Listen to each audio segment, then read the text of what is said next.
good evening. Tonight, we're doing some dailies. Just good old dailies. After the last week of a lot of new content. Basically, as we usually do in these streams, we'll just go, for the most part, down the list. We'll do expert, level 90 dungeons, 5, 6, 7, 8, leveling, trials, alliance raid, normal raid, probably frontline, and then we will do the new alliance raid. And if there's still time, then we might do P12. Sorry.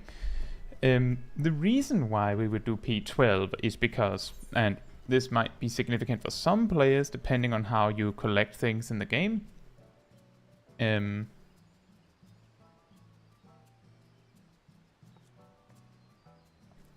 This equipment, so these unsung things of Anabasias, are no longer weekly lockouted. So you can basically spam 9 to 12 as much as your heart desires to get these items. You may notice that I'm specifically not pointing at the sword, because that's the reason why you might want to do P12. If you want these swords, which you use to buy the credendum weapons, which also requires 500 of these, then you need to do this. Well, you might need to do this. As you can see, I have 20 of them. You only need 4, so if you have plenty, you can skip it. Anyway, hey Emir, hey Vila, hey Matthew, hey Gleaming Gamore. Gleaming Gamore? Gazel, Aradel, and BSR. I hope you're all doing well. Gleaming asks, how is your inventory that empty? Like this? And you don't want to see my retainers.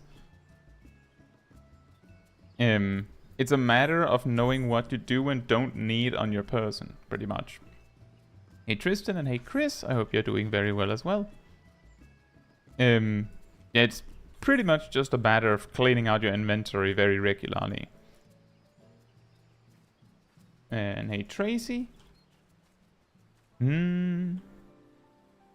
Hey Vjek. Right. So we're going to start with expert roulette. So if you want to join me for the expert roulette, I'll switch jobs so that we can figure out something so as many people can come along as possible. But if you want to come along for expert roulette, walk over to me. Come over to me. Because I know everyone over there is in the stream chat. Well, this makes a 4-man team. That's perfect.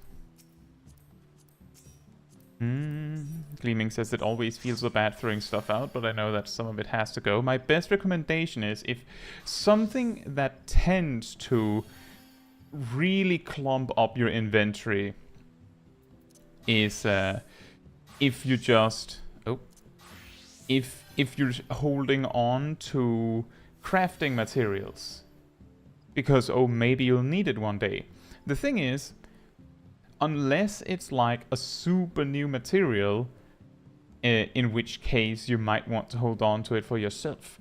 But if you're holding on to the material, the more time passes, the more chance there is for this material to fall in price, unless some new item is added that suddenly makes the item very valuable. But if you sell it, then you get the money now while it is at whatever price it is at now. And you can always use that money to buy it back later, assuming it doesn't make like a huge price hike. But more importantly, if you have like, I don't know,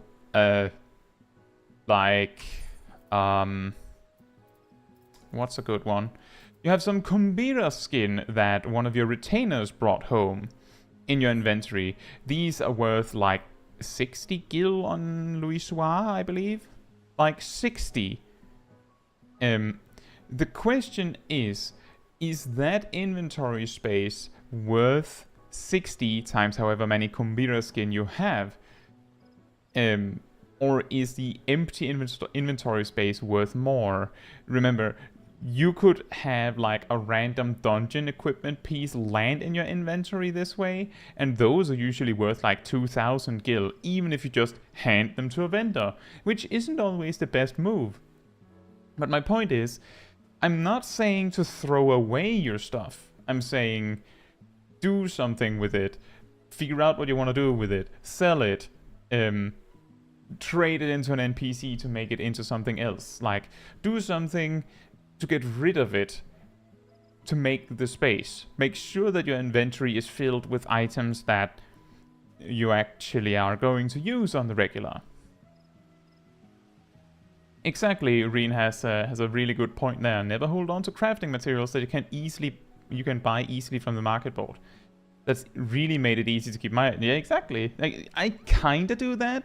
It's more that if I can pick up the item easily, and I can just get a new one, the kind of items that are stockpiled on my retainers are like... Actually, let me just go and show you some of the random stuff that is on my retainers. And a lot of it is random. Some of it is literally me just going, I don't know if I want to get rid of this, and just drop it there, because I have that kind of space. You see, this retainer, this is, this stuff should be on, this should be equipped on one of my retainers. But it isn't. All of this is also stuff that could be on one of my retainers, like equipped on my retainers. And then this stuff is like dungeon drops, which I haven't decided whether I'm going to desynth yet. Stuff like that. But then you get to this page. This page is like boss drops from normal and savage versions of encounters. In Stormblood, Shadowbringers, and Endwalker. And then also relics here. So it's stuff that I couldn't just walk over to the market board and buy again, so I just drop it off there just in case I need it. On the other one, I have such incredible real estate of space that I just have old Mog tomes to collect them. Because I think it's funny to have some, but I could just throw them away. They're not worth anything. And some of them it's... so like, that's the kind of stuff that I'll hold on to.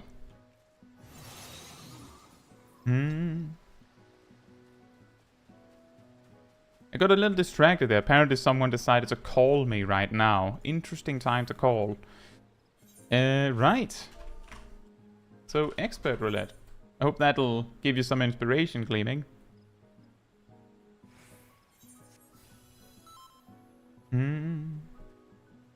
Exactly, Chris. Just that is, in my experience, most of the time when people say that they can't find space for anything, it's because they're holding on to everything, and everything includes a lot of materials that aren't worth anything.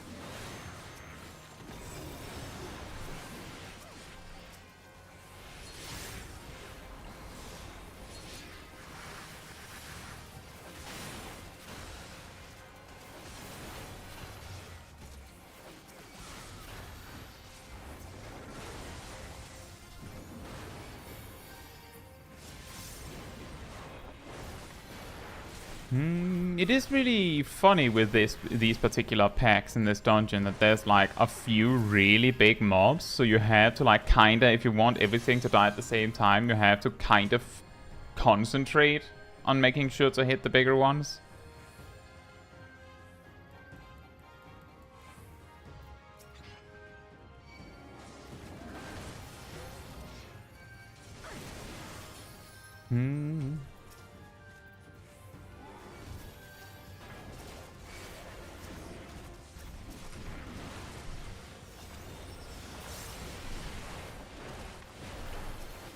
Hey, Azure.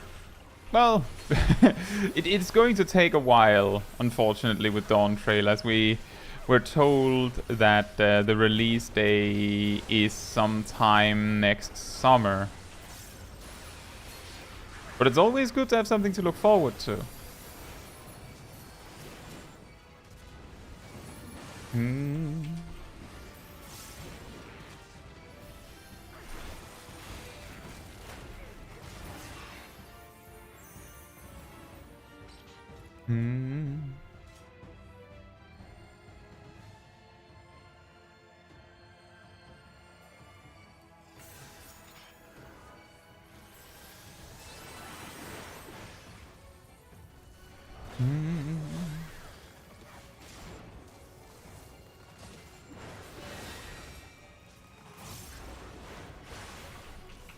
Is Bard good for soloing? No. Like, soloing content? No, not really. If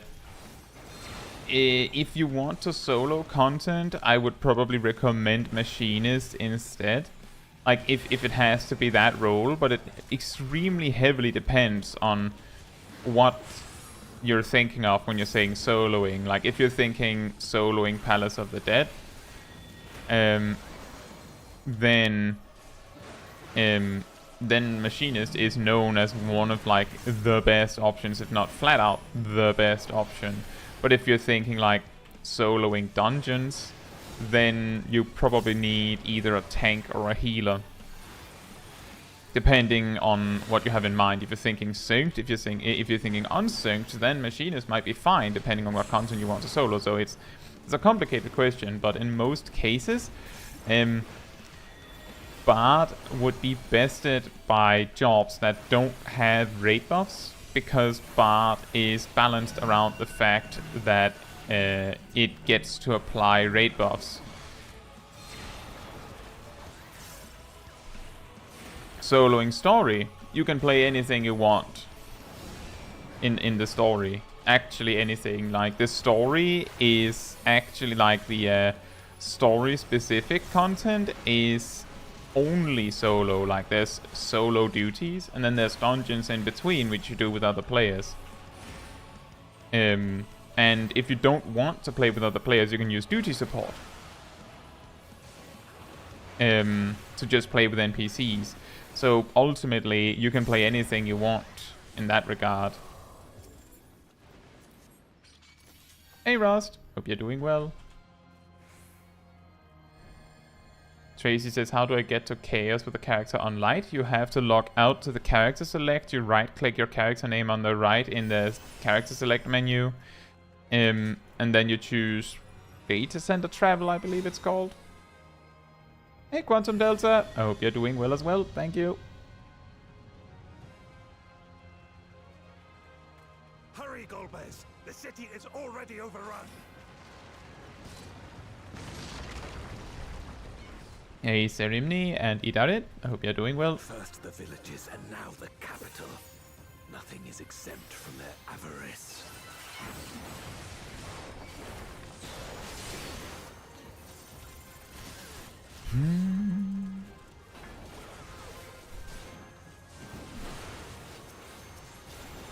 Yeah, it kind of depends on what it is that you want or need, because if the bosses in the dungeon that you're doing are like some kinda chunky, then Dancer being like heavily focused on like party support means that you would probably be able to clear the bosses a little faster if you did it as Samurai or Ninja or something like that.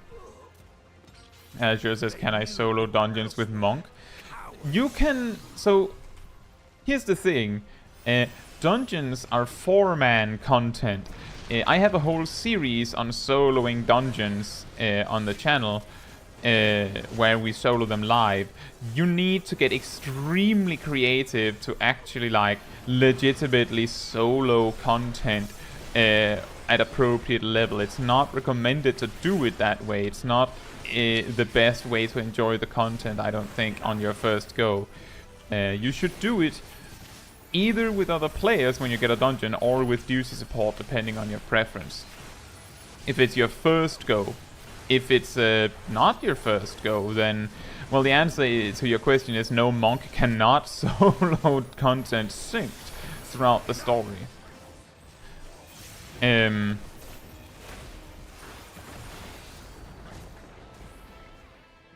This one is dangerous. Have care, Golbez.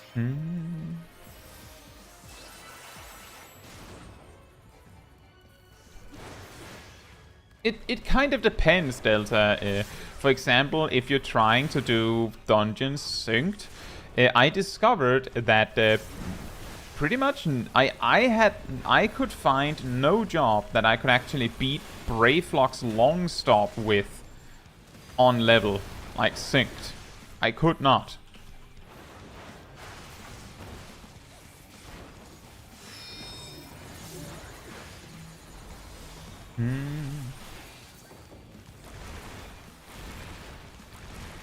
Oh, whoops.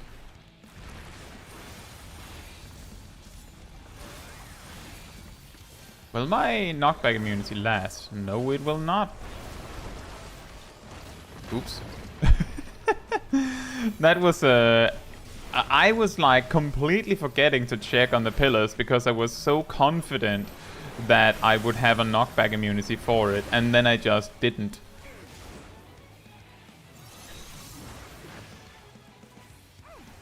Thank you, Aridil. Yeah, I stream around 3 times a week, sometimes a bit more, sometimes a bit less. Which is a bit like kind of varied. Like we usually have 1 day a week of this where we just do dailies together, and one where we do where we either solo content or we do the tea time where we, to some degree, we actually just watch other people. I did not intend to get this many stacks.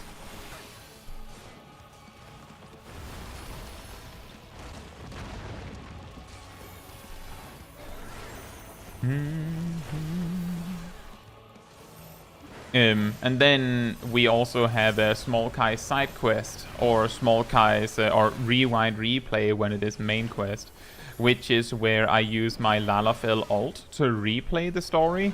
Basically just an ult where we only play on stream. So you would be able to retrace the entire story of Small Kai, of everything that that character has done. No time to lose. Yeah, Quantum, so what makes Bravelock's Longstop so hard is the Mud Puppy, the third boss. The reason is that as you progress the fight, it starts spamming the queer bubble more and more and more aggressively. And if you are in the bubble when it casts a telegraphed attack, you take extra magic damage. And it pretty much overwhelms you. So the reason why I'm saying I don't think it can be done is because I have seen people like do insanely incredible things previously, but I don't think I've seen anyone solo Bravelock's Long. I've not seen or heard of anyone soloing Bravelock's Longstop synced. The keyword being synced. It has to be like actually the specific level suggested. It's not good enough to be like unsynced, but hey, I'm only level 40 or something like that. Say we'll be faster if we split up. And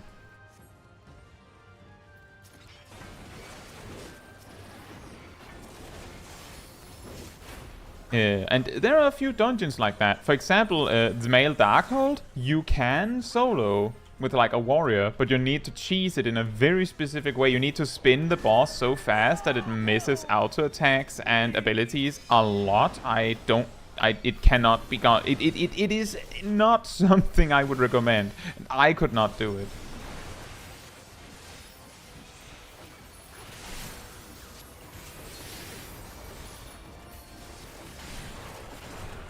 Yeah, you're welcome to try if you want to get some inspiration for it.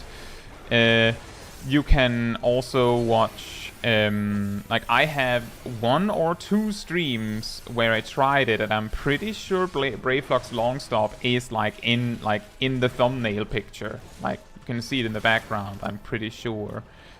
And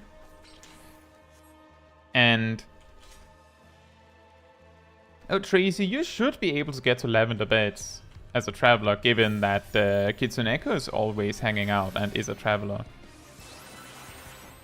So be it. I will fight you with all my strength.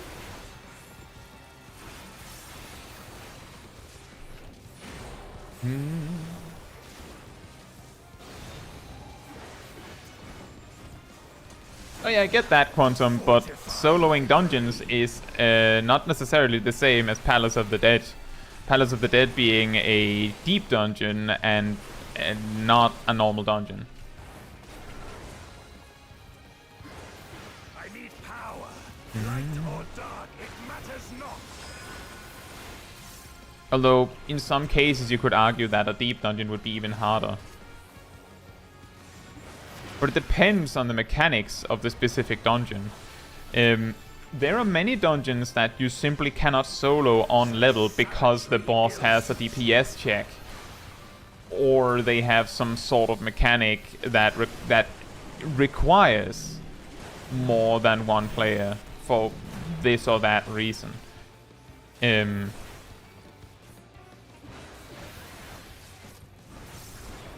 Steve says, didn't Wrath game solo Brayfox Longstop? Did he solo it synced? Because that's usually what comes up.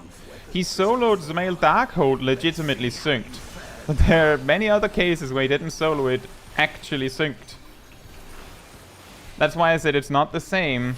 Like, the key one that people have brought up is that he soloed Titan, but he didn't solo Titan synced.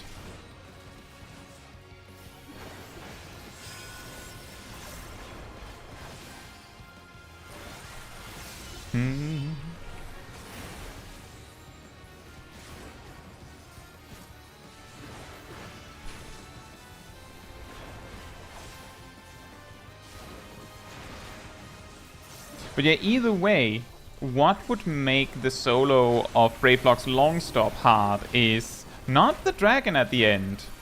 And while the lizard, the second boss, would be mildly difficult, the actual challenge of the dungeon is the yellow pelican and the mud poppy, for some hilarious reason. Prepare yourself.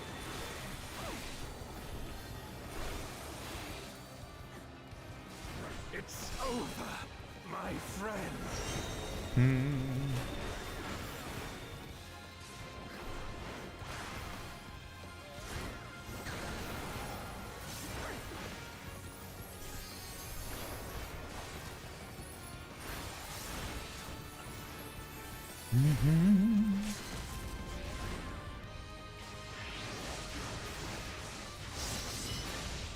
Nice.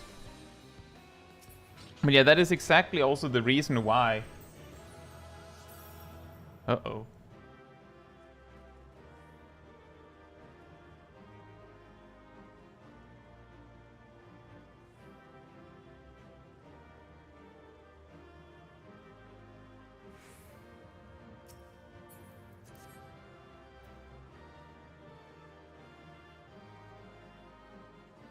Did the stream die? Is the stream still here? Am I live?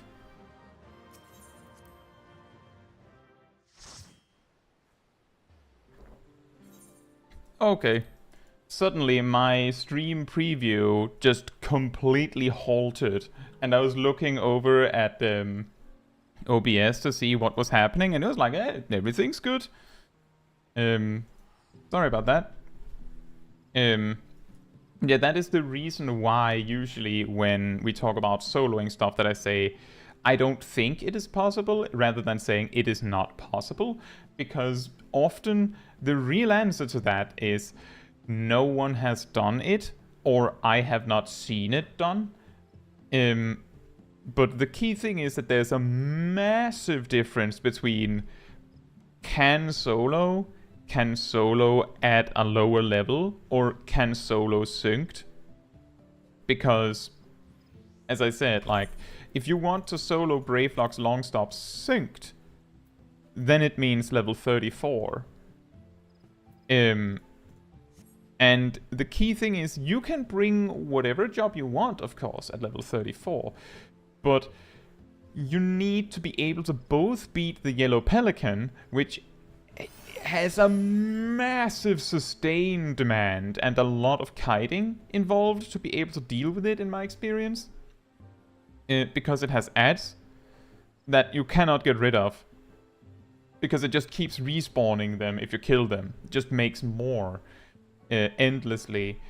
And it has an unexpected tank buster that comes every few seconds almost. And the best way you can minimize that is by running around.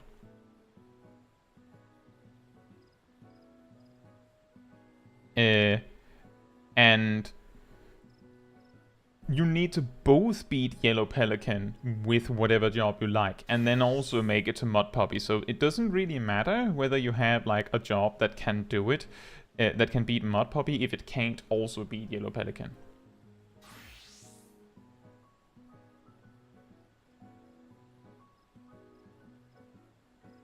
What do you mean, Quantum? Do you have the third button in a warrior rotation at 34?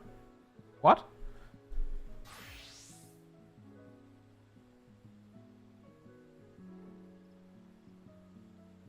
Oh, like that? You would have Storm's Path, yes. You would also have Thrill of Battle, which is also pretty helpful. You should probably bring a lot of potions, by the way.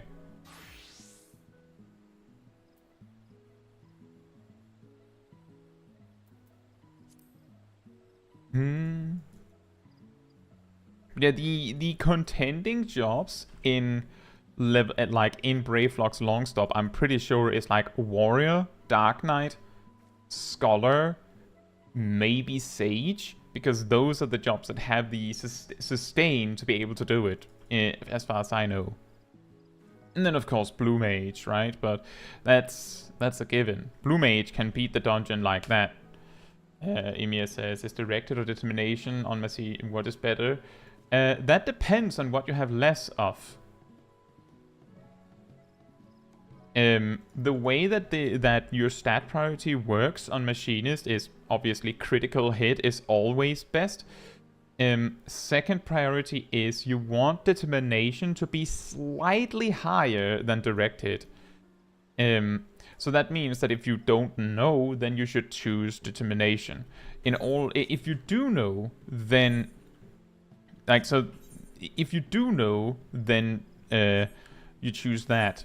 If it's in your relic, then I would say choose crit and determination as your two primary stats, and then choose directed as the third. That is a little weaker, or that there's less of.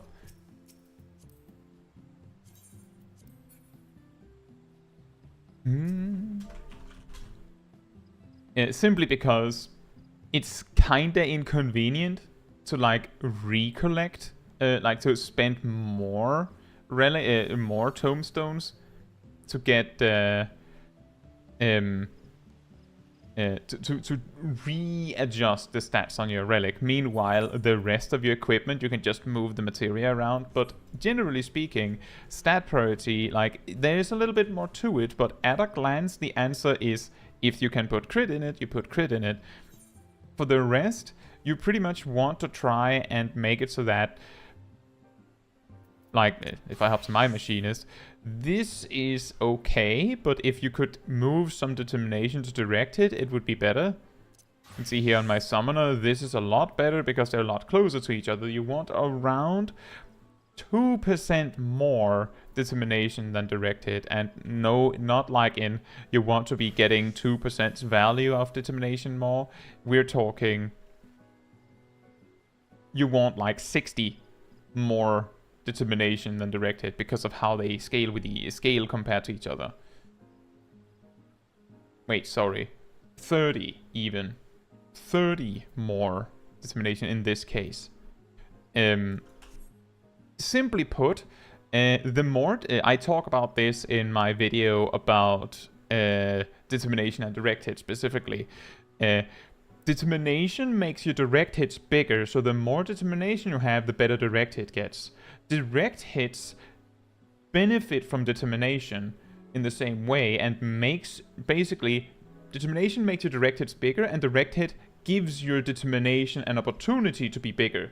So the more determination you have, the better direct hit gets. And the more direct hit you have, the better determination gets. And the same also applies to crit. There's just a little detail that crit just also is incredibly good on its own. And for this reason, you get like a very, very slightly more damage by having an even split between determination and direct hit. Like, it's math. But the reason for the 2% difference where you want just a tiny bit more determination is basically because determination scales 2% better than direct hit. If you had the same amount of determination or direct hit, then determination would perform better because it scales slightly better. So by that token, you would want slightly more determination. But ultimately, you can choose to either try and balance them as evenly as you can, or you can just go and just prioritize determination. The point is that determination is very, very slightly better. The reason why you see tanks and healers always just blindly stack directed is for the same reason. You may notice that I have 900 directed and like 1000 more determination, despite having a bunch of direct hit melts. Yeah, there's no direct hit tank gear, so that's how that works.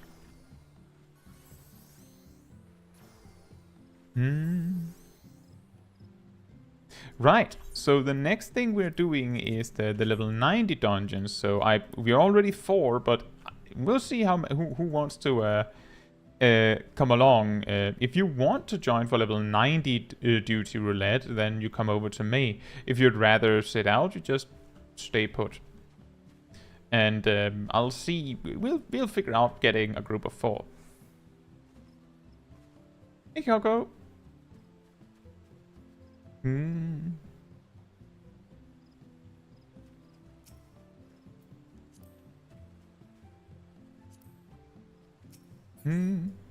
I'm guessing that this means you're sitting out? Just stepping out like that?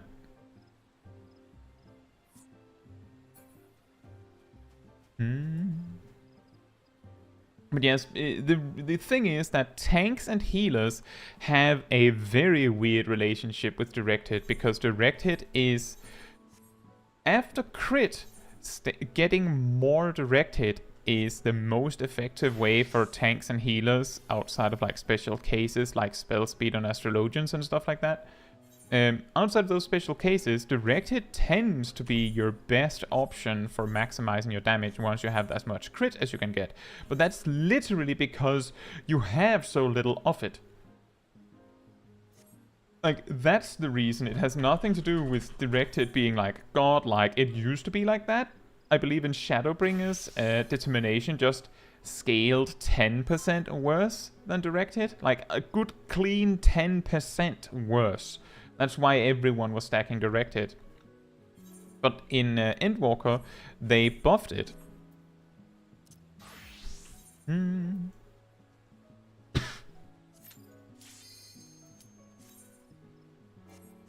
Oh, what's happening? Alright, do we have a 4th player? Apparently Ymir suddenly had to go.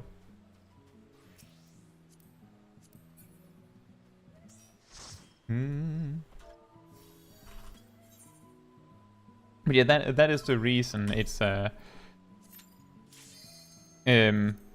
basically just that if your job has very little access to a specific stat, that tends to just become better.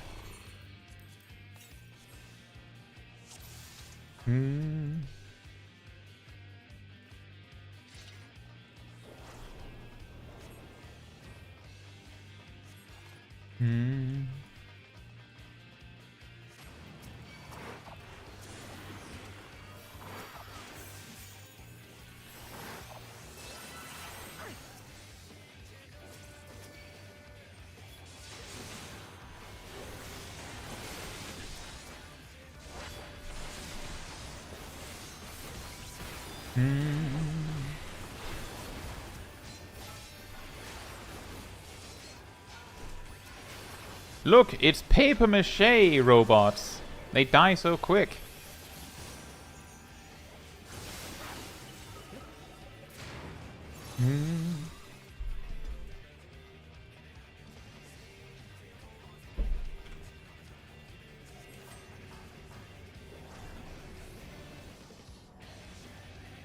What job did he use, Steve?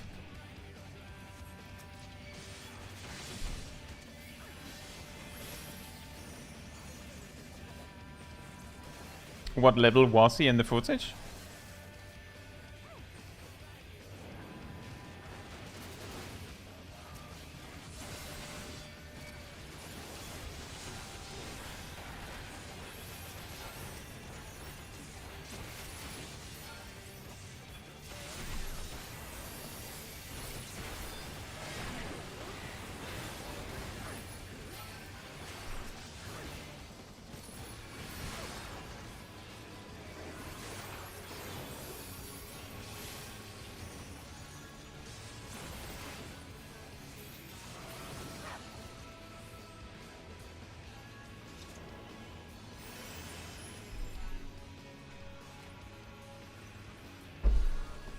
Oh, he was 34. That is very impressive then. I wonder how he did it.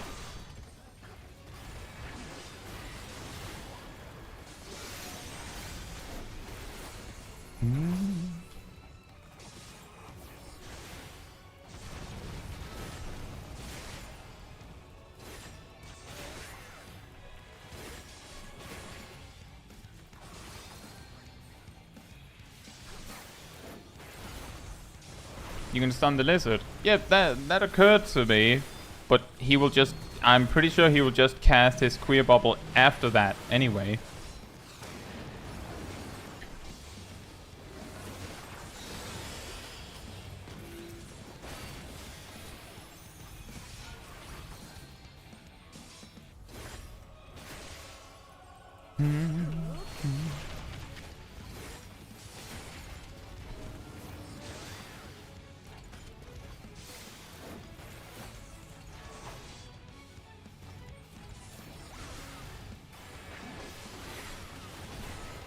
Ah, okay, yeah, that is pretty smart. If just save your stun for if the worst case scenario happens and the boss starts casting the cone.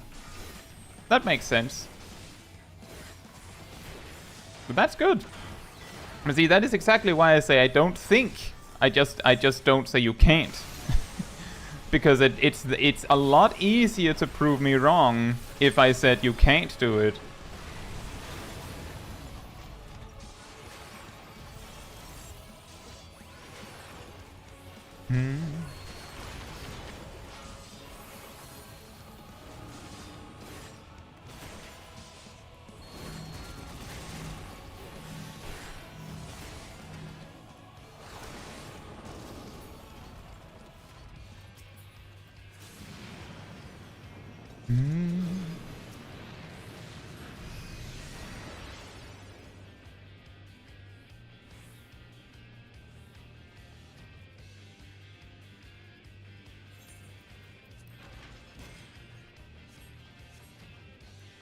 Yeah, the item level sync in this dungeon is 600.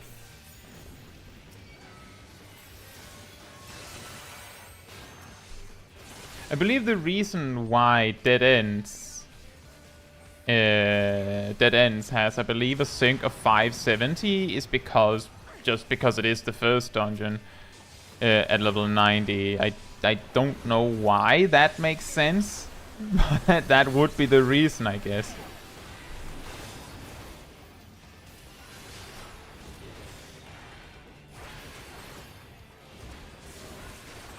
Yeah, this dungeon, Smileton, and Dead Ends is 6-0.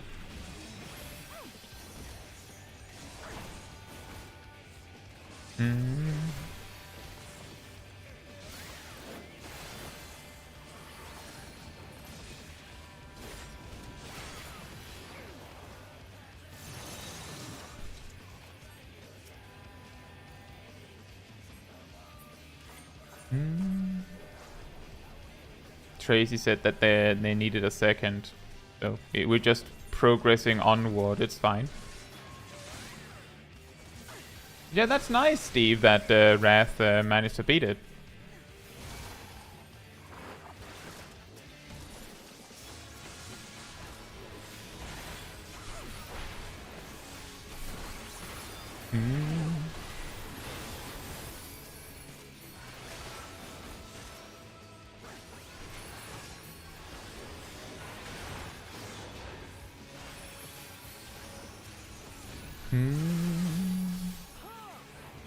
The way that it went down in my case is if you've seen or been in any of my solo challenge streams, what we do there is we see if it can be done somewhat reasonably, and then if it can be done, if I see a way to do it like somewhat reasonably, or that there's something that I know that I can do different and it will make a difference.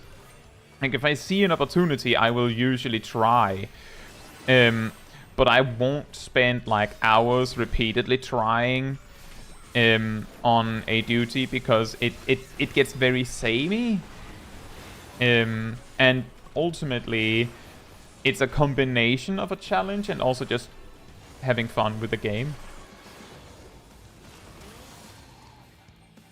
And sometimes these kinds of like solo bosses or soloing dungeon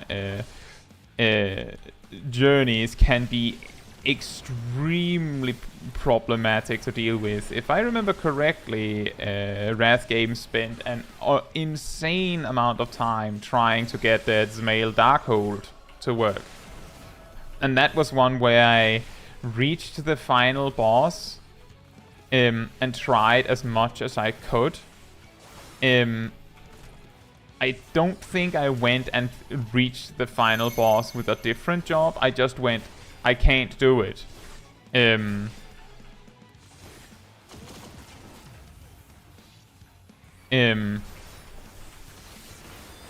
then like when I concluded that I couldn't do it with whatever job that I was in there with, and then we ultimately moved on to do something else. Oh, I thought I had Divine Might. Hey, Kids and Echo. Hope you're doing well.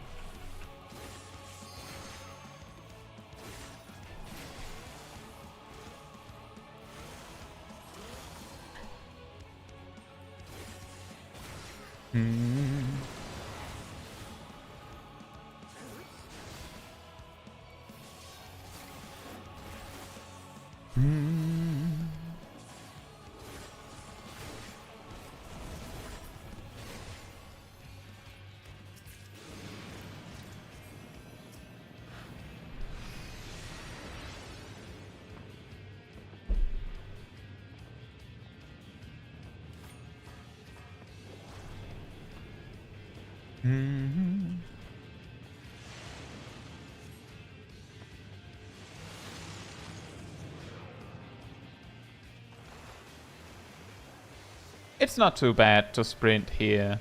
I didn't do it. I wasn't sure. But part of the logic in sprinting before you go down the incline is actually because the mobs down here, combined with the mobs we just pulled, are unlikely to survive long enough for the sprint cooldown to be ready again. So if you use it early, you won't get the full value because you're going to be spending like 10 seconds of it sliding down. On the other hand, if you use it early, you might have sprint ready when the next pack is coming up.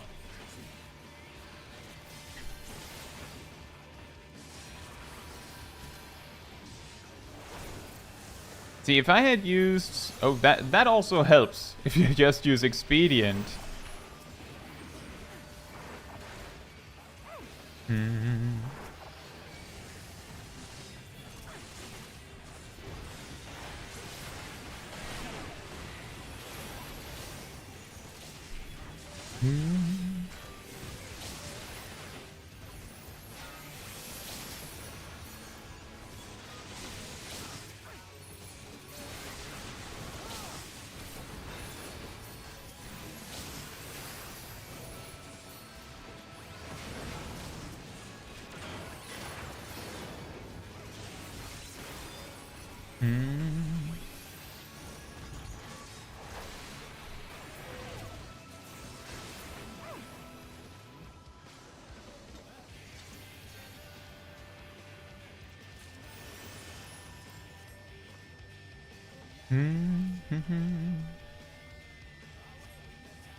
This is really awkward with the OGCDs being completely displaced.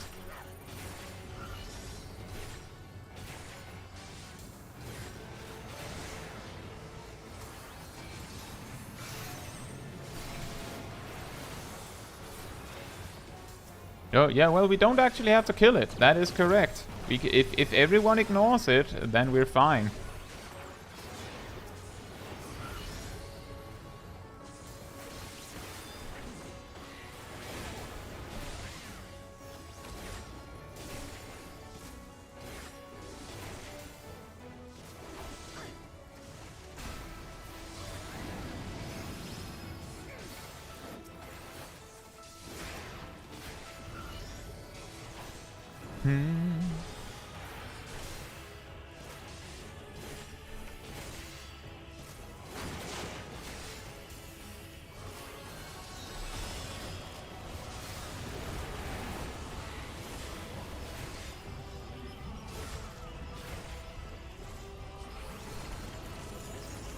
Oh boy. Getting a little close there.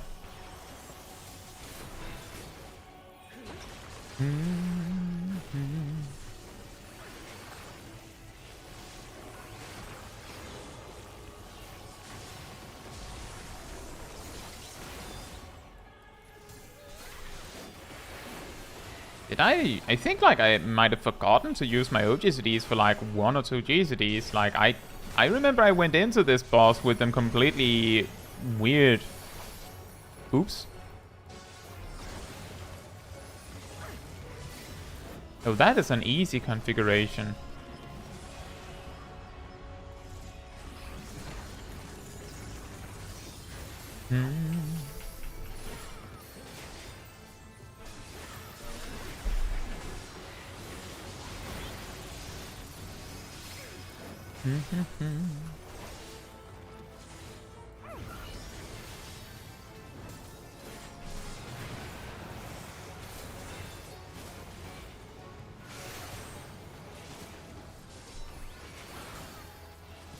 That's correct, Ross. Paladin has the most buttons.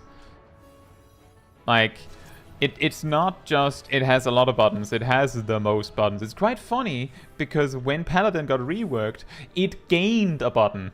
It didn't lose anything, it gained a button.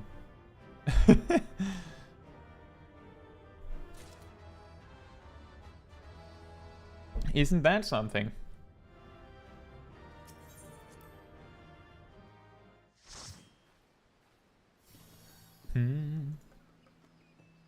Oh, look, there's like an entire light party's worth over there as well.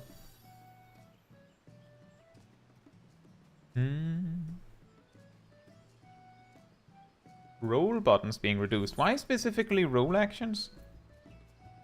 Like, I'm just saying, just while we're on the subject of roll actions, part of the benefit of roll actions is that on the one hand, it doesn't make sense in the light of specific few other actions, but roll actions mean that you don't have like 10 different names for ultimately 4 different names for something that is ultimately going to be the same.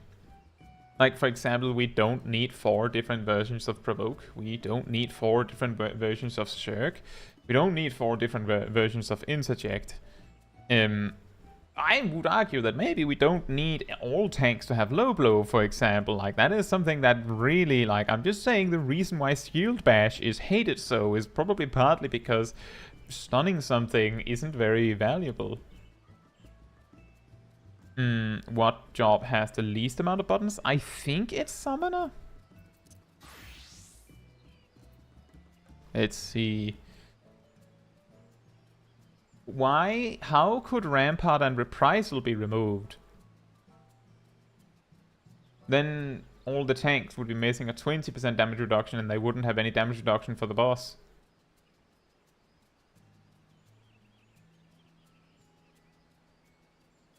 Like, they could be removed. It's more that they're kind of filling in a slot that if you don't fill in, then something else is missing. Like, I'm just saying, if you remove Rampart, then Paladin has no defensive cooldowns until level 35. Warrior has no defensive cooldowns until level 30. Dark Knight has no defensive cooldown until level 38. And Gunbreaker has no defensive cooldown until level 6. Which is very balanced. It's shared across all of them. Yeah, correct. That's the idea of role actions. The role actions kind of serve as a combination of these are things that we expect all jobs of this category to have, and then just handing it to them and go, and it's this one. Like, for example, they want all mages and healers to have like a consistent, reliable MP recovery tool. So they give all of them like an MP recovery tool in the form of Lucid Dreaming. Even Black Mage gets it, even though it kinda doesn't have anything to do with it.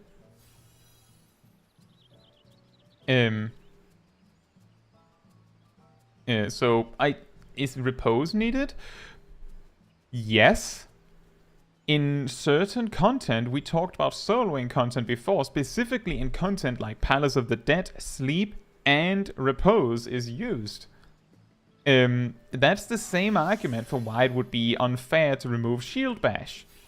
Because it is used, it's not pointless. So it's difficult to just point at something and go, you don't need this, because some people use it.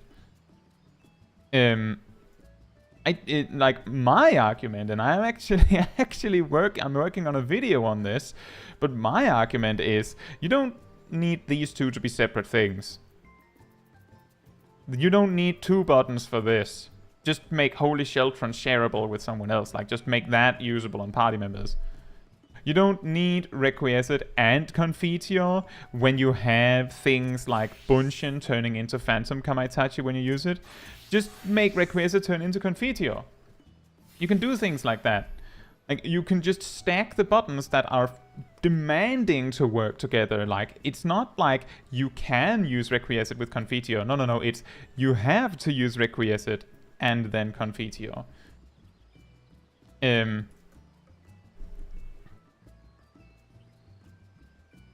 yeah, Beamy has a good point there. The physical range defensive like Shield Samba is technically a role action because all 3 ranged DPS get that at the same level even. No, wait, they don't get it at the same level. Two of them get it at the same level, and then one of them gets it later for reasons. Bloodwedding has 2 buttons, but the thing is that Bloodwedding and Nascent Flash are first of all on a job that has the button real estate to do that, and second of all, Nascent Flash is slightly different than Bloodwedding, whereas the difference between Intervention and Holy Sheltron when used optimally is like 0.25% damage reduction. 0.25% damage reduction. It's really small. Mix Meta says, love your channel. Thank you very much. Thinking of starting my own YouTube gaming channel. And starting with Final Fantasy XIV primarily. Any tips for a new YouTube gamer? Think of something that people want to see. Don't think of something that you want to make. Don't think of something you think people need. Think of something that people want to see. The difference between making something that people need and something people want is the difference between making some views and a lot of views, pretty much, in my experience. If you can make the thing that they want what they need, then that's even better, but that's a lot harder, I think.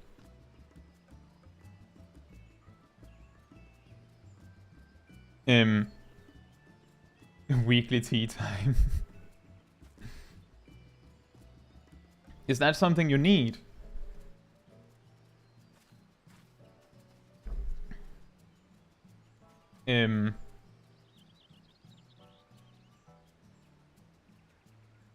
Just see, did I miss something? Anyway, yes, Paladin suffers from a lot of button bloat. Roll actions might be a way to approach that, but the thing is that Paladin is the only tank that is like completely out of buttons. The other tanks are kind of fine, so it would probably be better to combat Paladin's problem by looking at the Paladin's toolkit. Do you need both Intervention and Holy Sheltron? Do you need Requiescat and Confiteor to be separate buttons? Do you need that?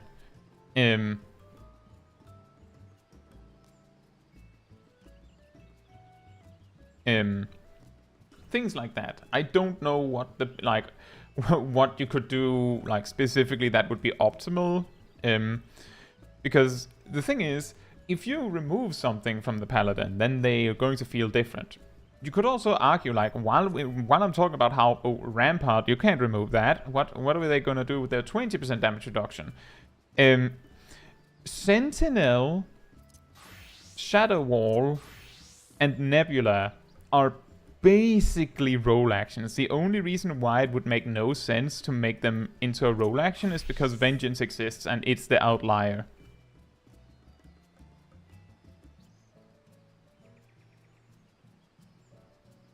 Ross says, for defensive buttons in general, I'm of the mind, how many do you need? And are they, from a gameplay perspective, different? That is a good question. That is a good question. Who knows how many we need? How many we need is dictated by the boss fight. Specifically by the boss fight. If a boss fight requires you to have a decently strong defensive cooldown like Rampart, like Vengeance, every 2 minutes, or every minute even, then you need 2.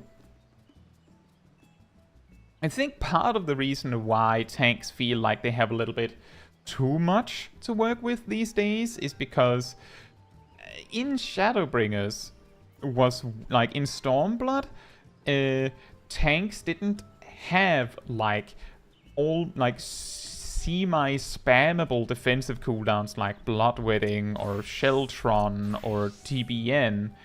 TBN, yes, but then again not exactly, because it was different times, right?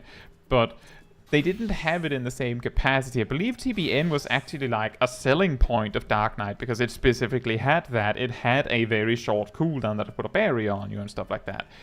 Now all tanks kind of have that. Just for anyone thinking, but wait, didn't they have Sheltron in Stormblood? Yes, they did. It blocked 1 attack.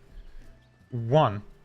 I believe it upgraded to 2 attacks at a certain level, but it was literally just 1 guaranteed block.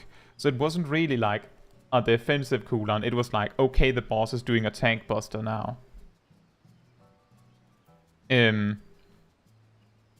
So I think what has happened is that the tanks have kind of just kept the defensive cooldowns they've accumulated, and then they've just like gotten this super button on top and like just gotten more stuff. And that has led to like questions like, how many defensive cooldowns do you actually need? But back in Stormblood, tanks had a ridiculous amount of defensive cooldowns as well. Like, you had a defensive cooldown that increased healing received for a while. I believe it was called Convalescence or something like that. They had Anticipation, which I believe... I can't remember if that was the one that increased your parry rate or the one that made you unable to be crit. And, I mean, Raw Intuition was a defensive cooldown that just has a long cooldown instead of what it was now. The point is that how many defensive cooldowns we need is hard to say, because the game is kind of built around that. Like, if you removed... if you nerfed Holmgang to be a 5-minute cooldown tomorrow, it would have pretty big impact on how warriors approach content by adding 1 minute to its cooldown. Because they plan around having that. Everything was different in Stormblood. The thing is, TBN is still really good in raids. 25% more HP in a barrier is really good when you're anticipating a tank buster that hits like an actual freight train. Like in Savage boss fights, you sometimes, like, there's things like so-called kitchen sink mechanics, which means that you use everything, you throw everything at it but the kitchen sink, which would imply that if you have it, you click Vengeance. If you have it, you click Rampart. If you have it, you click Bloodwetting. If you have it, you click Reprisal. If you have it, you click Shake It Off. If you have it, you click Thrill Rebel. You just blap, blap, blap. Just mash your keyboard and use every single cooldown in your arsenal to survive the hit. That is a kitchen sink mechanic, and as long as kitchen sink mechanics exist, if you remove one of them, something goes wrong.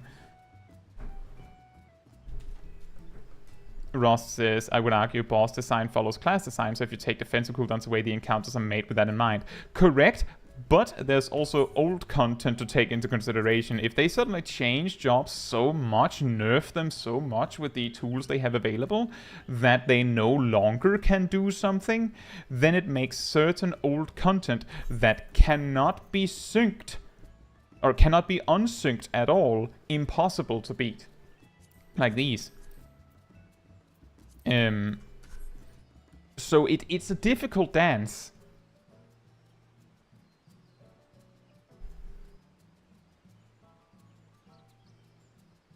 It is a difficult dance because we want all of the content to be available, so like there's of course you could just go, oh, just make jobs stronger in that content, like just give them a buff. But the point is that you need, like, you can change the jobs, remove tools that they have, but if they needed that tool in old content, then you have to give them something else to compensate. Whether that is more stats or nerfing the encounter, whatever. But it matters. And as Beamy says, Savage and Ultimate raids make more use of all the varied and niche mitigation skills compared to casual content like dungeons. Indeed. Also, thank you for the 7 months, both Coco and Tracy. That's incredible. Like, it's been a long time. Time has flown by. Thank you so much. But yeah, that's why when I've suggested like dealing with button bloat, I've usually gone, how can we fix this without making the job weaker, without taking something away from them? Because if you take something away, then you immediately change the job.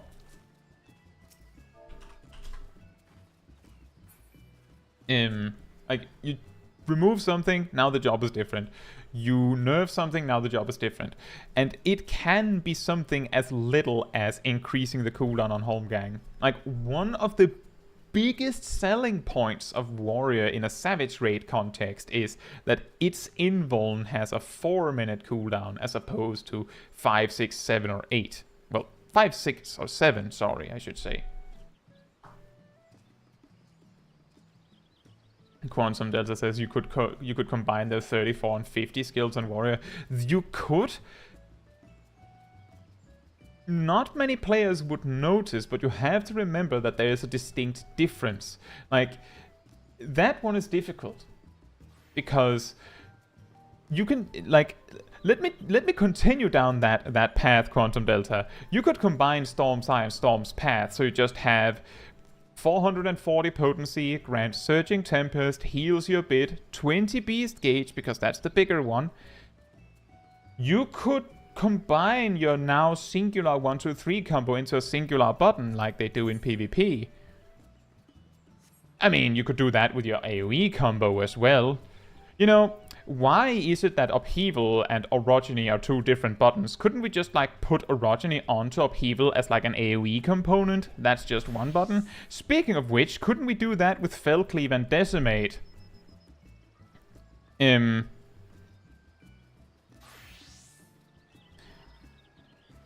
You get what I mean? Like, we can extremely quickly just hurdle down a path of now your job is a one-button job. Because the thing is, There is a distinct difference between Storm's Eye and Storm's Path. It sometimes gives you a consideration. In fact, in the level 40 to 49 range, where you don't yet have Storm's Eye, there is an argument to be made that you would sometimes use Mithril Tempest on a single target, because that gives you Surging Tempest.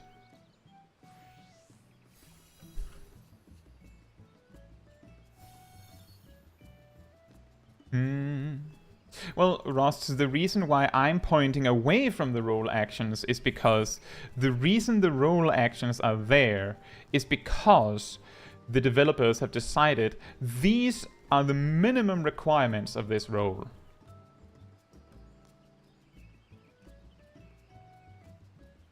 Oh,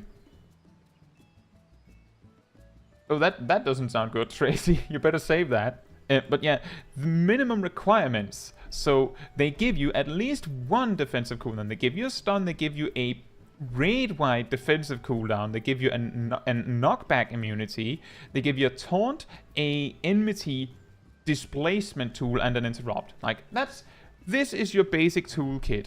They've decided that that's what you need. They could have given, like, if you remove Rampart, then there's an opening to give all 4 tanks a 20% damage reduction defensive cooldown, because the developers decided you need that.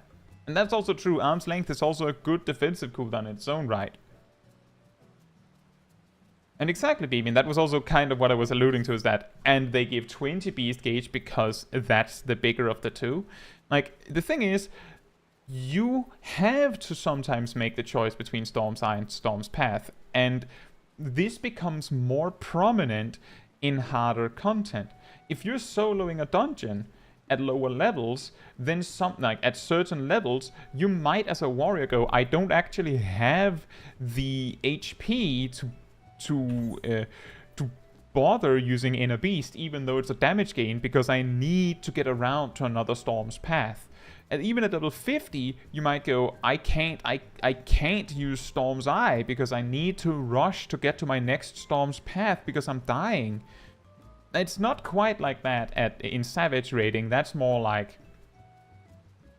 you would want to keep your damage buff up. Like, it's basically what I'm getting at is that the argument that you can combine Storm's Eye and Storm's Path is just as good an argument as saying you could combine Disembowel and Vorpal Thrust and Chaotic Spring and Heaven's Thrust and then just, I don't know, just have the singular 1, 2, 3, 4, 5 combo. Like, you can simplify all of the jobs in this way.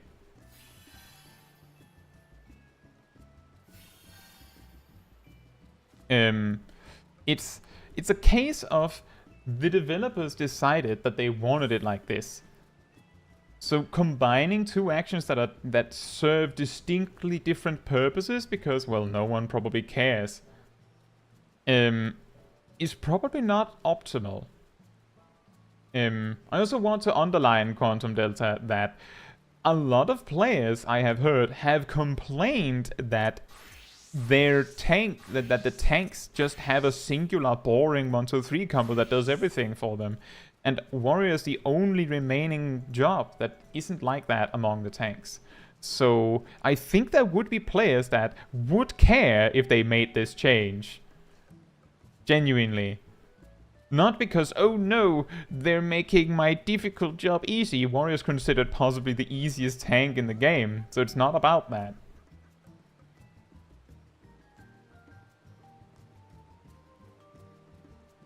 That's true. Healer's rotation, on the other hand, has been simplified.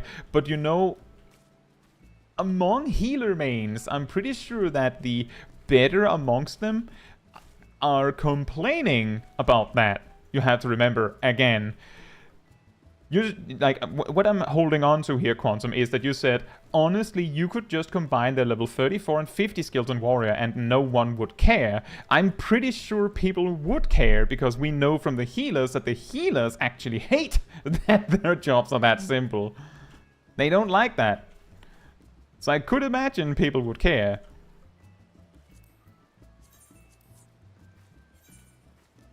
And they are actually reworking Dragoon. Anyway, let me see here. Next one is 5, 6, 7, 8. So if you want to come along for 50, 60, 70, 80 dungeon roulette, come over to me. And then we'll put a group together. If you don't want to come along, just stay put. And I'll switch job to match the group.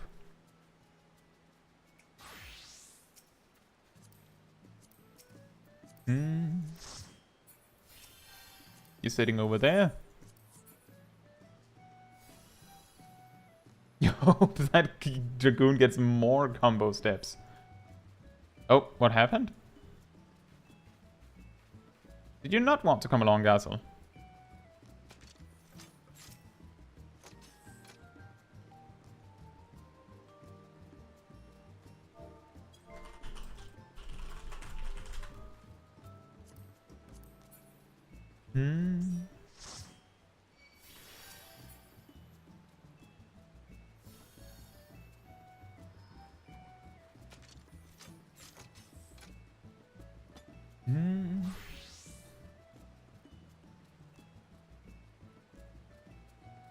Well, Quantum, on the one hand, I get what you're saying, that it's more fun with more OGCDs. On the other hand, as you may see on jobs with a lot of OGCDs, it doesn't add complexity, because the thing is that OGCDs, you just use 2 of them every GCD as best you can and just make your way through the list.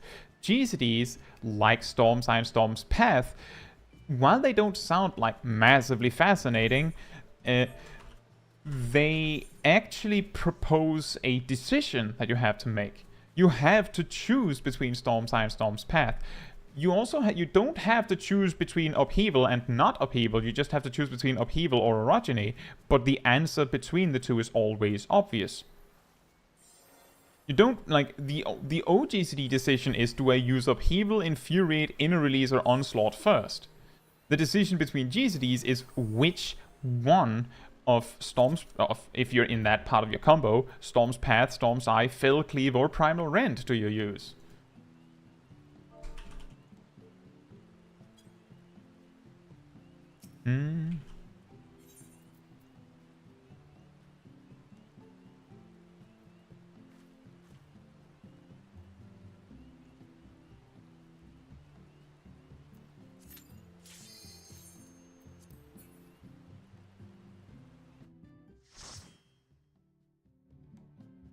Did you sacrifice that 1, 2, 3 and that 1, 2 AoE combo into 2 singular buttons like PvP style?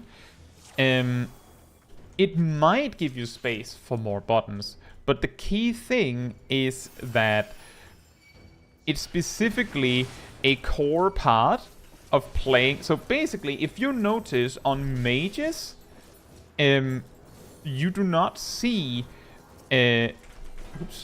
you do not see combos in the same way. The only exception being that red mages have a 1, 2, 3 combo, but that is incidentally a weapon skill combo. So they have kind of somewhere decided that melee jobs and ranged physical jobs have combos. They could still have that by having it as a singular button, but as you can see, that is apparently more a matter of simplifying it so that you can focus on the PvP rather than PvP as getting special treatment. I think that jobs would become more boring if you removed their if you piled their 1, 2, 3 combos into a single button. And some jobs it would be more clear on than others. Like those that only have one. But doesn't have 1, 2, 3 combo. That's true. They have a potential 1, 2 combo, kind of, in the form of Refulgent Arrow. It's only kind of.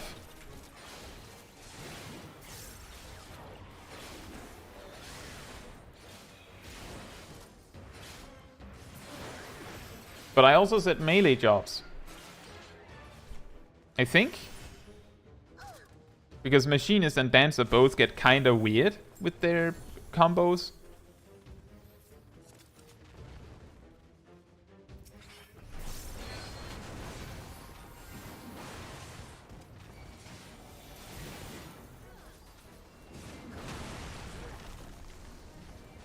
Do you think 1, 2, 3 combos restrict gameplay variety or class design? Not really. I feel that you can focus jobs more or less on their 1, 2, 3 combos. Which is something that you can clearly see in how Warrior has relatively few OGCDs, while Dark Knight has very many. Which can make their rotations feel distinctly different, despite having a lot in common.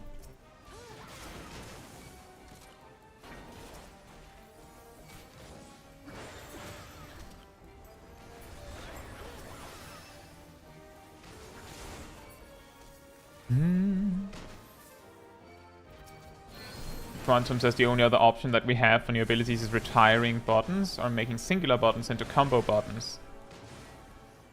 Well, I feel like you're getting a little doomsay on this, Quantum. I specifically, like 20 minutes ago, I highlighted that Paladin has like at least 2 pairs of buttons that you could combine with no change.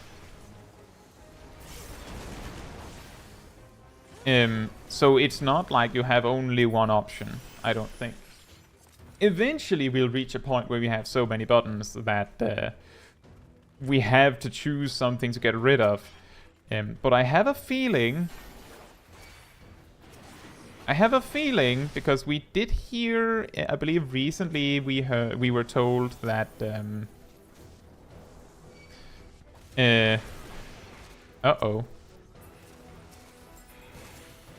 that a lot of jobs are expecting to get major changes with the next expansion.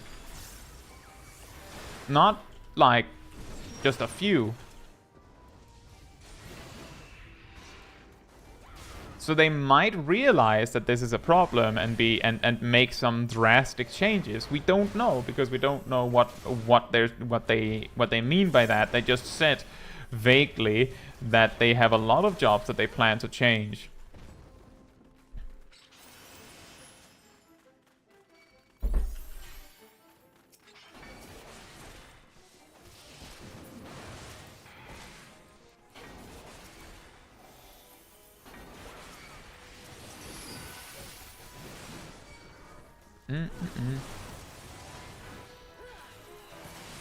I suddenly took a lot of damage. Did I step in a telegraph?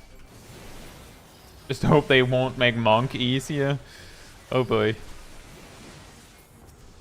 I don't know about that, because I personally I feel like they kind of just changed the perspective on Monk. I don't feel like they made it easier when they added the Masterful Blitz.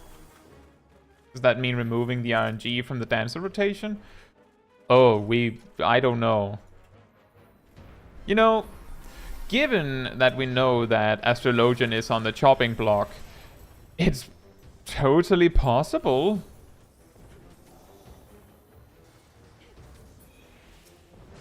It's totally possible that they would also make a dancer's rotation completely deterministic. They might make bards no longer have procs. You just get Refulgent Arrow every so often. You just get your repertoire procs every second tick or something like that. They could do that. Hey guys, yeah, hope you're doing well.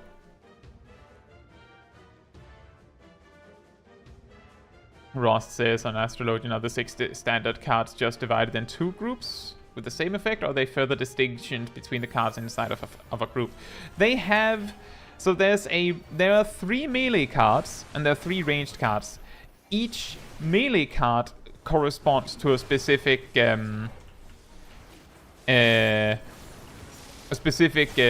astro sign. You get at level 50, you get this ability called Astrodyne, which has an effect that depends on, like, the potency of the effect depends on how many different astro signs you collected. And you collect astro signs by using a card with a specific astro sign. And there are, 3 different astro signs, there are 3 different melee cards, there are 3 different ranged cards. So that's the combo that we're dealing with here. But it used to be a lot different. Like, before Shadowbringers, each card had a distinctly different mechanic.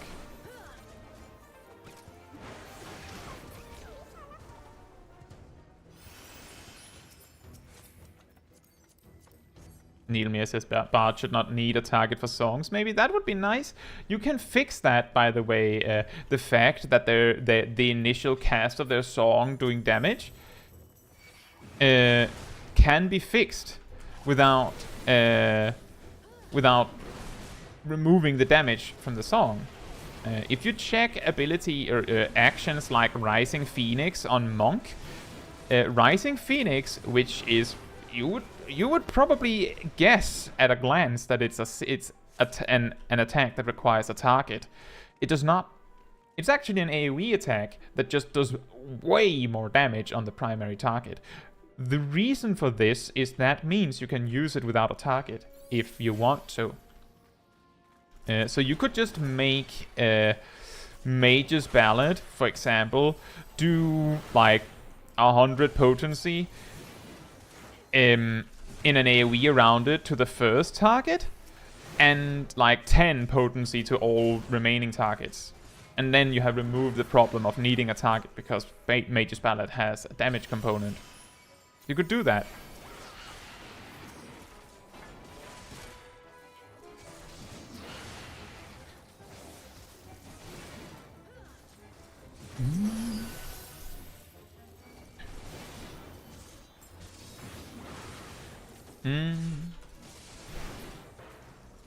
Let's see, Matthew says, I'm not going to believe that we're getting more than a new 1 or 2 minute DPS cooldown on non-healers and a new 2 to 3 minute healing cooldown for the healers until we see the job trailer. You know, that's actually a fair point.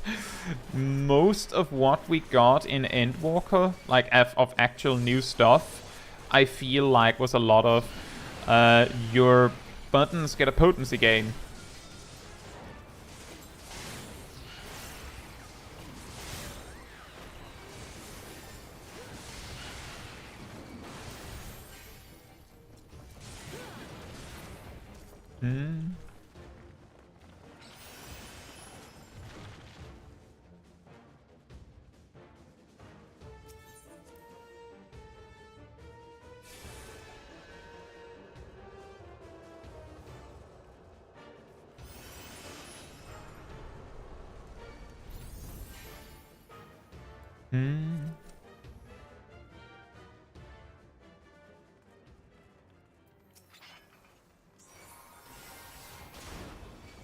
Yeah, exactly, Ross.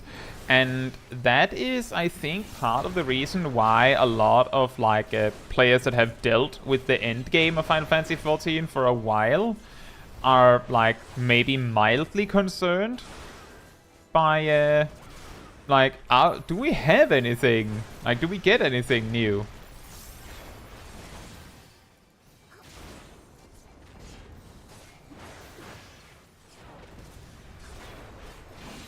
Because, like, as it stands, let's be real, unless they're deleting Paladin actions or combining Paladin actions, do you think Paladin is getting anything? Because I don't. There's no space. Back in 6.05 and patch 6.1, that was the Chitin patch, you know, the one if you're a samurai main. They removed they basically on Ninja they added one new button and removed one button simultaneously to keep the amount of buttons like strictly the same. And Ninja with both actions and roll actions combined have 32 buttons without sprint and limit break counted, of course. Samurai had 33 at that point. Then they removed Chitin. Now we're at 32. Paladin is at 34. So I don't think Paladin is getting any new toys unless they're removing old toys. Either Paladin is losing something, or what they're gaining is going to be mainly upgrades. And I would love to see Royal Authority get like a third thing added to it. or a fourth thing added to it. Like, I want it to be like every time Paladin performs a 1-2-3 combo, they gain like 8 buffs. Just. And none of them are on the job gauge, because why would that make sense, right?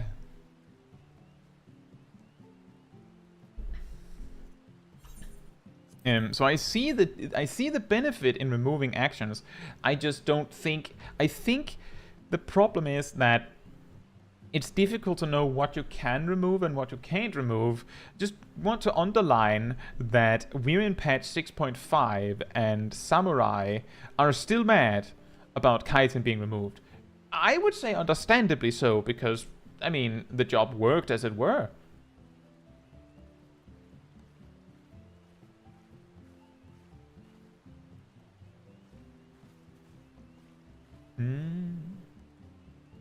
Right, I'll be right back, and then we can do leveling roulette.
Whoops. He's okay. Whoops. Alright, I'm back. Emir says, what did chitin do? Chitin... Oh, I actually have the tooltip. Let me just find the tooltip. This is what chitin did. As an OGCD, Samurai could increase the potency of their next weapon skill by 50%. And just for anyone wondering, Midare Setsugeka, you know, Swing, used to be 800 potency without the guaranteed critical hit. So that meant that if you did chitin Midare Setsugeka, which you would, always, because you had the same amount of Kenke you have now, just infinite slots of it. That means Midare Setsugeka, like Samurai, just on the regs, did 1,200 potency attacks. Just... And Kaishi Setsugeka also, it just had 1,200 potency. It was just Midare Setsugeka with chitin baked in. It was completely insanely strong. Part of the reason that they made Midare Setsugeka always crit was because of, I believe Gazel posted a meme about it on the Discord earlier today. The power difference between of Samurai that got their critical direct hit in the opener and one that didn't was astronomical. So it was very hard to make that okay and balanced and fair. Now you might argue, then why is it Hyoshiranryu doesn't auto-crit? I don't know. I have no idea. Why don't all massive potency attacks auto-crit just to make sure that there is not too much variance, right? At that point, you might as you can just go down the list and go, well, why doesn't this thing have auto-crit? Why doesn't that thing have auto-crit? And if you actually satisfy all of them, then eventually we'll sit one day and go, it's kind of weird that, kind of strange that Hakase doesn't have auto-crit when the rest of the Samurai Toolkit all auto-crits. Isn't that peculiar? And that is, of course, extreme exaggeration, but I hope you get the point that all of these ideas with you could just simplify this to that, you could just remove this, you could just add that to this, that makes things easier. Exactly, Steve. That was, you basically beat me to the punch. I was just about to say that. If we just mix everything together in the aim of reducing the button bloat, eventually you'll reach a point where when you add a new button, the first question is, why didn't you just add that to the mega button? All of our actions are one big button. You just mash one and then your character just does this amazing looking flourish of attacks and you just mash it and it just does big damage. It does big damage number. And then you get happy. So the argument of you don't need this button, this complexity is unnecessary, like Storm's Eye versus Storm's Path, you don't need that. On the other hand, why not?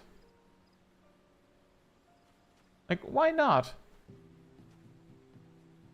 Because ultimately the jobs are just a vehicle to enjoy the game in a specific way. It's it's difficult to explain because ultimately it's an argument of, well, the developers wanted it to be this way.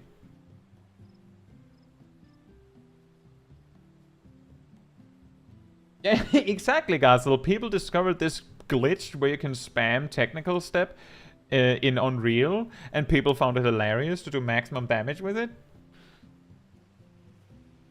Little Bailey says, did somebody say just say FF all the bravest? I don't know. I don't get that.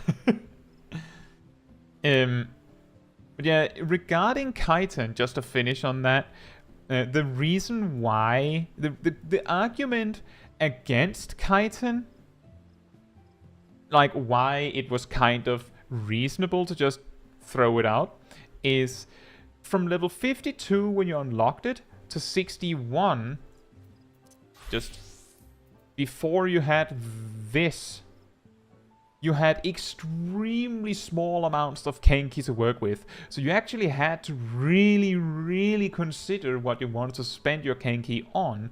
And that meant that, well, you unlocked a dash, you don't have Kenki for it because you need it all for Kaiten. You get a jump away, need it all for Kaiten. So those actions just were meaningless until you got this trait at 62, which made you get endless amounts of Kenki.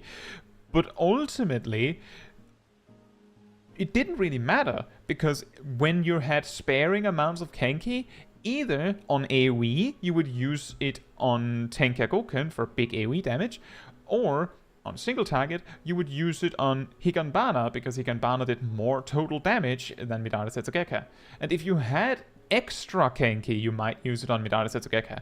Once you had infinite amounts of Kenki, you just, every time you had an Iaijutsu, you used Kaiten. When you got Ogi Namakiri, you also used it on that.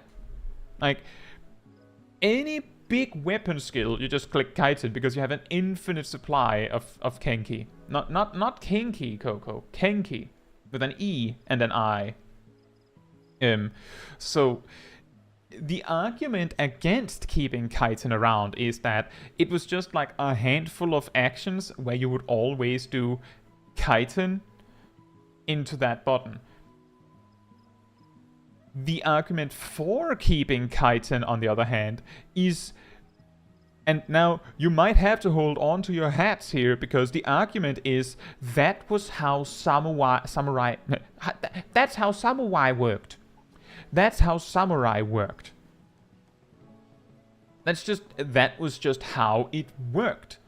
Like, getting rid of chitin because it adds unnecessary complexity is just as good an argument as saying, why don't we just give Warrior like a 10% damage boost across the board and get rid of Surging Tempest and Storm's Eye? Like, unnecessary complexity can also be viewed as, well, that's how the job works. Like, that's someone decided that that's how the job works. And the only good argument against that, now that we know that chitin was removed, is that whoever decided that that's how samurai works decided that that's not how samurai works anymore. And that's the best I can offer, so that's why it can be very difficult to argue for what should be removed, what it doesn't need to be on a job, what should be on a job, what is okay to get rid of for button bloat, what isn't okay. Like, if I suggest stuff, it's mainly like, is there something we could change without it impacting the feel of the job in a major way? Like, for example, I genuinely think, now, if there's any Paladin mains in the chat, I genuinely think that if we made Holy Sheltron have a 1-second recast, and you could use it on other party members, and we got rid of intervention, no one would care. I'm pretty sure. Like, pretty sure. But that's like, it's like disarming a bomb almost. Pretty much becomes TBN. Well, not exactly. And speaking of TBN, if Dark Knight needed something removed, couldn't we just combine these two? Juro says, if it keeps the different animation, it's fine, I think. It could be. It could be just, you just used intervention animation.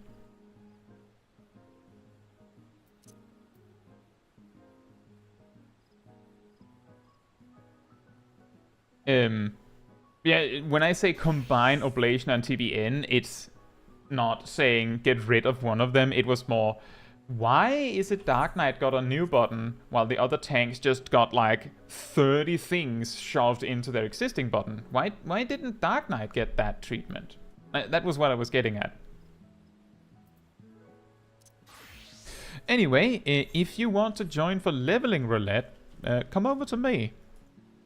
Then we'll see if we can make a 4-man party. If we get enough people, then we might have to make 2.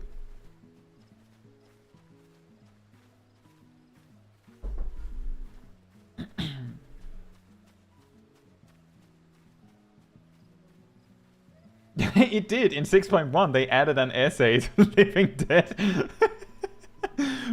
Fair point. Fair point. I'm guessing if you're not over here that you don't want to come along. Which means... Alright, it looks like... Are we 6? Let me just grab everyone. If you're standing far away because you don't know... because you don't want to take anyone else's seat, come over. We'll see if we can make 2 4-man parties instead. And that's absolutely true, Steve. If they go another 10 years, they'll have to make some they have to make some cuts. Or they just never add anything again.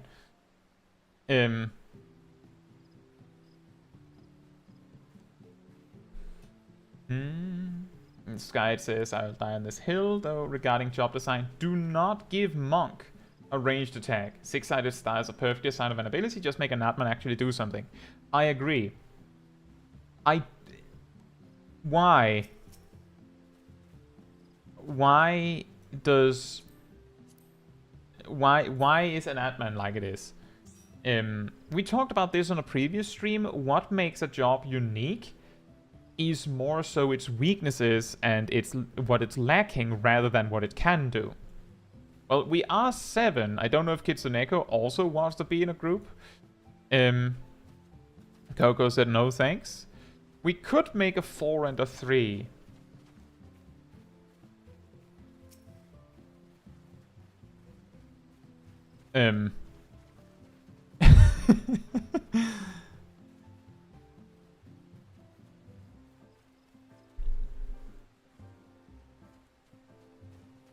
I feel like we need some chase music for this.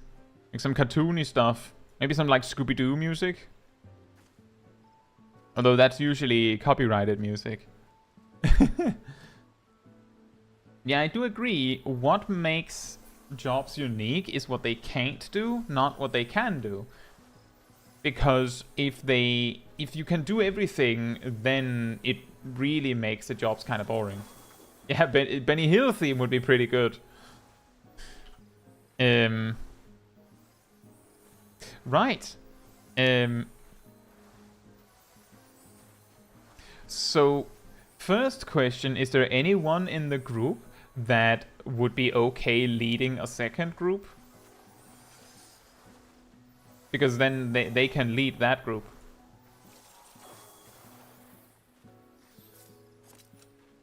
Oh, Kitsuneko can also join. Well, then we have 2 4-man groups.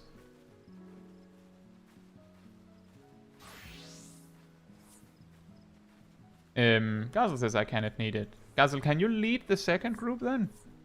Okay, now we have a 4-man group. Can the remaining... Let's just go over here, the group that I have, so that the remaining 4 can find each other.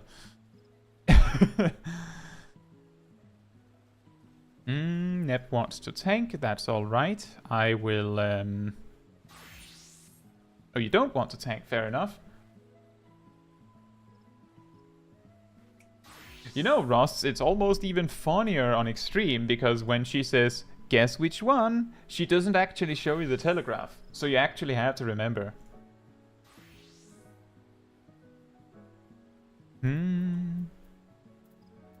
Well, BSR says whichever you prefer. Well, in that case, I mean...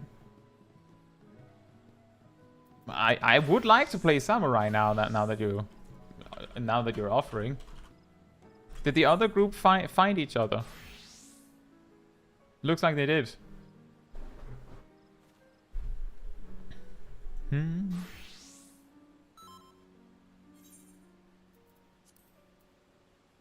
Oh, almost forgot.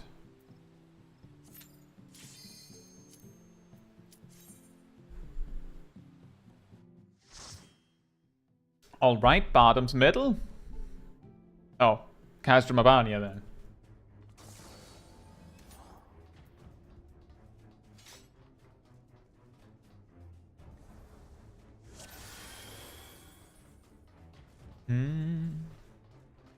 That's fair, Steve. I don't know if it's outright an addiction. I think if you feel obligated to log in every day because, oh, like, what if you don't? Like, you have stuff you need to do every day in the game or something to that effect.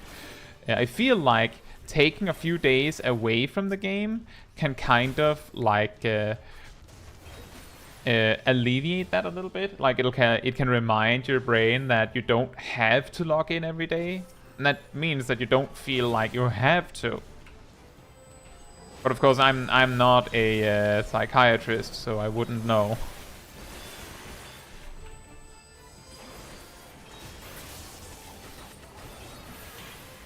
But I've had that experience with like games where I've almost felt like I had to log in every single day. That if I just took one day and didn't log in on the game even once, like I just didn't play it for a day, I would be like, wait a minute. I just remembered I don't have to play this. And then I also consequently remember that I don't actually enjoy it, for example. Which might not be great if you do want to enjoy it. Like, if you want to enjoy Final Fantasy XIV, but you're just trying to get away from it a little bit, and then it ends up resulting in you no longer playing it even though you wanted to. That's not good. Exactly, modern WoWs like that. I have never played Destiny 2, so I can't speak on that, but exactly. I have talked about this a while back, like a little bit indirectly with WoW, that you can do And like every single minute of your life can be used to get stronger in World of Warcraft. That is not the case in Final Fantasy XIV. And some people would call that a strength.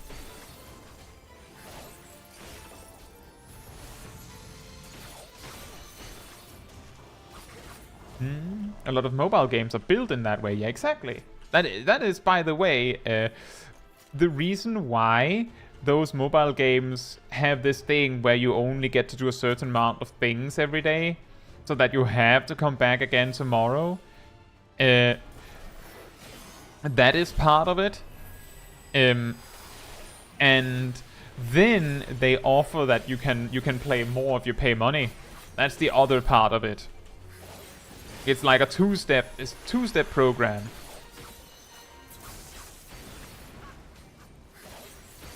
And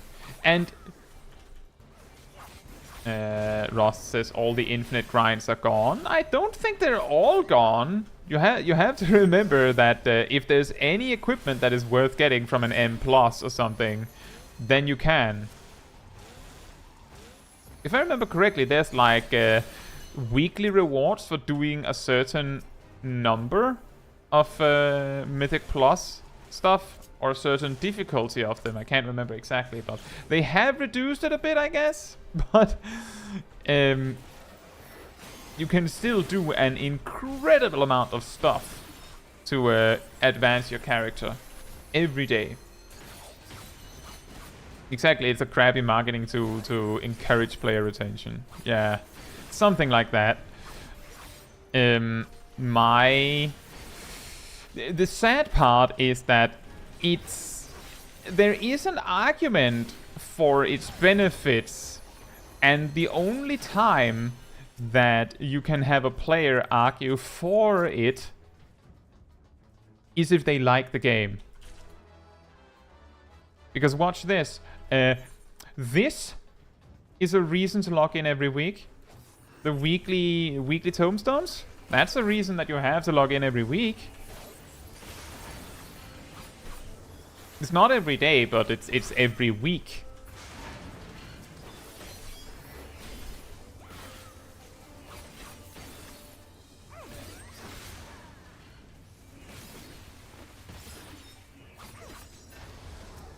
I didn't have the confidence that I could actually finish the Midara Setsugeka, so I didn't.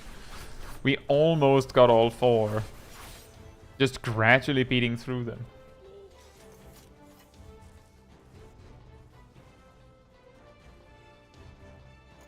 There's also the difference that in like grind MMOs, they didn't make it so that there was like necessarily something you had to do every week. There was just more like the entire selling point of the game was grinding levels, for example. So you could invest an infinite amount of hours almost into just playing the game every day. Like, there wasn't anyone that told you had to stop. Which might almost be worse. You get what I mean? That might actually be worse.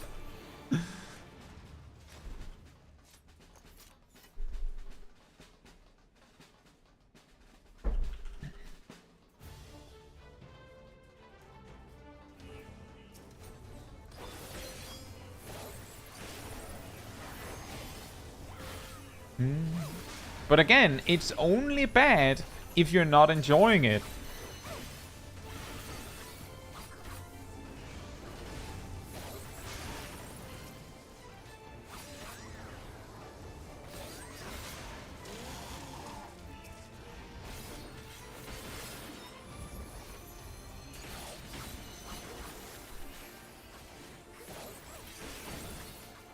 Yeah, that's true, Jiro. I do remember that.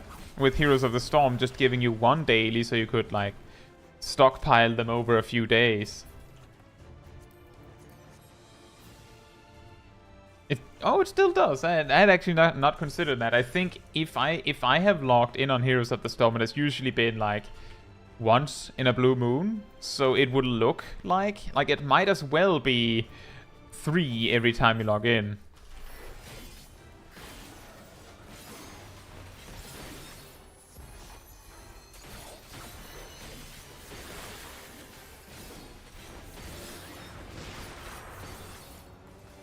Hey, congratulations, Kaisha.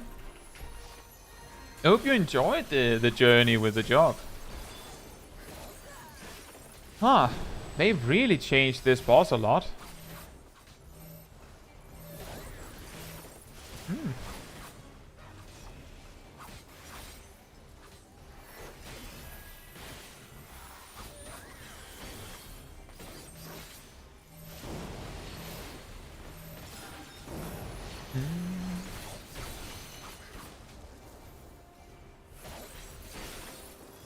Oh, it gets a debuff and we can hurt it more.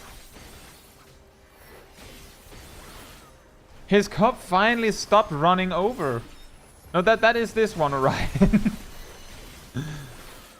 He finally found a bigger cup.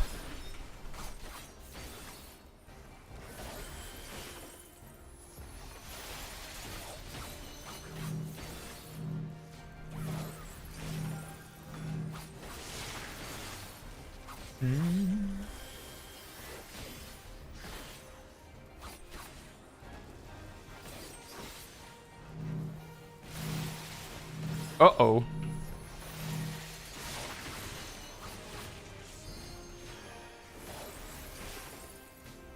I just realized that my Higanbana ran out at some point, but now the boss is nearly dead, so there's no point.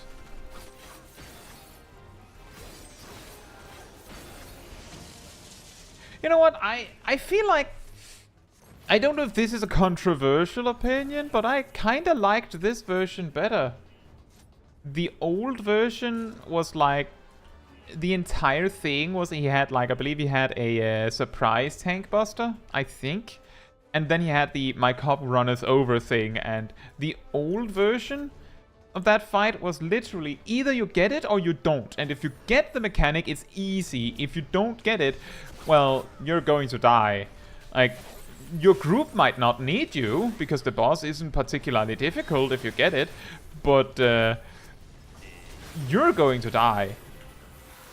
And I don't know if that's like an interesting fight design.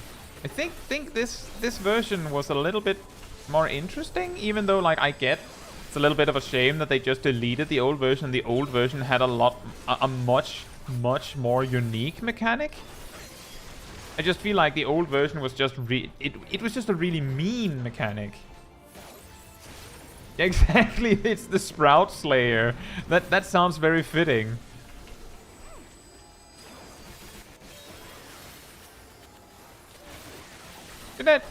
I like the new version of that fight. I feel like they kinda improved on it, even though like they basically took everything it was and just threw it out the window. I feel like it's better. I feel like it has been changed for the better.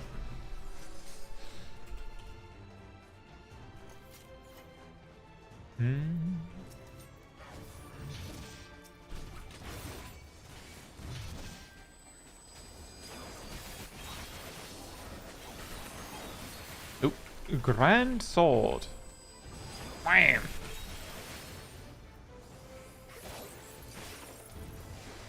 Oh, you already finished. Which dungeon did you get?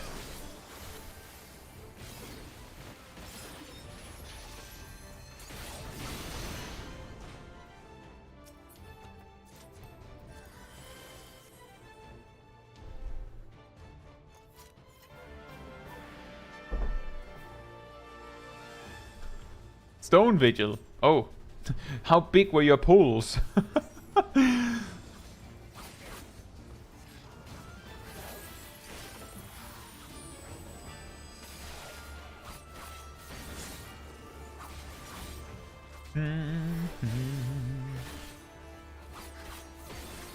Stone Vigil is very scary to heal, because you don't know how much the tank is going to pull for certain, because they can pull almost as much as they like.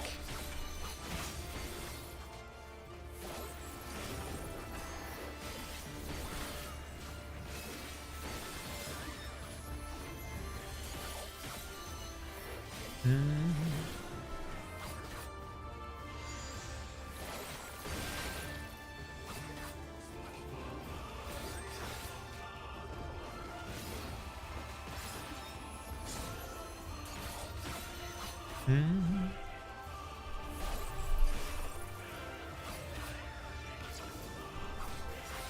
It is really, like, if you have a pre-made that all knows what they're doing, you can actually pull the mobs between bosses into the boss room.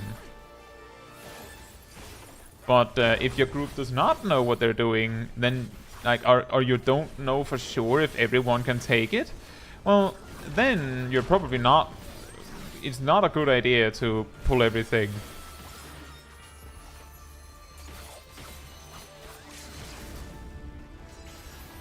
Boink, boink. I could have used Limit Break a little earlier. Oops.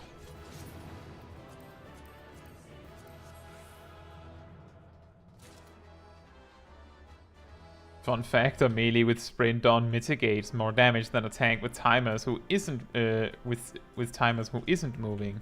That is true. I haven't exactly presented it like that, but in my 6 tips for tanks guide, I basically present that if you're taking too much damage, have you tried running?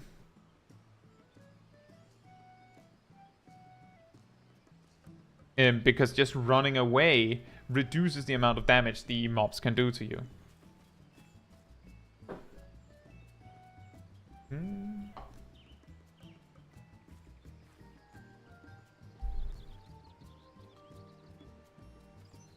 Yeah, Castrum Urbania is very strict. Like, there's a lot of spots where you just aren't allowed to pull more.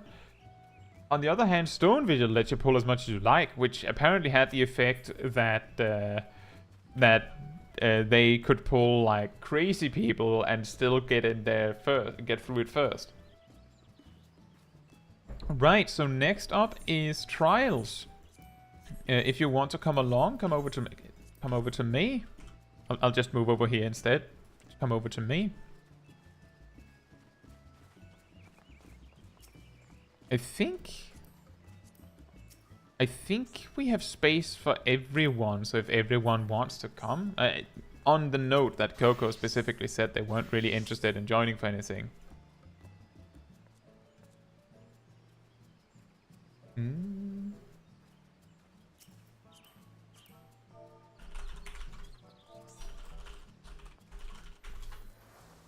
Does Kitsuneko not want to come?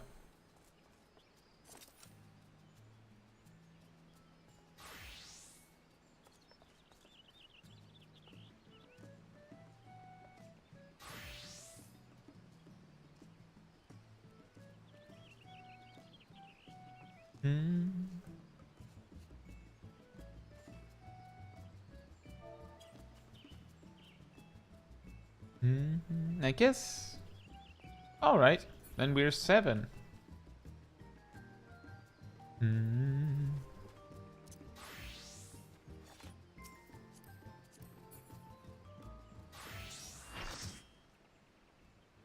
We will need an additional. Well, we don't need an additional tank. We have space for an additional tank. We can also just queue and hope that we get something that doesn't need 2 tanks.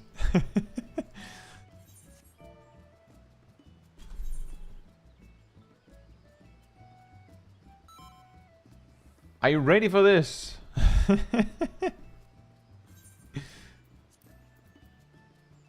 Well, the worst that can happen is that we land in something that requires 2 tanks.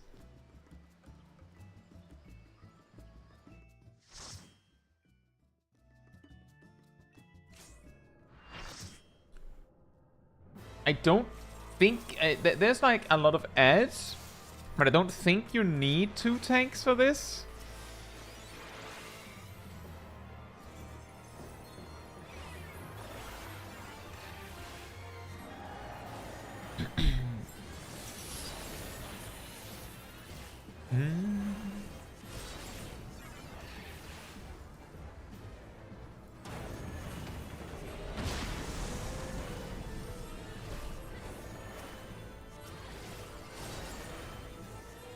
Oh, right.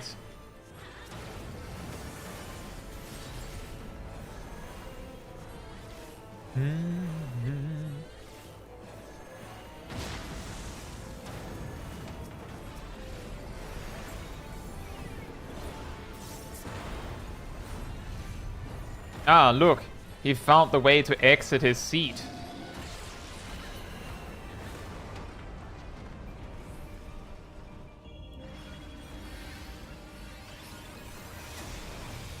Good and evil, the war eternal. I love the way that he says that.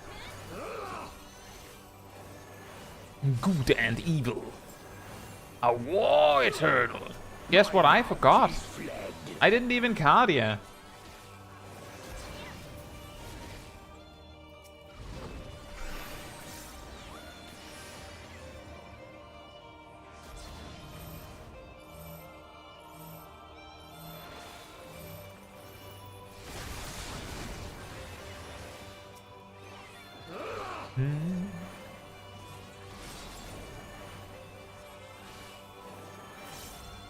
It's true that so the reason why the tank generally shouldn't kite mobs is because it messes with the DPS, especially the melee DPS.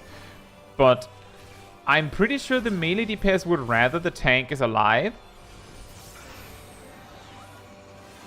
So like that's the thing, is that if you're in a situation where you have to do it to survive, then it's better to do it than not. Good call staying out of the stack mark, Aerodel. I completely missed that we're kind of low on HP. It is smart.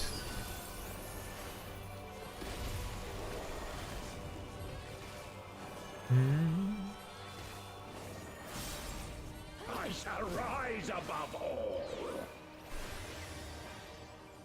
Bear witness to my will. Bear witness.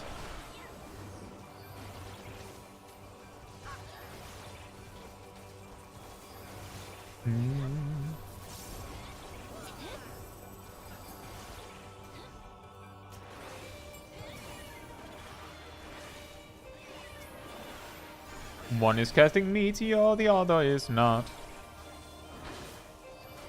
One is wheelie and the other is witty.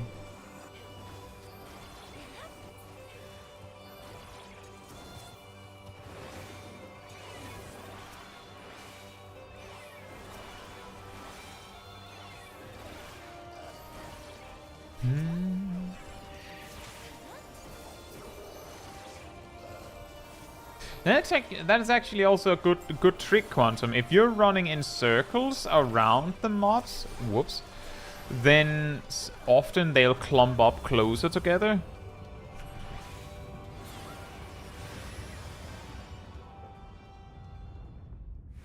Bow to mine infallible judgment.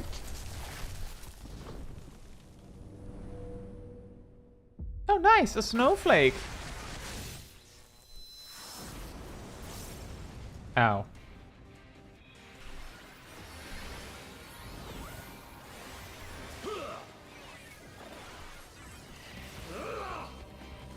Suffer in endless torment.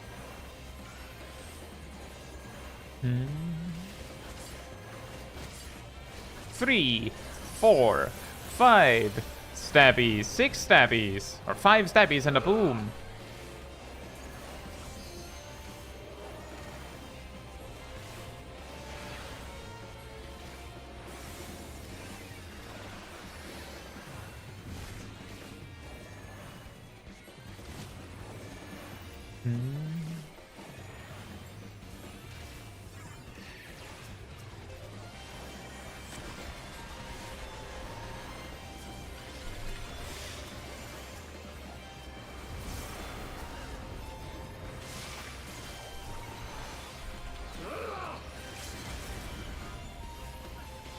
That was a lot of damage all of a sudden.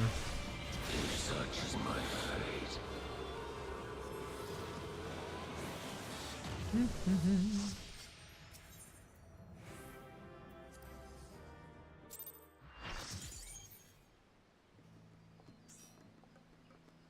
fate. Right. I think we do normal raid next. Is everyone up for normal raid?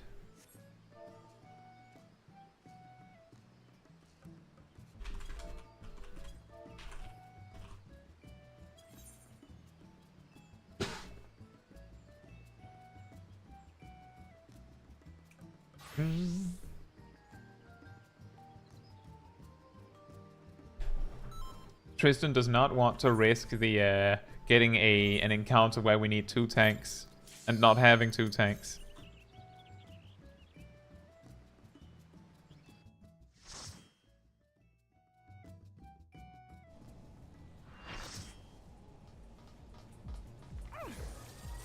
Pepsi Man?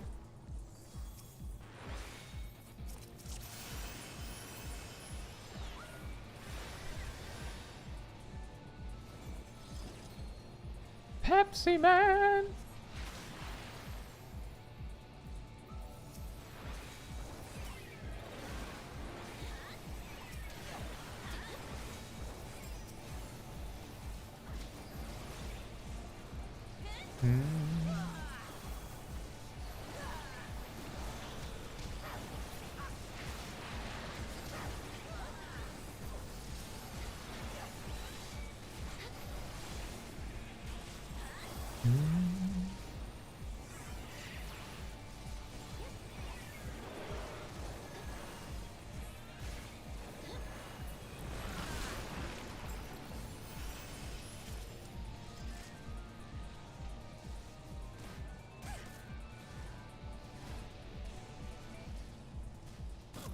This guy says best ones are the you pull your tank players when you're grinding tomes with a 3-stack. You mean when you say a 3-stack, do you mean a pre-made of 3 players? Just to be sure.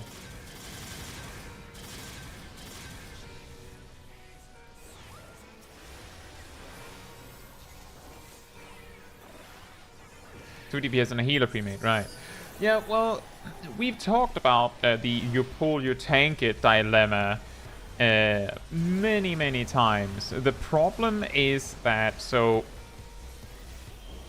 ultimately you pull it, you tank it is the nuclear solution to when you have a ninja puller that is driving you mad. That's the easiest solution to make the ninja puller stop ninja pulling for you. It's just let them deal with the problem they made themselves.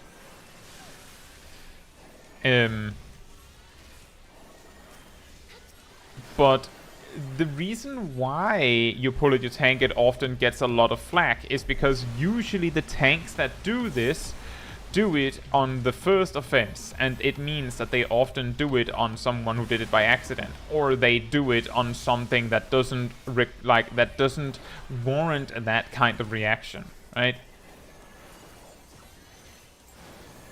Alright, guys, enjoy work. But yeah, basically, you pull it, you tank it is fair if you, if there's a DPS that pulls too much and you say, can you not do that? And it clearly is bad for the group. And that's the key thing, is that if you say, for example, Steve says, I'll do that if you keep pulling more than my gear can handle. How much your gear can handle might be more than you think. So if the ninja puller pulls more for you and you get away from it unscathed, you're mostly fine, and then your gear can handle it. But if you just wiped and the ninja puller does it again, then that's a different story, right? Immediately the tables turn. That's why the reason why it's kind of delicate with the pull it, you tank it is because on one hand, sometimes the tank is in the wrong. Sometimes the person who pulled is in the wrong. And the reason why you pull it, you tank it gets a lot of negativity to it is because usually when this problem comes up, it comes up because the tank was too quick on the trigger. And usually they bring it up almost immediately when the dungeon begins.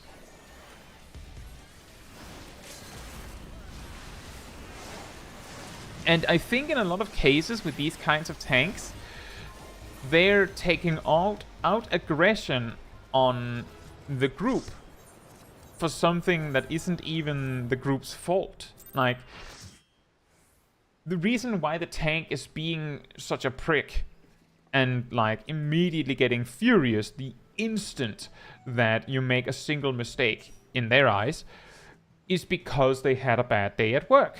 Maybe they had a bad morning. Maybe they just broke up with their girlfriend or boyfriend. Like, who knows what could be wrong? But I can't imagine that someone who's having a wonderful day suddenly flips like on a dime because of that.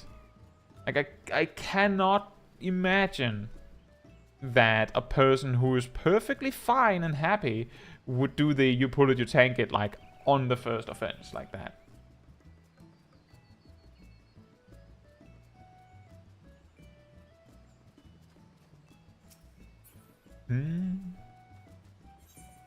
Right, so next we're doing Alliance Raid. I see Coco left, that's fine. So I guess we're 7.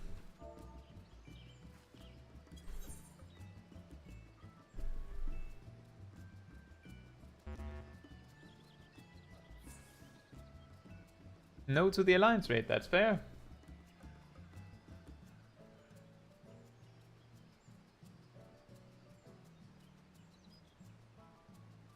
Well, Quantum, the big difference is that, and I've talked about this before, is that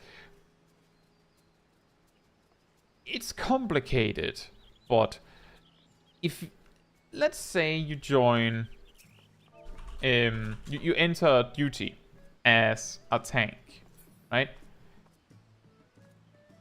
And you ask the healer, do you want big or small pulls?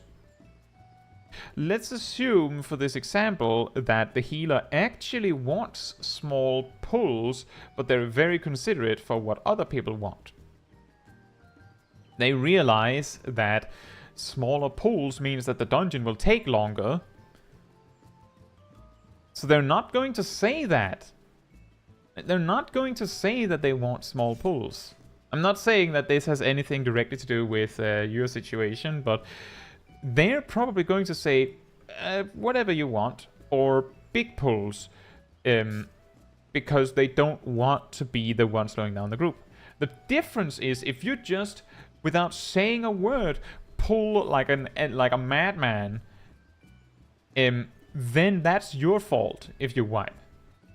If, on the other hand, you asked the healer what they wanted and they said big pulls, please, or even whatever you want, then they said they could take it. Vaguely, but they technically said they were ready. So it's not your fault, necessarily. Now it's your shared blame. Or the healer's fault. That's my perspective. This is why when I land in a duty as a tank, even with a sprout, I will, if they specifically ask me to pull small, I will be like, what if we pull big?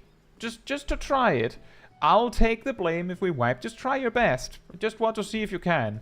But if they don't say anything, I'll pull big. If we wipe, I'll just say, that's my bad. I'll pull a little less. Because then you avoid putting the ball in the healer's court. You avoid making the healer have to feel like they're to blame. Exactly, BSR. It's the same as me. Just, oh, well, normally I do like this. And then if you wipe, then you adjust.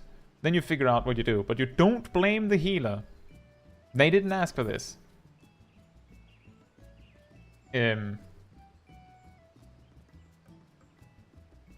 Right, so Alliance Raid. Let me do another ready check.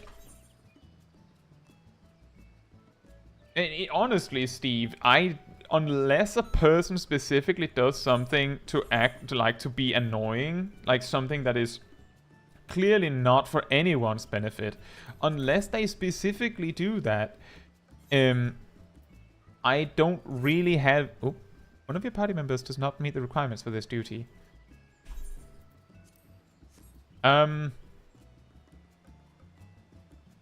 Hey, Tristan.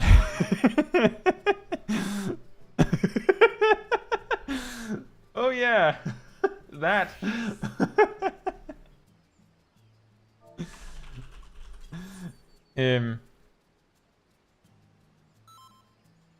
Yeah, if, like, there's no benefit to people getting angry about it. It's just better to just, exactly, if you wipe, just sorry, and then you go again. Doesn't matter who's to blame. Usually.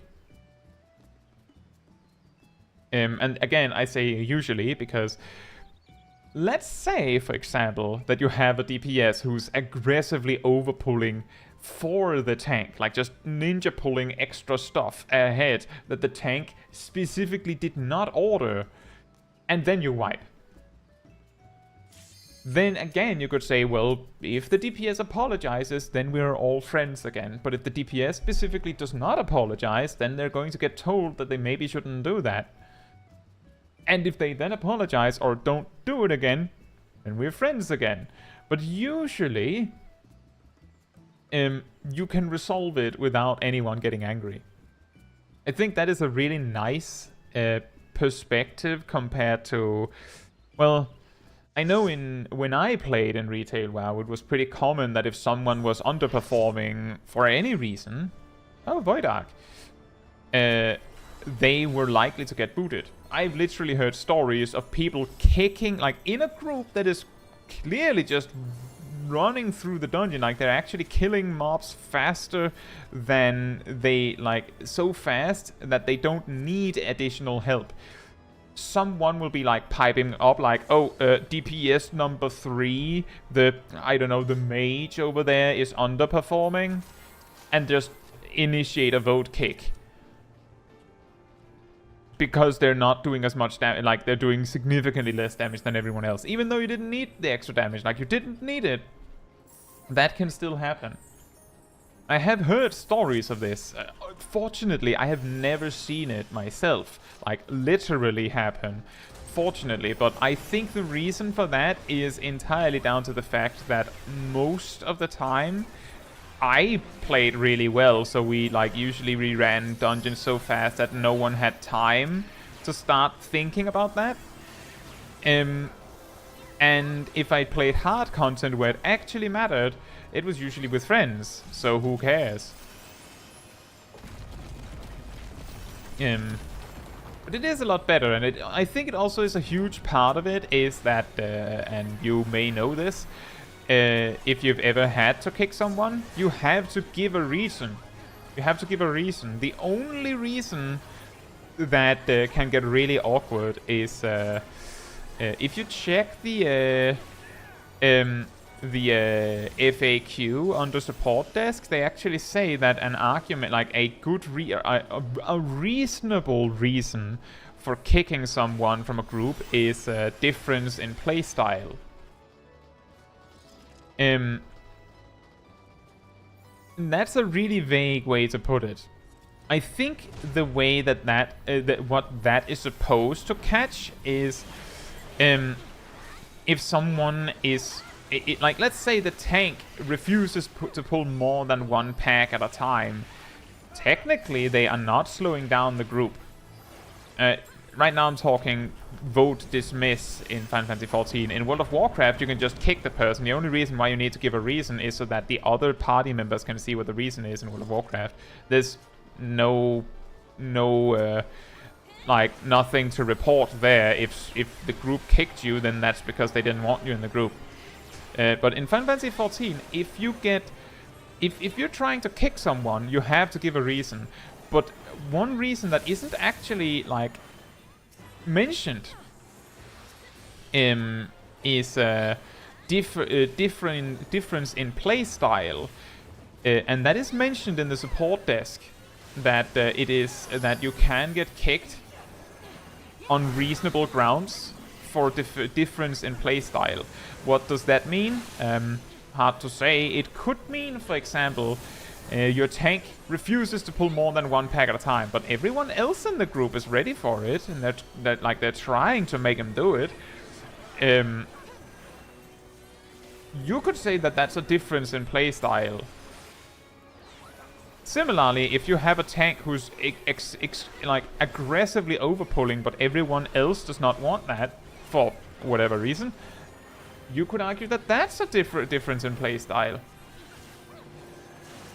I posed a different example a while back where I said, imagine that you enter like an expert roulette, and I don't know, the healer has decided that they're going to RP walk through the entire dungeon for who knows what reason. They're going to RP walk through the entire dungeon.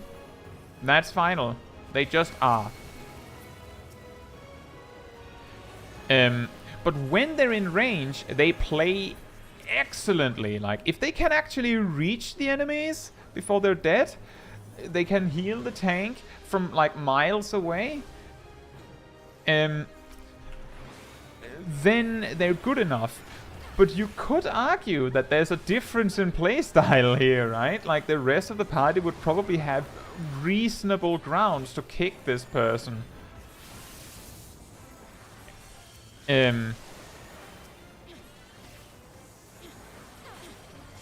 Simply because it's not fair to the rest of the group.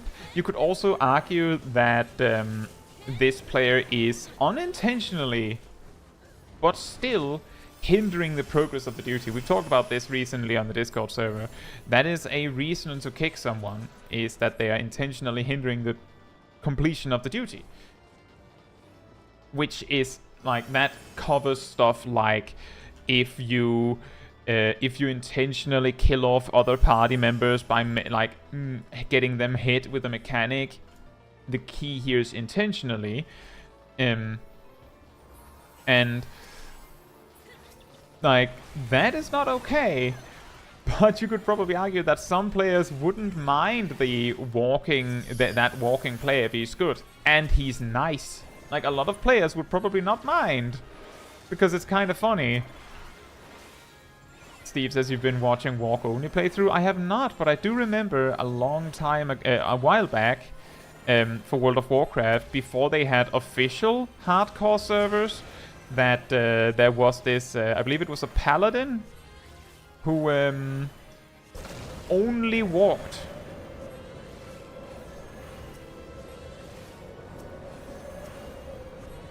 Oh. So that is pretty funny. I am become Marble Tank. Can you... Ow.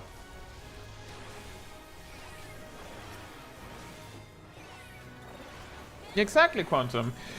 If someone suddenly disconnects or even goes AFK with no explanation out of nowhere in a dungeon, if the person hasn't given people reason to dislike them, it's often people are willing to wait for them. Just sit down and wait. So generally, the intended use case for vote dismiss, and the reason why you have to give a reason, and that reason is punishable if you're making it up or it's not true, is not to specifically mean that you can't use the vote dismiss feature, but it makes you think an extra time before you do it, right? Like, if you're told that if you kick someone for dubious reasons, they can write a counter report on you and you can turn out to get punished, then you're probably less likely to to kick people for dubious reasons, right? Like, that is ultimately the goal here.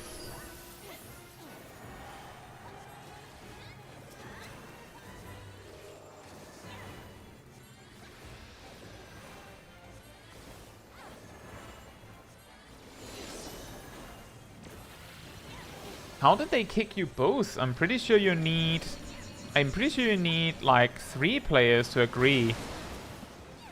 I think? I'm pretty sure you need everyone else in the party to agree, or is that wrong? Single target dot on.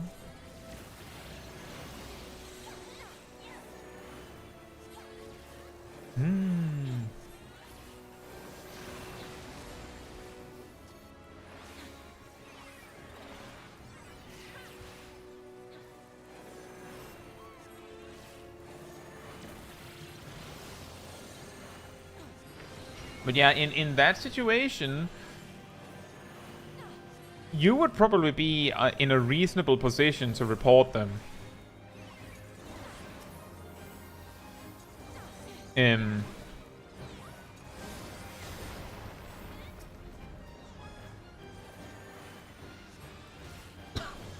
Yeah, that's what I thought, Steve, is if you have 4 players in the group, surely you would need all 3 to vote yes to kick someone. And then you would need 2. But the thing is, I have never, ever tried to kick someone with less than, like, unanimous agreement. So I don't know. I actually don't know.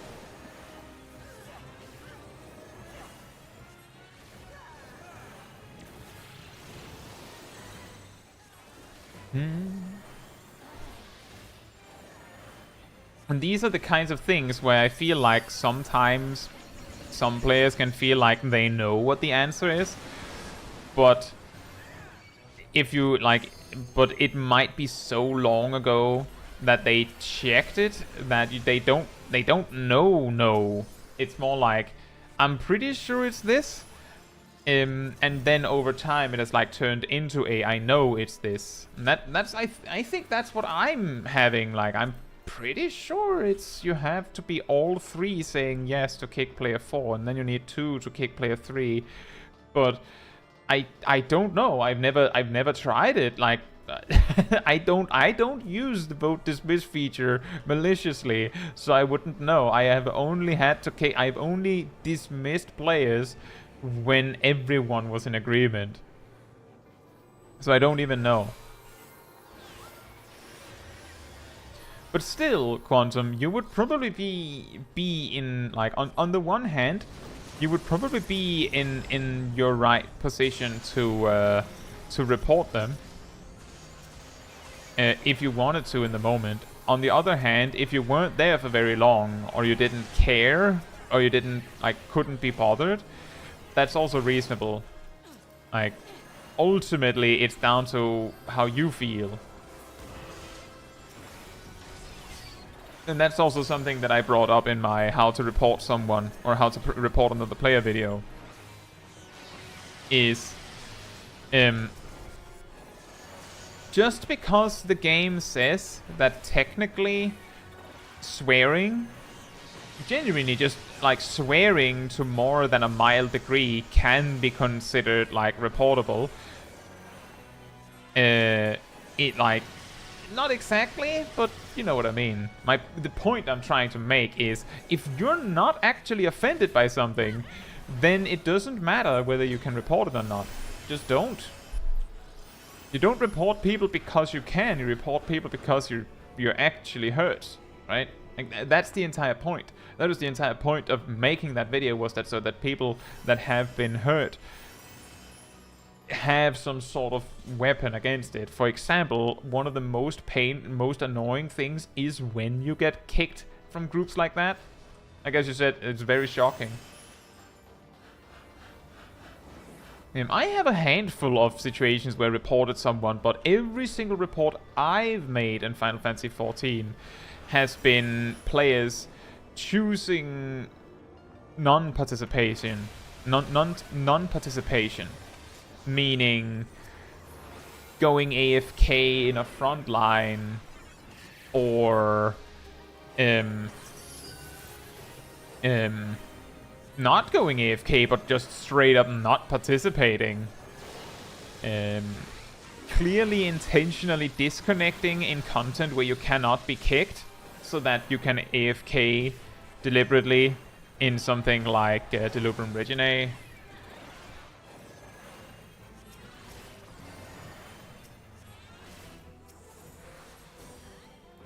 Like, those kinds of things are basically the only times I've reported anyone, and it's typically frontline. I believe the majority has been frontline, actually. So yeah, don't be that guy. Don't go AFK in frontline.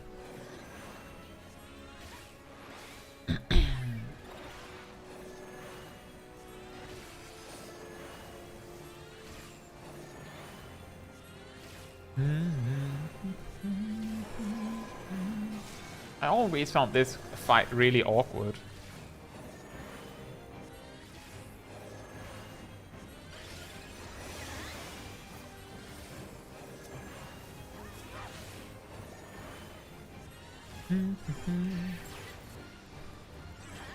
Because the boss, normally when you have like a secondary target you need to deal with, the boss becomes completely invulnerable. But not in this fight. So a lot of players just ignore the mechanic because of that. It makes it very awkward to deal with. You find fishing taxing enough. Fair enough. PvP is optional. I think mainly the people that... so now the boss is invulnerable. That's kind of what makes the gear towers earlier awkward, is that you'd think you'd get invulnerable twice. But PvP is optional. There are some rewards from it, but you don't need them. And you don't need them. So if you don't want to PvP, you just don't. It's pretty effective. A very effective way to avoid doing content you don't like.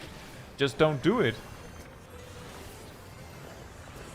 One easy step to avoid having to do content you don't like.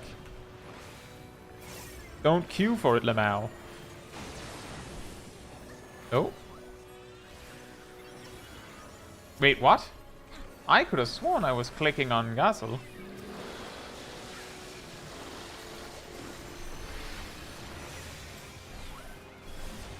Well, that ended up being my problem. Because that meant I was lacking a healer. Normally I wouldn't do that, but that was my mistake. Rest the wrong person.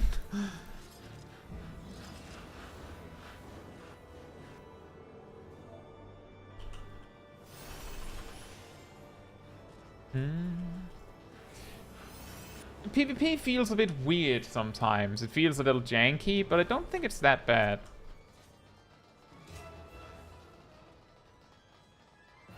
Yeah, I have a feeling, I'm not like 100% sure on that, but a feeling that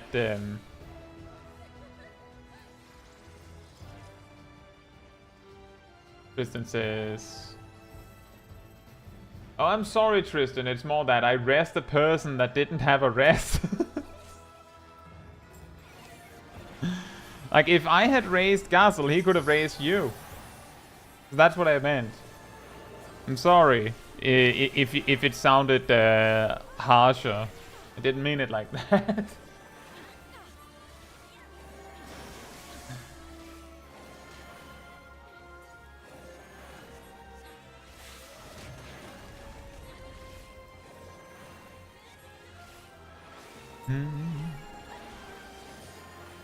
But yeah, in my experience, most of the time when there's like players in PvP that are not participating or like doing weird stuff apparently to avoid participating for one reason or another, I feel like it's very often that it's because they are like they're in PvP because they want the rewards, not because they want to play PvP.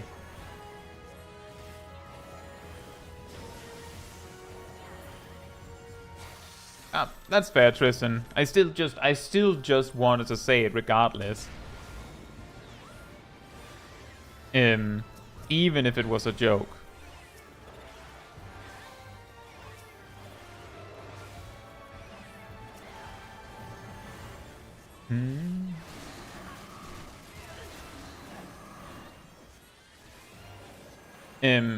Yeah, it's often, I feel that it's because players are like, they want the rewards from PvP, but they don't want to do PvP.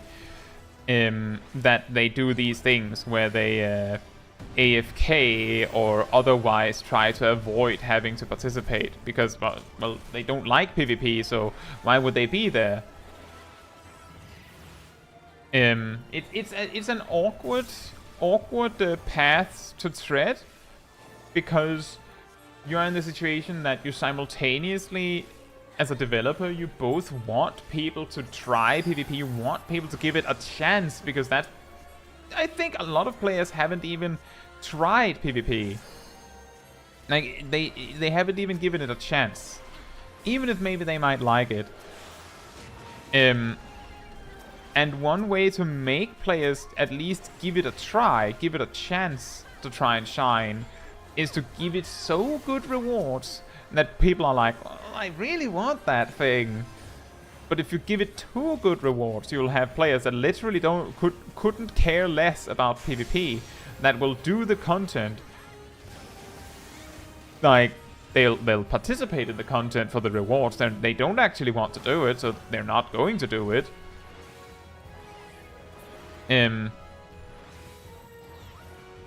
But they'll still be there to everyone else's detriment.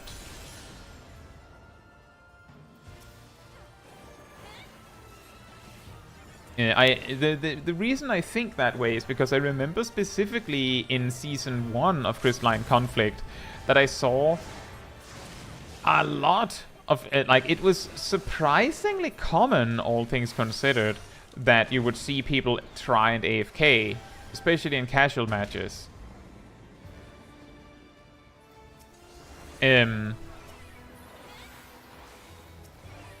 Because they, you know, they wanted the rewards. They didn't want to play the game. They didn't want to PvP. They just wanted the rewards. And that happens to fall under a reportable reason called bad sportsmanship or poor sportsmanship. So you'll just get punished for that if people choose to report you. So don't do it. But yeah, I did see them more than I've done since. Because that was the first season where there were big, nice rewards. Hey, Shiro. Hope you're doing well. And welcome back, Tracy. You had to get the fire brigade out. Oh, that's bad. I hope you're alright. Hey, 69.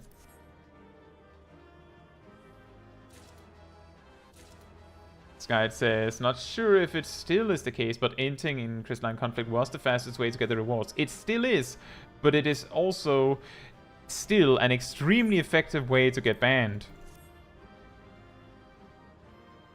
The reason is that, and I've talked about this many times, and remember, and I say this every time, leading with, don't do it, you'll get banned. Don't do it.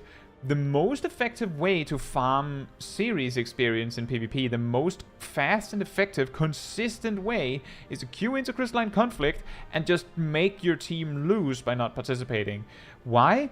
Because, well, if you go in front line, those matches can take way over 10 minutes.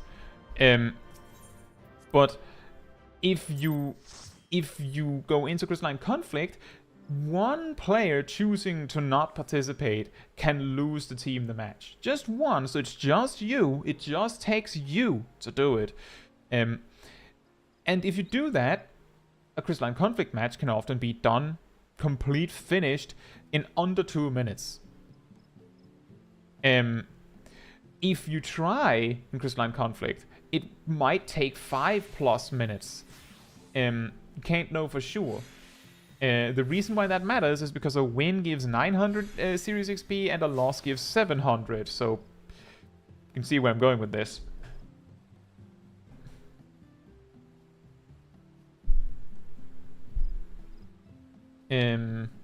So it is the most effective way to get the rewards. It is, however, not allowed.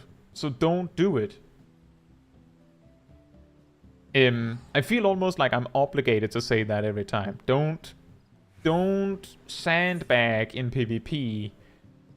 Don't do it. If you don't want to play PvP, then just don't play PvP. Do something else. There are other things to get in the game. Just don't ruin it for the people that want to be there. See, regarding you pull your tank, I think the infuriating part is that it feels like breach of privilege, like the right to pull is mine and mine alone to enjoy. You know, that is actually a good point. I'm pretty sure that it isn't in the job description of being a tank that you and only you are allowed to pull. Pretty sure it isn't.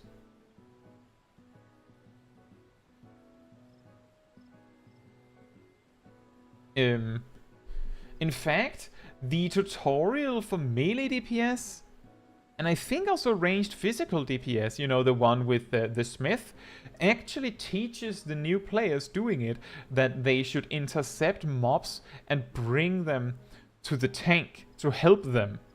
Which basically you can extrapolate on that to argue that ninja pulling is intended. That is what you're supposed to be doing.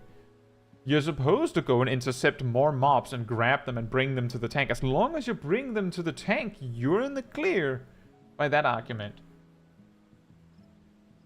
And yeah, that is also true. If you don't want to do very much PvP, a single frontline with the daily, win or lose, you're going to get all of the rewards within a season. No problem.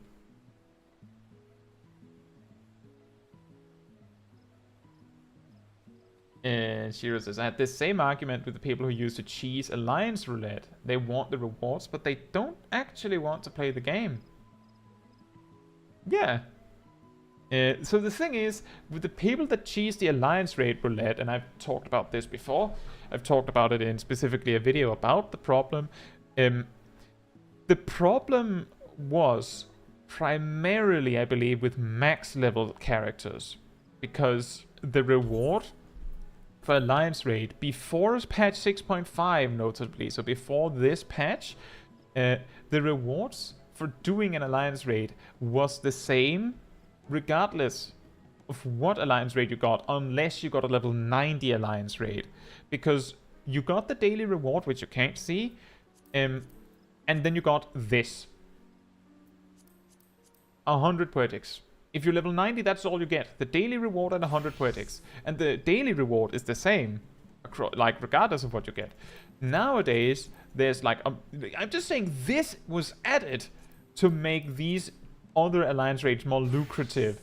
60 causality just on top to sweeten the pot a bit.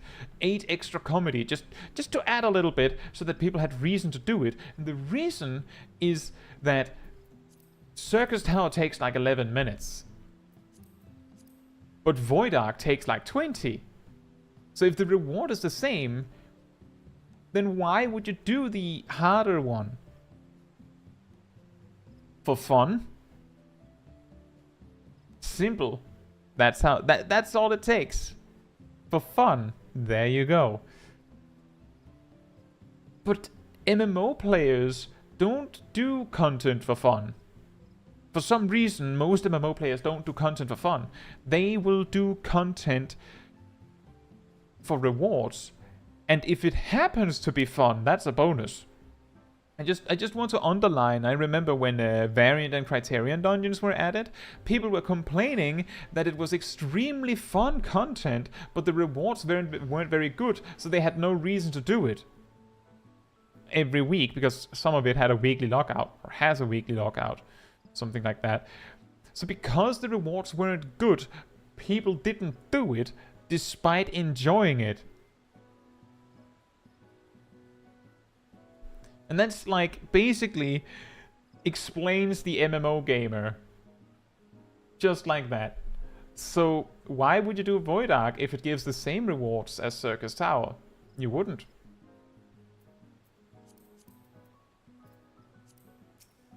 And I just want to underline, I didn't cheese Alliance Raid Roulette. I typically just queue and land in Circus Tower again, or I join with every one of you when there's a level 59 in the group, so we get Circus Tower.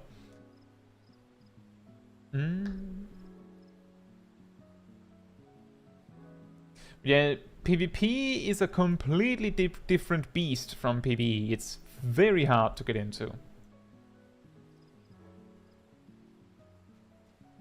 Little Billy says, ever hear of anyone trying to grind the Tomeless capture points achievement from Seal Rock?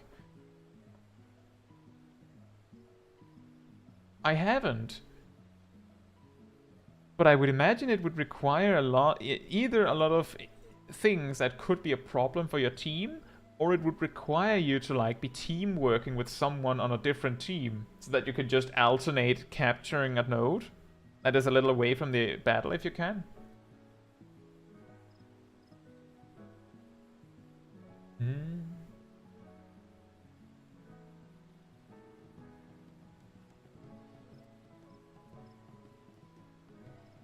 The difference between Glaya and Near. Oh yeah, I see what you mean. Uh, Max level players have a reason to do Aglaya because they need these, which are granted in addition to this reward. So it's actually 120 of these bad boys, 15 of these bad boys, and then one of these bad boys, which you need one of every week. So it looks strange, but it makes sense.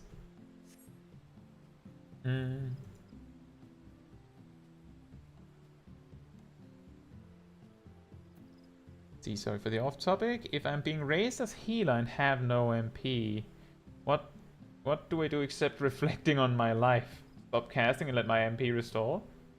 If you don't have lucid dreaming available and you don't have any other options, then all you can do, like I would recommend in such a situation, don't attack. Of course, context is everything. It depends on the encounter, like on the situation, whether you should be attacking really. But if you're getting raised and you have no MP to work with whatsoever, especially if there's other people dead that you could raise, don't attack. You're with zero piety. Most healers actually bottom out to 0 or only have a slight excess of MP to spare per minute if they're using all of their MP restoring toolkit to keep up. But that's if they're spamming their attacks, like they're using doses every time they can and things like that. So if you stop attacking and use your tools as you get them, then it will take you around a minute and then you'll be completely full. That doesn't mean you should stop attacking for a minute, of course. That's not what I'm saying. What I'm saying is, if you're completely out of MP and you kinda need some MP, then don't attack. Then don't attack. And as Gazel says, if your co-healer's fine, and they can keep up healing, then you might not need to stop attacking. So, like, again, context is important. But I just wanted to raise that if you need MP, then it might be okay to just take a breather in general. If you're talking mainly casual content, something you can do as like a backup solution is have a stack of these in your inventory. These specifically high quality super ethers, they give like nearly half of a lucid dreaming's worth, like that. So that can like immediately put you back in a safe spot. And that should tide you over until lucid dreaming or your job specific tools are ready again. So that would be what I recommend. I do believe I've heard some healers specifically use super ethers when they're progressing Savage as well, so consider that. I would recommend doing that. Get some super ethers, then you have the last resort. Don't use them on a whim. Specifically keep them on your person for that specific scenario you described. When you're looking at your situation like, this is a little bit of a pickle. You look at your situation and realize that you have no MP, no lucid dreaming, and you're a white mage, but As Eyes is on cooldown. Thin Air isn't going to help you very much in this very moment. That's when you go super ether. Problem solved.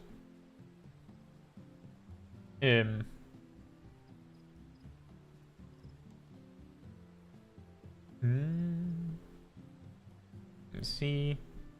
Ymir asked in game, are we gonna do frontline? Yes, we are going to do frontline. That is actually the next on the list, but before we do that, I will just be right back.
Alright, I'm back.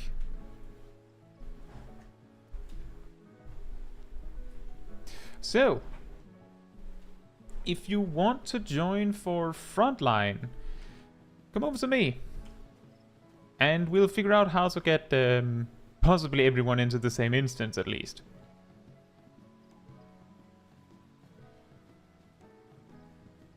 Hmm.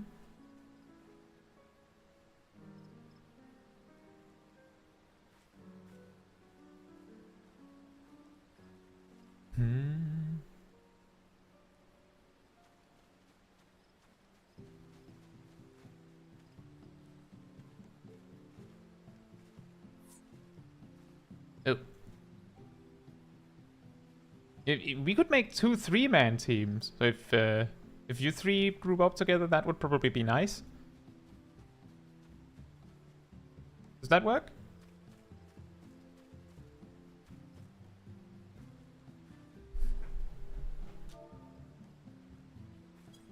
Great, Emir. I will make a ready check.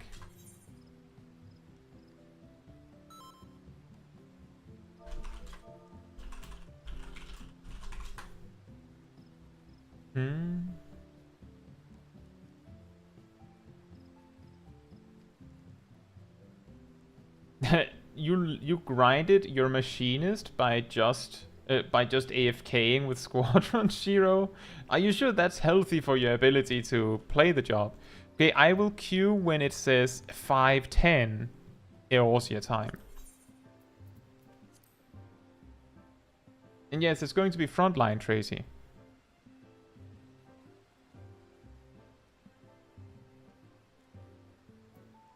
And go.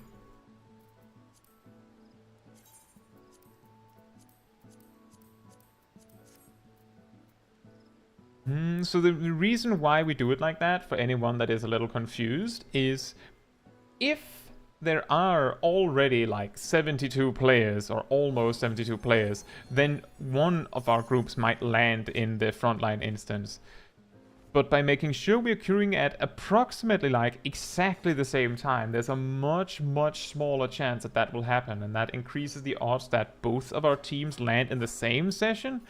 Doesn't mean we land in the same team, but it does mean that we'll land in the same, like, on the same battlefield. So whether it's 6-man surprise 6-man pre-made, or 2 3-man pre-mates that happen to know each other, we don't know before we land inside. But that's the reason why we're queuing like that. Just in case there's already a session almost full, we try to make sure that's not how it goes. We try to make sure there's not a chance for anyone to queue between us, so to speak. So that it's us 6 in 2 teams that is the next in queue. Do I get to kill or help Kai? Ah, yes. Remember, when you're not on the team with me, you can work on your Kai death score, not to be confused with the kill death score. This guy says, have you done any of the Savage tier or plan on doing it? I have not done it, and as it stands right now, I don't plan on doing the Savage Raid tier. It's a pretty big time commitment. So I prefer to do it differently. I just prefer to not participate in that. I think we landed on different teams. Kill it is. Oh boy.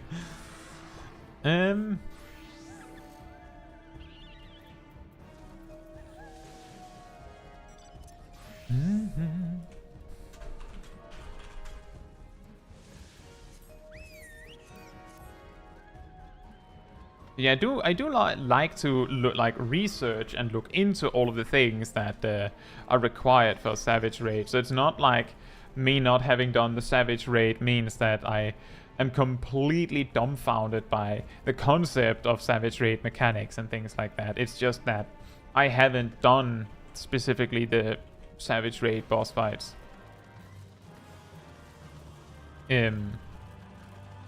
Most of the time that I've Savage raided in an MMO, well, you know, hardcore raided in an MMO at all, has been in the context of typically a friend asking me to join a raid team with them. And I have Savage raided in Final Fantasy XIV in a coordinated group, specifically in that context. Tracy, press character and PvP profile and you'll find all of your skills there.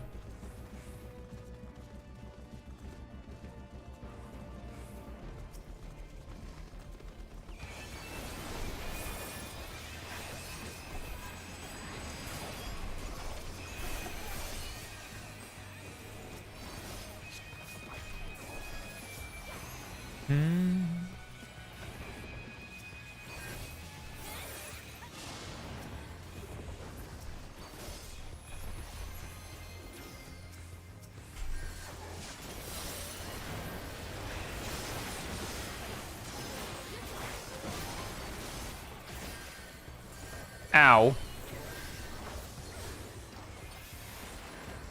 Did we just have like 5 people die in an instant?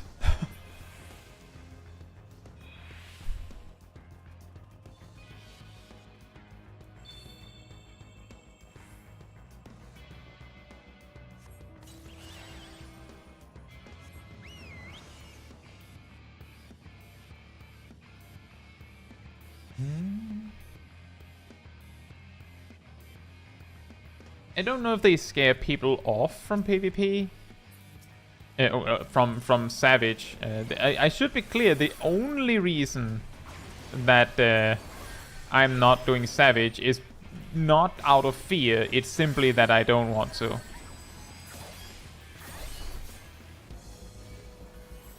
But I could imagine that new players to the scene might be scared off by a really difficult extreme.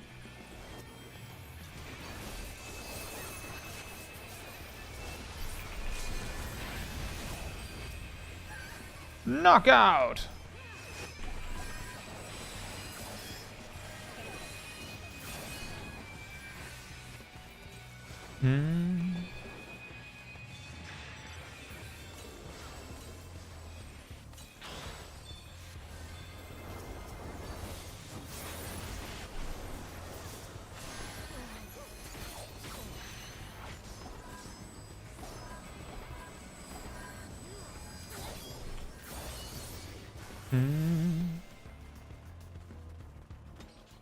You might be right.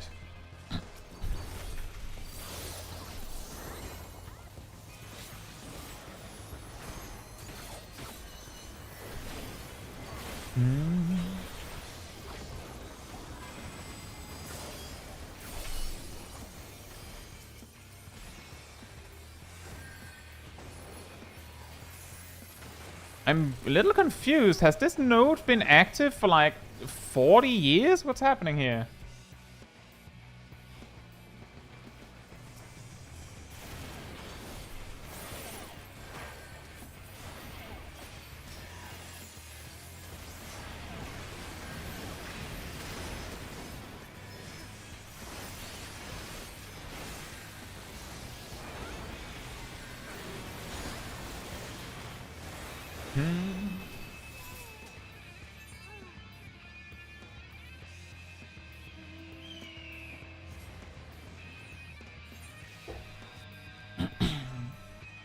Yeah, that is also a good point. Yeah, personally, I feel like if you're not specifically interested in like the whole like gearing process and optimizing everything to the like smallest little detail, then I mean there's no requirement for you to do the new Savage raid when it is new.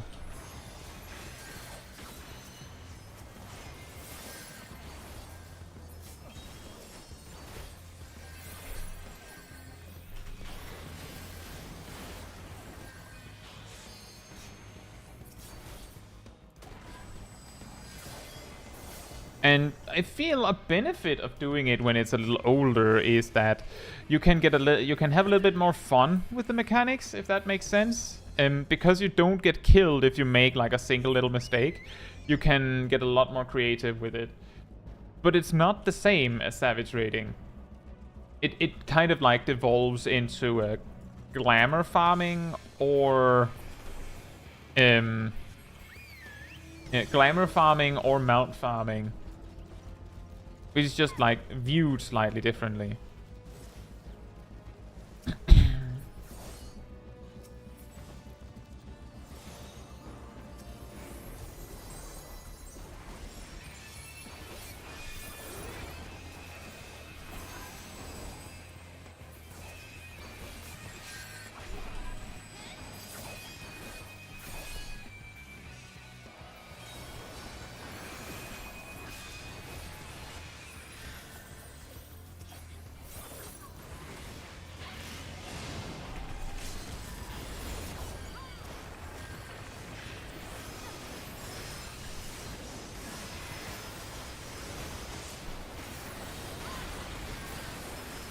Wow!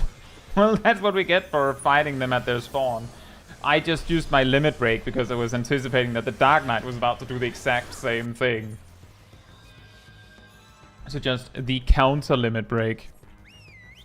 You don't get to become invulnerable and hurt me a lot. I just kill you because you managed to accidentally hit me.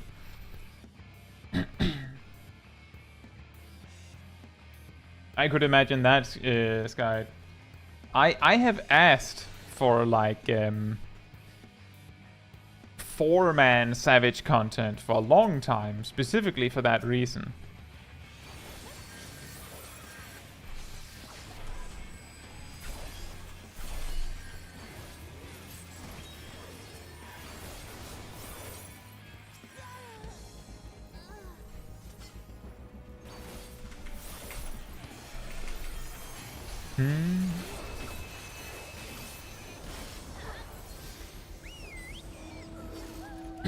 Criterion Savage is more like an ultimate, is it?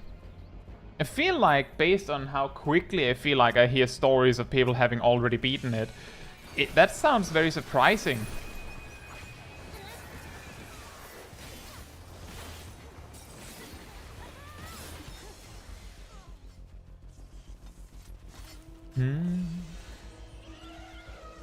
No, I didn't even realize we were actually in a very good spot. I was very focused on just fighting. I don't think we get to keep that.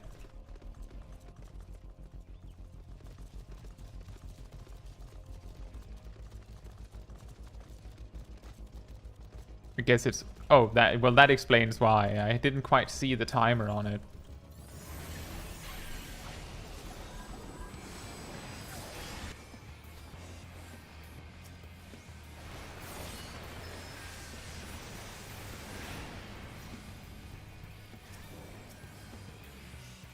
I think we have a Dark Knight Dragoon Astrologian pre-made. And the thing that gives that away is the Astrologian that has Battle High 5.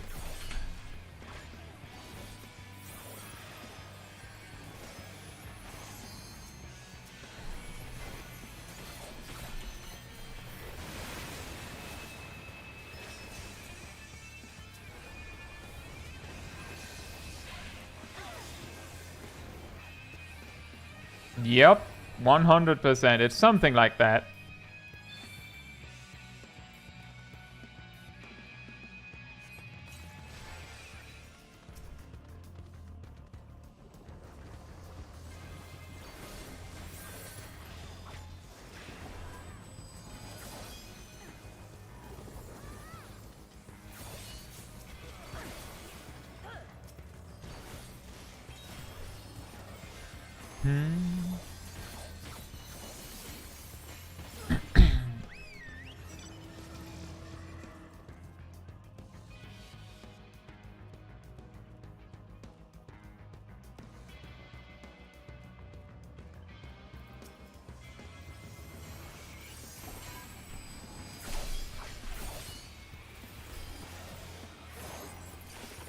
Our team is split. I don't want to fight this. Blue team is in one spot. Yellow team is in one spot. I'm not fighting that. Nope.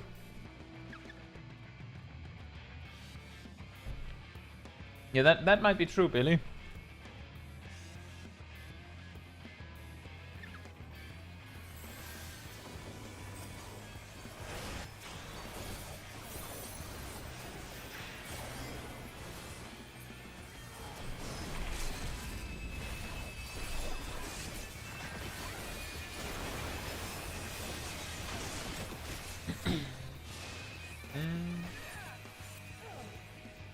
What do you think about making old content, including high difficulty content, more accessible for new players by adding duty support? But it unsynced and queues, parties take forever, so some of it is essentially dead content. It's not dead content. It's a very effective way to motivate new players to try a soft entry into hard content by requiring you to play with other players to do it. Because old content, like for example, a Shadowbringers Savage boss, while significantly easier than a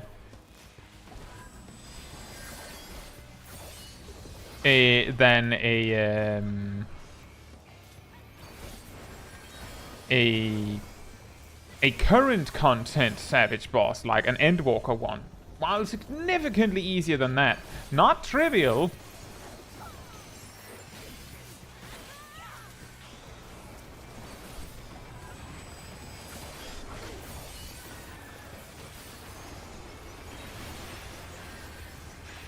I think there's coming an explosion from the Astrologian pre-made very soon. Or maybe not.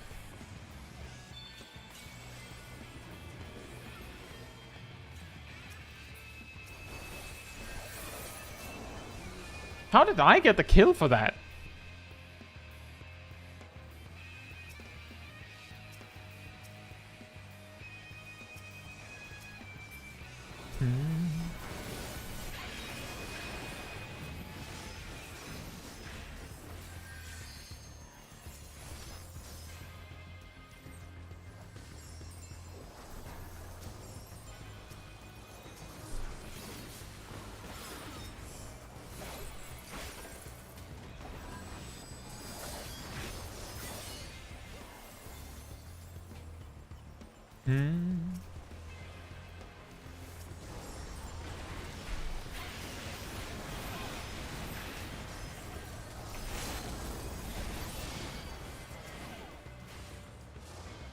Somehow I missed the Dragoon. I really thought I had him.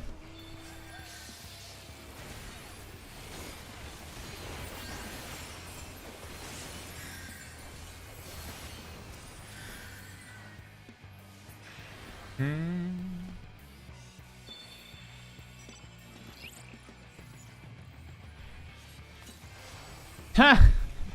So yellow is going to win this match because blue is too busy putting us in our place and just letting yellow win. that is pretty funny. But yeah, I don't think. First of all, I don't. Given that they've had to make old content easier to just allow duty support to do it, I'm very, very unconvinced that they would be able to make old Savage content doable by duty support without changing it. And I don't think there's any reason to change it, as long as it can be done.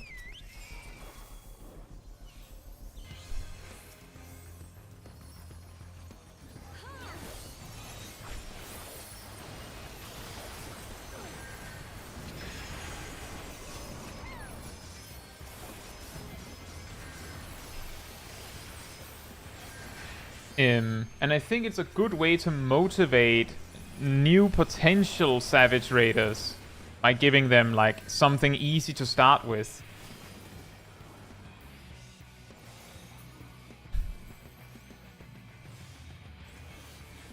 And on the one hand, if you gave it duty support, then they would be able to do it, and like that, then people would be able to experience it without that. But if you give it duty support, then you'll have like an even bigger step up to the harder content, because you have no reason to like if you have no reason to do. Let me try that again. Was the argument that people are not doing the old content, Viek? 95 assists.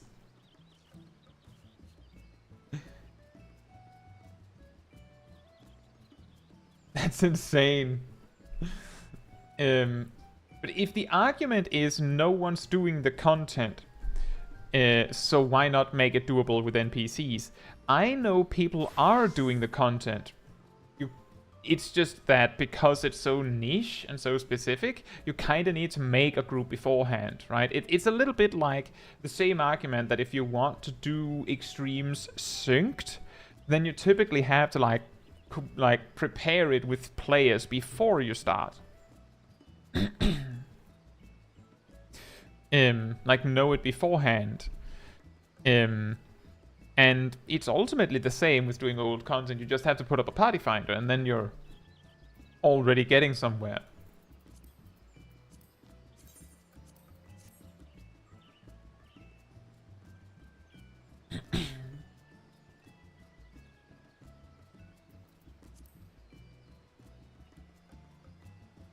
VX says it's not that it's not done synced. If anything, I'm also not sure if when in Final Fantasy XI's life cycle it was added. We're probably 10 years away from it in Final Fantasy XIV compared to 11. The thing is, in Final Fantasy XIV, I don't know how it goes in Final Fantasy XI, given I never played it. But in Final Fantasy XIV, most content from Heavensward and older can be soloed extremely easily. A lot of Stormblood content can be soloed. So by the time the content gets so old that no one is doing it anymore, it's typically reaching the point or on the brink of reaching the point where you can just go and do it alone or maybe with a few friends. So it's usually fine. The thing that you just can't do is say, well, if I click here and then here, then it does not pop. Because that's not how people do hard content in Final Fantasy XIV. I'm sure you know that, Viek, but I'm just outlining it for anyone that might not know. You only do, like, the way to do hard content is opening this menu, do this, and then make a group, and then start from beginning with the full party beforehand. So, and the thing is, you can't be sure if people are not running it. The only way you can be sure no one is running it is if you click this, make your group, and sit there for like hours at a time where, you know, people are online, you know, like the most active hours of the day on the server, and no one's joining. Then you could argue that, okay, then no one's doing it. And it's fair. Maybe no one wants to join for, I don't know, Seat of Sacrifice Extreme, but I've had no problems when I wanted to do it. I think it's mainly because a lot of people do it with friends, right? Like that's the thing. In World of Warcraft, many years ago, they introduced this thing where you had looking for raid, which was one difficulty, which is approximately the way that alliance raids work in Final Fantasy XIV. I would argue that sometimes looking for raid is harder, sometimes it's easier than alliance raids, but basically it's doing a raid in a context where it's designed to be beaten in a single sitting, where it's only like parts of the entire raid that you do at a time. That target demographic was like super casual players.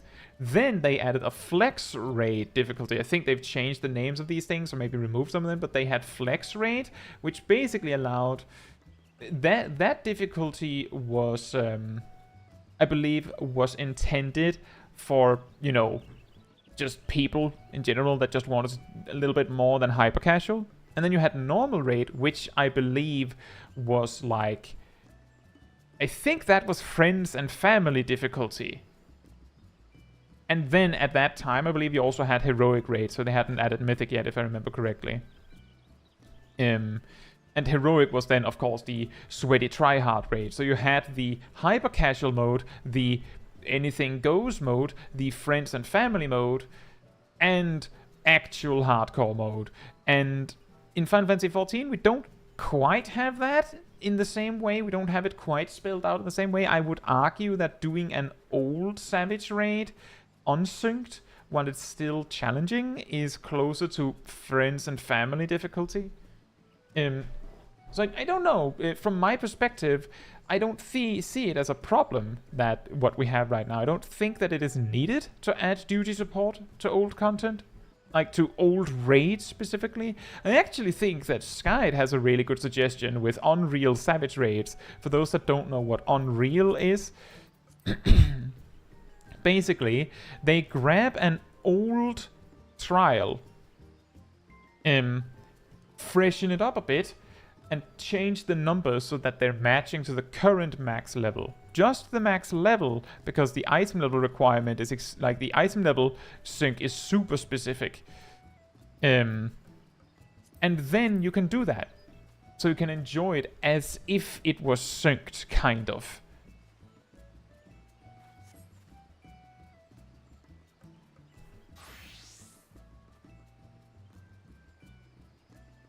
So yeah, I don't think it is needed. And I think adding duty support to the old raids like that would be unhealthy. Because if it's difficult to put the groups together, then people have no motivation to make the groups. Which means that right now we have a situation where you might have to sit a little bit to put your group together. But if you add duty support, then no one is going to make groups for that. At least not public groups. They're doing it with friends or duty support.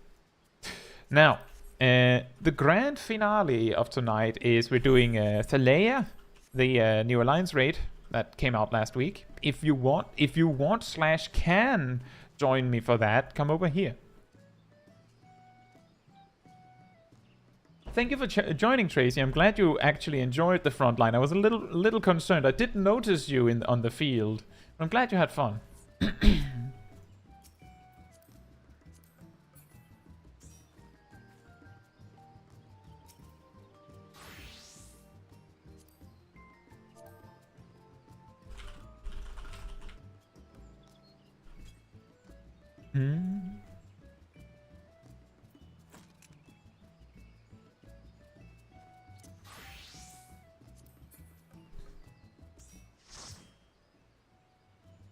I'm assuming your character doesn't have it yet, Gazel? I'm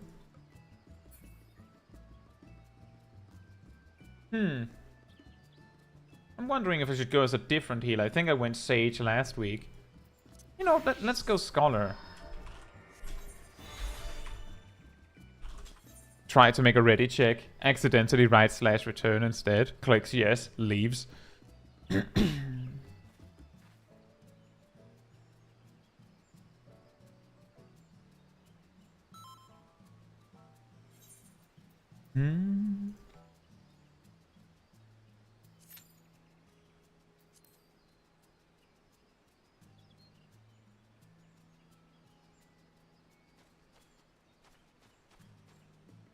Steve, I think it's important to note that I don't think Viek is talking about normal.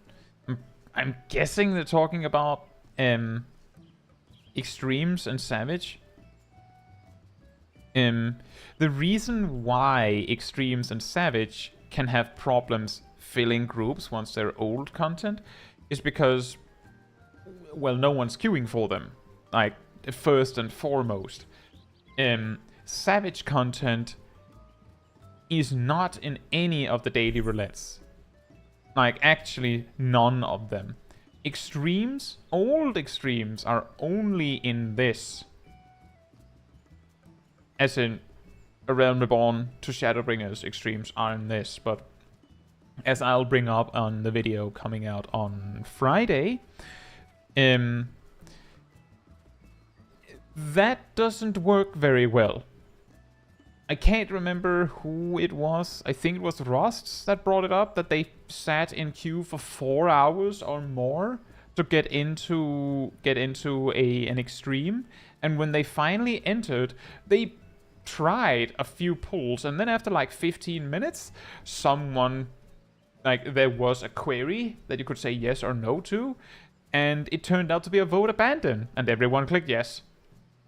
Possibly assuming that it was a ready check. But it was not a ready check.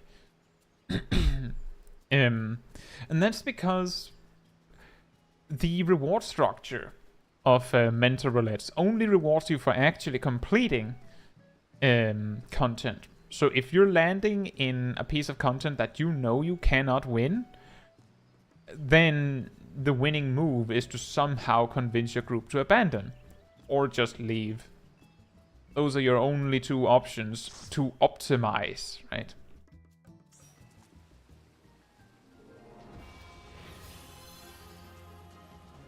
Exactly, Steve. You get a mentor in the group. They will try and see, like they will spend maybe 15 minutes figuring out whether there's a chance you can do it, and if you can't, vote abandon. Because there's nothing in it for them. The problem is that the sprouts and the people specifically queuing for the content are there to try and practice, and we'll eventually get a clear. It might take like several goes, but we'll get it eventually. The mentors are there for the clear today. And that's the problem, right? It's the moment we've all been waiting for. Scholar versus scholar. I brought a friend. It's a very fluffy friend. I think it's fluffy. Are carbuncles fluffy? Any info on that? Anyone no? I think they're fluffy. It looks very smooth, but it might just be like...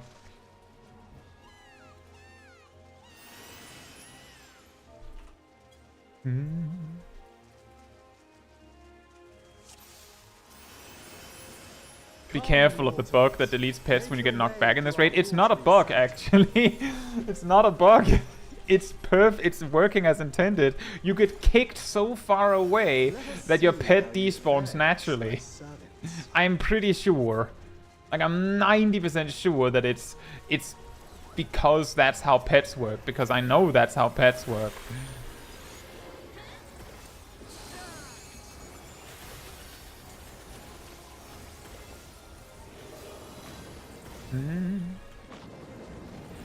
Yeah, I'll just have to resummon it. Maybe I can fix it by just putting my pet really close to the wall. Shiro, I think it might be that they have realized that it's a problem and then decided that they want to do something about it.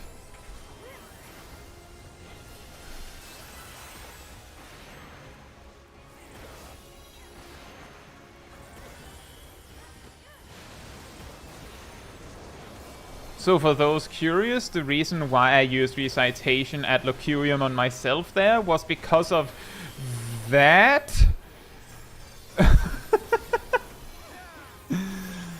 Oh my.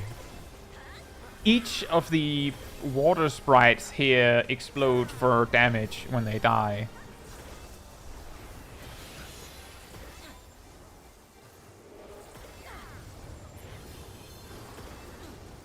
Zero says that wouldn't make sense. Also, my chat booked again, and nothing I've said for the last 30 minutes didn't go through. I think it's all been there. I think it.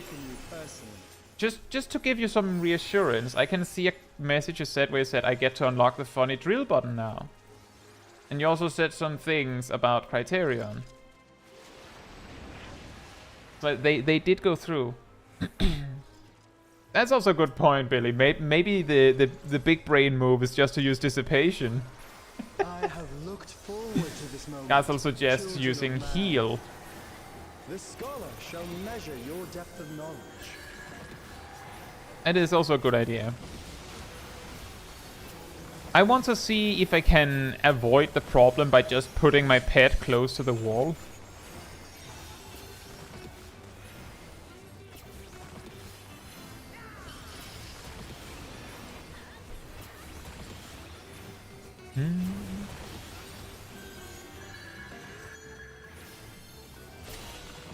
The rivers rage at my behest.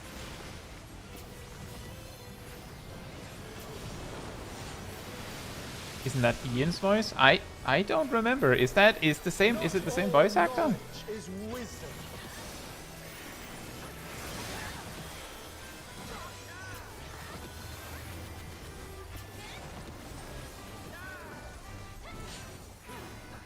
At what answer will you arrive? I wouldn't be surprised if we get a lot more like healer checks in the future, so to speak. I remember people, like, there's for example that time when people discovered that you can actually beat top with no healers. And people have like been arguing that healers are unnecessary at times, and one of the most effective ways to make healers a requirement is by overwhelming the group with like dots and stuff, like just a huge amount of like sustained damage, which leads to a lot of raid wides that just add a dot to everyone. But if every time there's a raid wide you get a bleed effect, that can also get a little predictable and boring, right?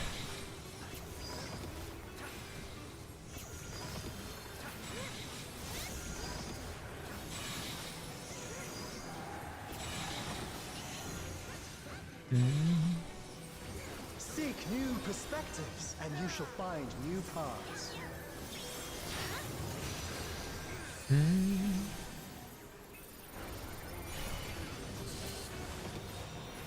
Boonk.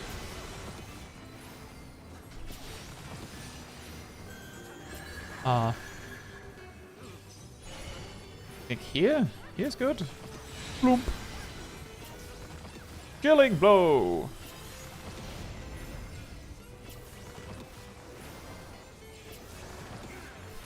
I really like that mechanic. I think it's very, very cool.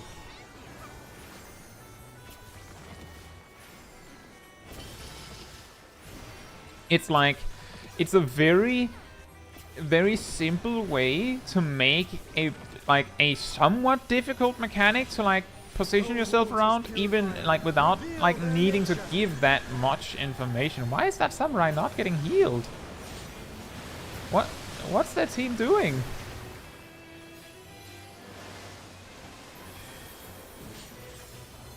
Tis time for a test.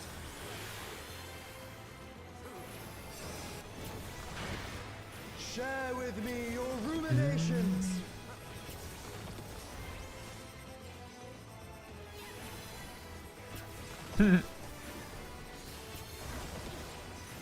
That red mage. Really not sure who they should dedicate to. Do I trust them? Do I trust my god? Do I even know what my god is feeling?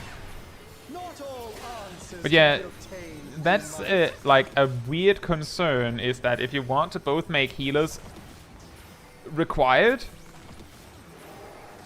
and in a way where people can't find a way to avoid it, it's very easy to end up with a lot of similar mechanics. It's a similar problem to in World of Warcraft. Sorry for always using World of Warcraft, they just have some really good examples. It was very, very common, and might still be, Enlighten one another. for bosses to always have a tank buster. And the tank buster always applied a debuff that required a tank switch of some sort. Which, you know, makes it very predictable. Well done, wise children. Well done. Smooth sailing so far, I see. Come then. Like if you need a mechanic, if you need to make the mechanics such that all jobs are having fun at once, you can have a lot of similarities. Like what the queen tank buster applies a doom stack to the main tank. I'm not sure. Like I'm saying, since years and years and years ago, bosses in World of Warcraft typically always apply a bosses apply a debuff that requires a tank switch as part of their tank busters. As like the token tank mechanic, so to speak. Mine are the waves and the winds. And if every boss has that, then it isn't very interesting when they do. It would be the same as if, I don't know, if every boss in Final Fantasy XIV had like the, like currently it's pretty common for a boss to greet you with a raid-wide AoE. That, Can you contend with she who rules the tide? that immediately deals with the part where sages and scholars can apply a big fat shield to everyone before the fight begins.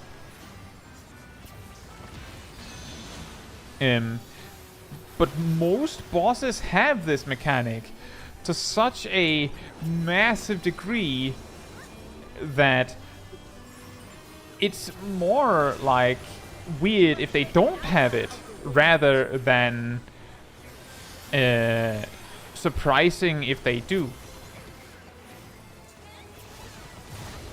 Rise above the white cat. See? My Carbuncle survived!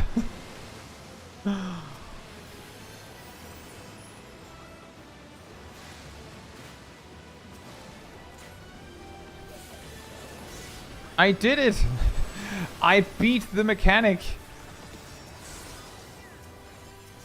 Ah, you don't disappoint.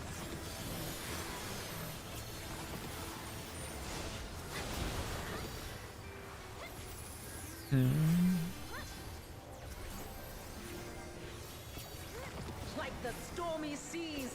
Yeah, for example, like Crush Helm, I guess. But not really.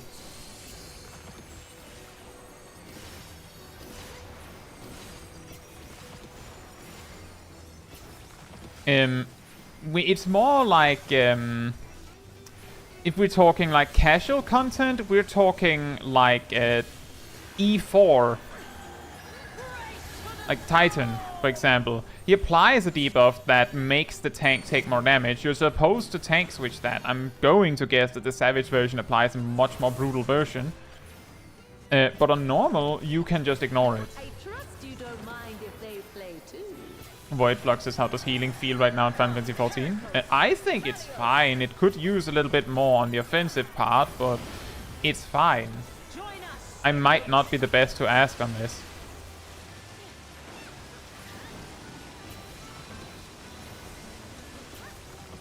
Josh be in shambles. Dance upon the waves. I could have used Expedient to get my party back to the boss faster before. Oh well.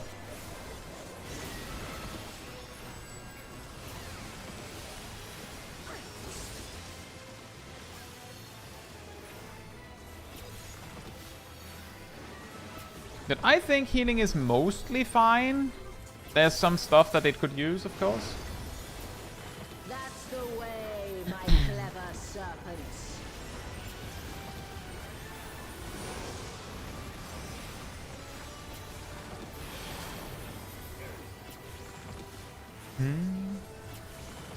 Feel the might of the navigator.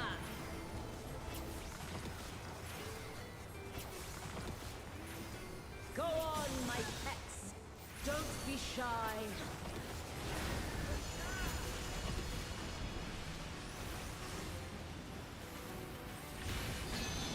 Oh, whoops. I forgot that that also knocks back.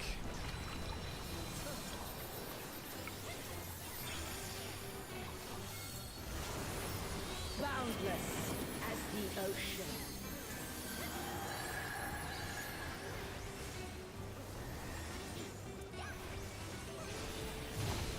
Swim free, my pet.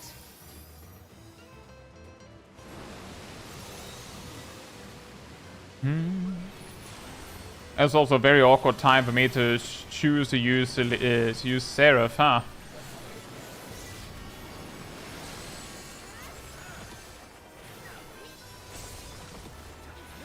Healing does not feel great in WoW? Oh. You can surely do better than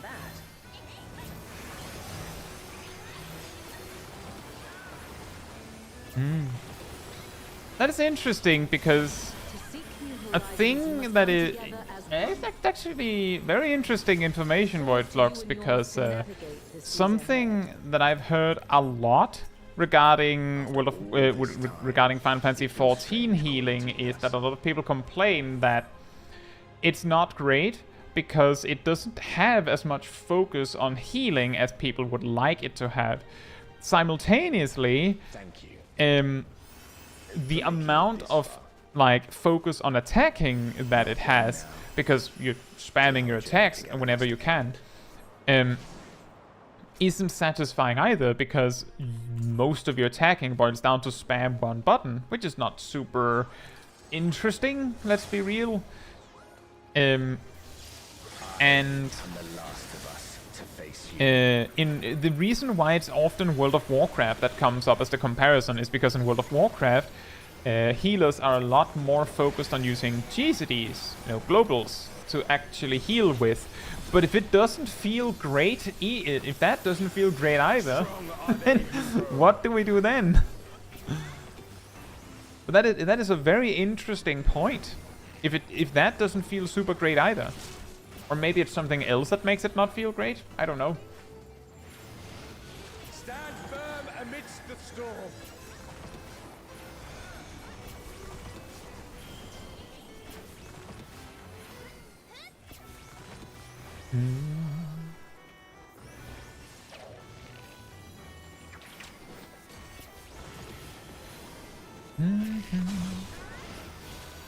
I've healed in like varying capacities in World of Warcraft over the years in like different expansions and stuff, but as druid, paladin, monk, I've never healed as a priest or a shaman. You must persevere. But over the years I've tried like a bunch of healers and I enjoyed it. I found it very engaging. Some of the stuff that I found extremely entertaining was in Mr. Pandaria when Mistweavers had like their most broken incarnation of fist weaving, where they basically attacked alongside healing.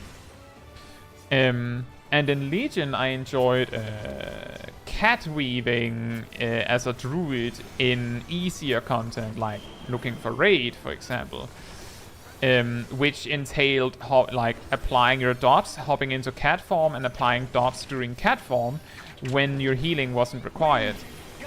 But none of this would actually work, or both of these were like strategies mainly employed to deal with when the encounter was very easy. Like imagine if you could I guess a little comparable to Final Fantasy XIV's old cleric stance, where you like really had to like dive deep into choosing to be in attack position.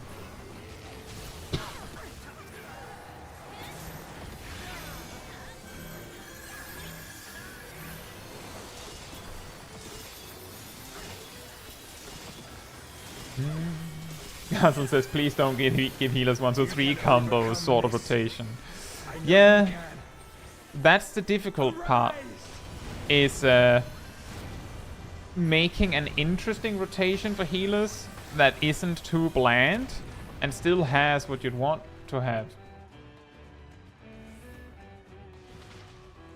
By fighting you, that Still have cleric stance in Bozja and the healers take turns using it on cooldown. Yeah, I know.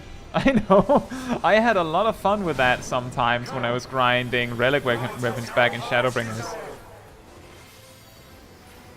Stay not your steps.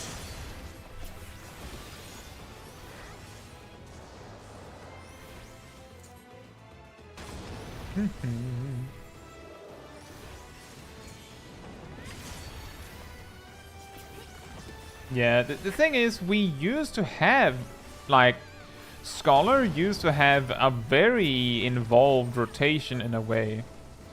Those who hesitate are lost.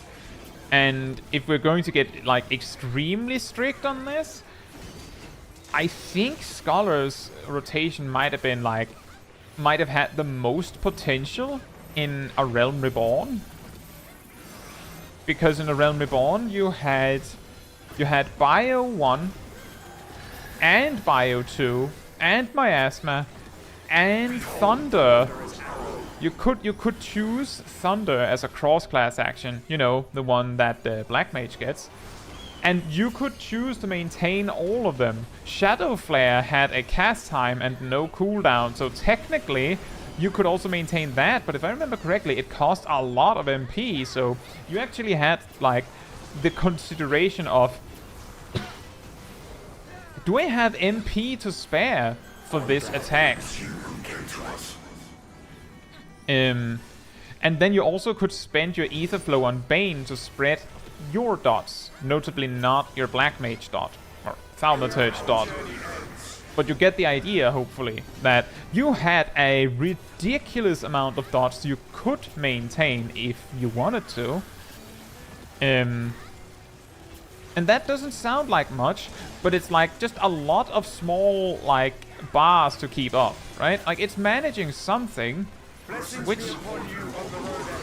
I would argue is exactly the kind of stuff you would want on a healer. Like, the whole thing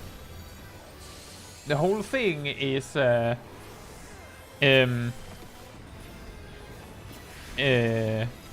like, healing is like a lot of resource management, so like managing a bunch of dots and your MP in that regard would be like perfect, I think, for a lot of healer players.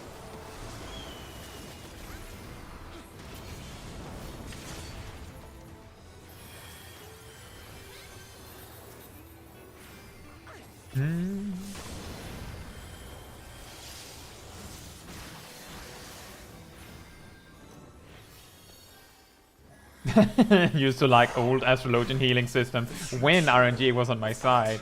Then they made it easy in a good way. Yeah, that's the thing, is that the old version of Astrologian was like super cool when it worked. Like when it was doing the thing you wanted it to do. But when it wasn't, not super fun.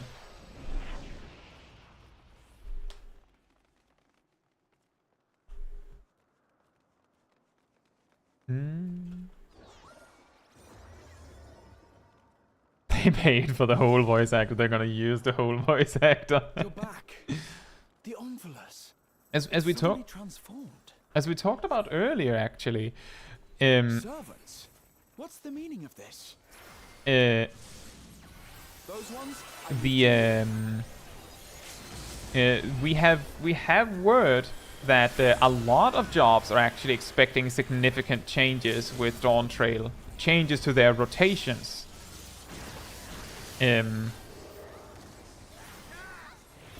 So we might have like something good to look forward to, even if we're not Astrologian or Dragoon mains, because those are the ones that have been promised complete overhauls, right?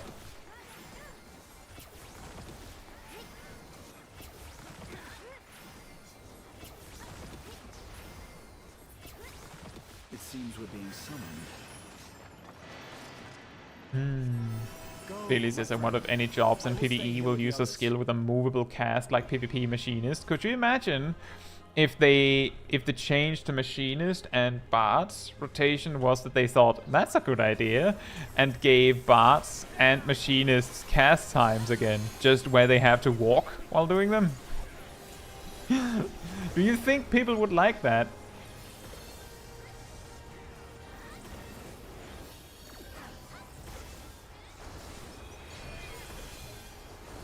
That's true, Shiro. They said that the quality of life change for Dragoon was something that was originally planned for Dawn Trail.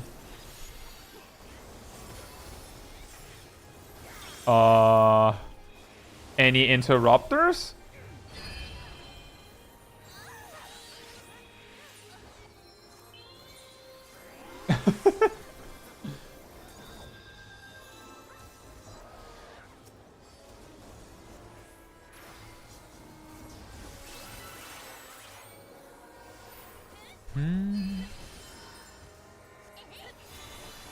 I think that's the first time I've seen all three go through where there was like actually no safe spot.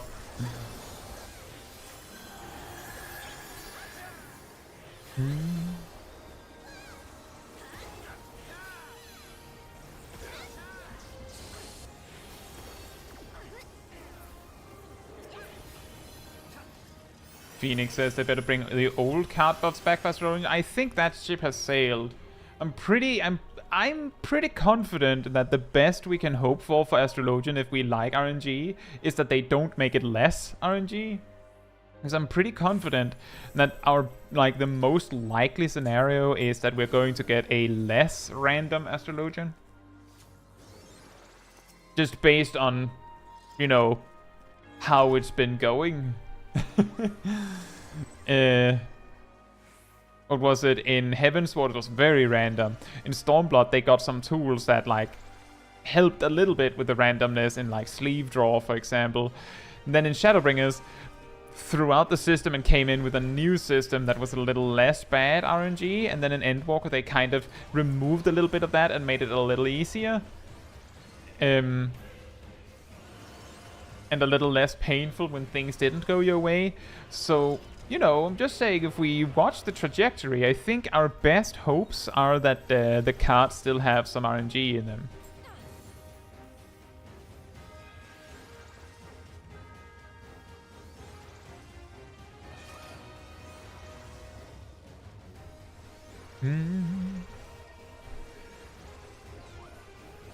And that's not to say that ultimately I'm not an Astrologian main. I'm not a Dragoon main. So, and I've said this many times before, I don't care what they do with Astrologian or Dragoon. It's not, like, it's none of my business. All I hope for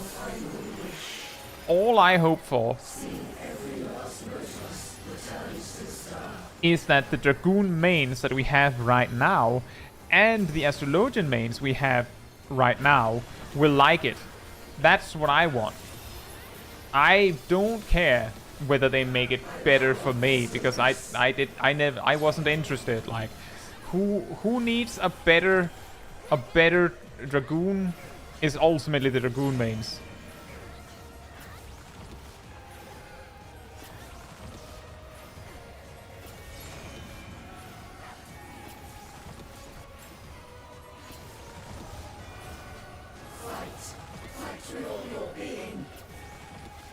I'm pretty sure this is safe.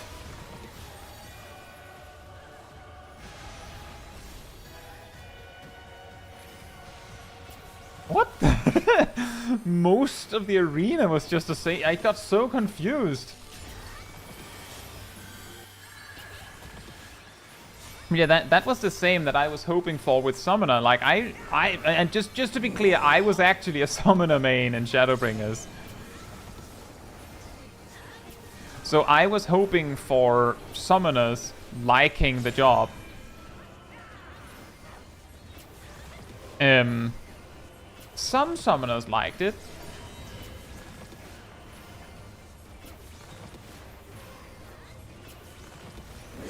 I'm pretty sure this is right. Yeah, I do agree. Just full send. Stand at the end.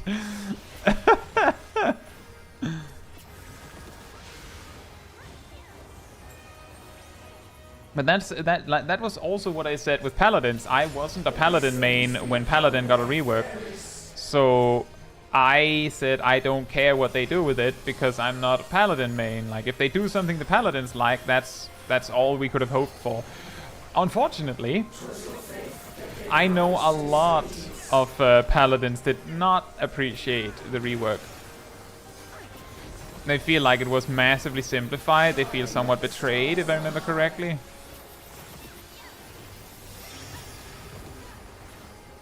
Uh-oh.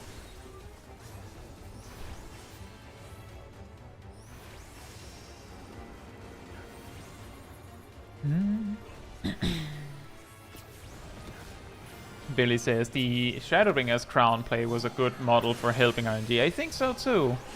I think that was a pretty good solution.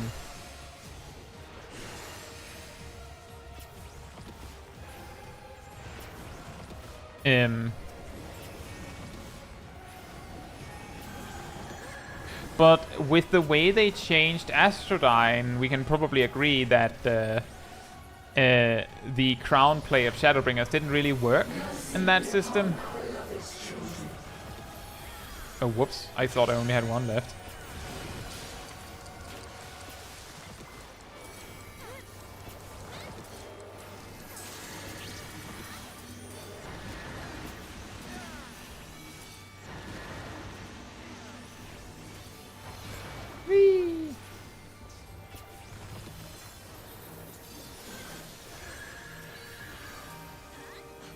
New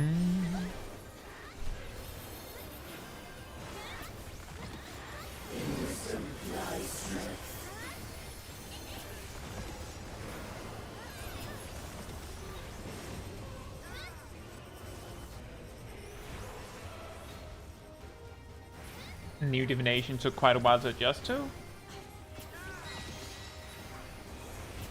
Isn't new divination is just a raid buff? Do you mean new Astrodyne? Or rather, Astrodyne, which kind of replaced divination in that system. In unity lies resilience.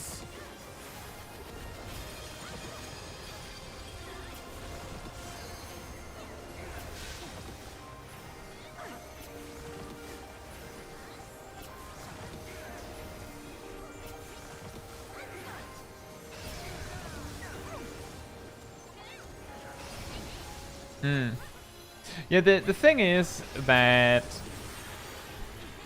with I believe with the old divination in Shadowbringers, divination was put up in such a specific way that, I mean, you could almost, like, you had a really good chance of always getting the optimal divination. So it felt like you had to get it perfect every time, because, I mean, it was served up on a silver platter for you like that. It felt like. And with Astrodyne, the system has been replaced with try your best to get good luck, but ultimately you just get what you like, make the most of what you get.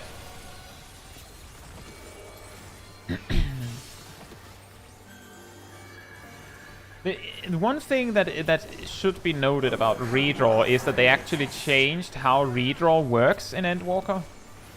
On top of the charges thing. In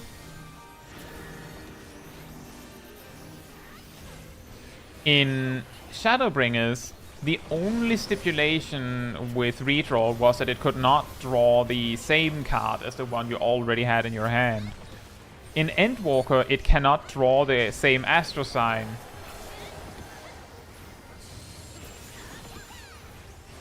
Which means that not only can it not draw... in the old system, it couldn't draw dupes, but in the new system, it can't even draw the same...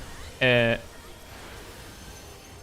can't draw the same astro sign either.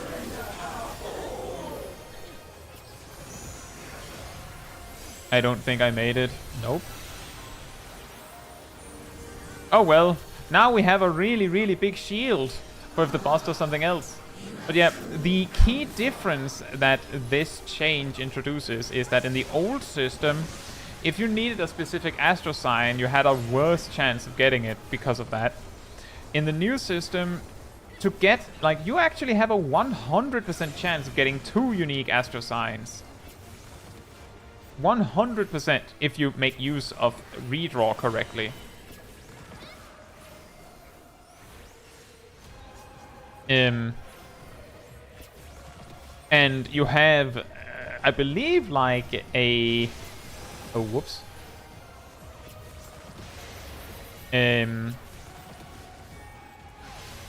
Right. I completely read that wrong.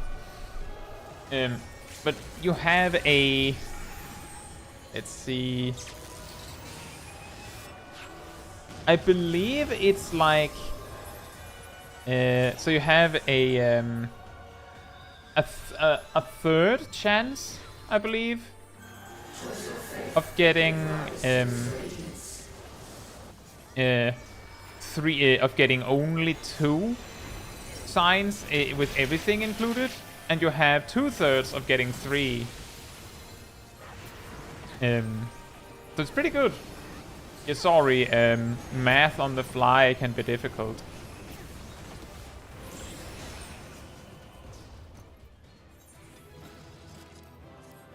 Yeah, because when you draw your first card, you can just play that card. It doesn't matter what the sign is on it. You can just play it. Eh.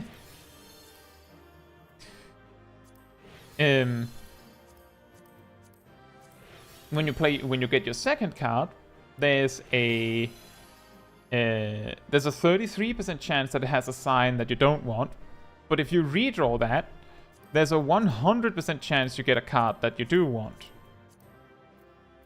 And you can always use redraw once, so that means your second card, your first and second card is guaranteed. Your third card, there's 2/3 chance that you get a card you don't want, but if you get a card you don't want, then you have removed that astro sign from the pool when you redraw, which means that you can cut that third in half, or rather, you can take the remaining 2/3 by getting a 50-50 if you lose the 2 out of 3.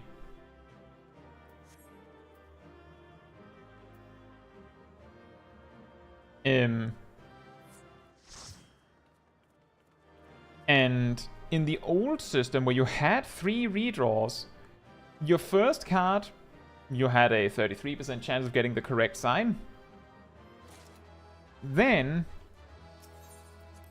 when you had that, well, your first card, you had a 100% chance of getting the correct sign. On your second card, you had a 2/3 chance of getting the correct sign. But if you got it wrong, you actually still had a 20% chance of redrawing into the other sign, to the same sign, which meant you still had the wrong card. So you had to redraw again, which still had a 20% chance of failure because it didn't remember that you already redrew that one.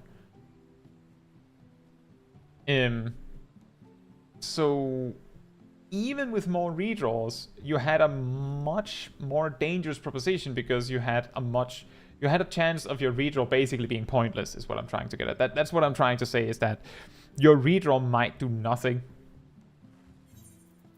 because you just reiterate the same problem.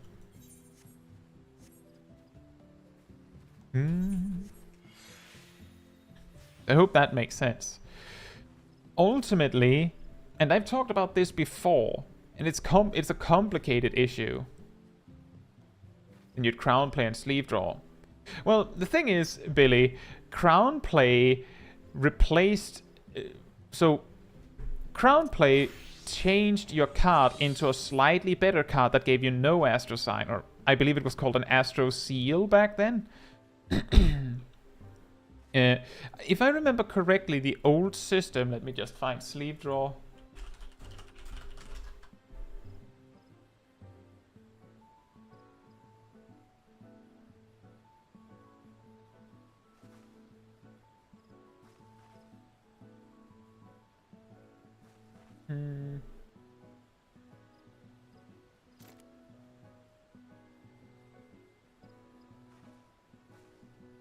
As far as I can see, sleeve draw had a 3-minute cooldown, if I remember correctly.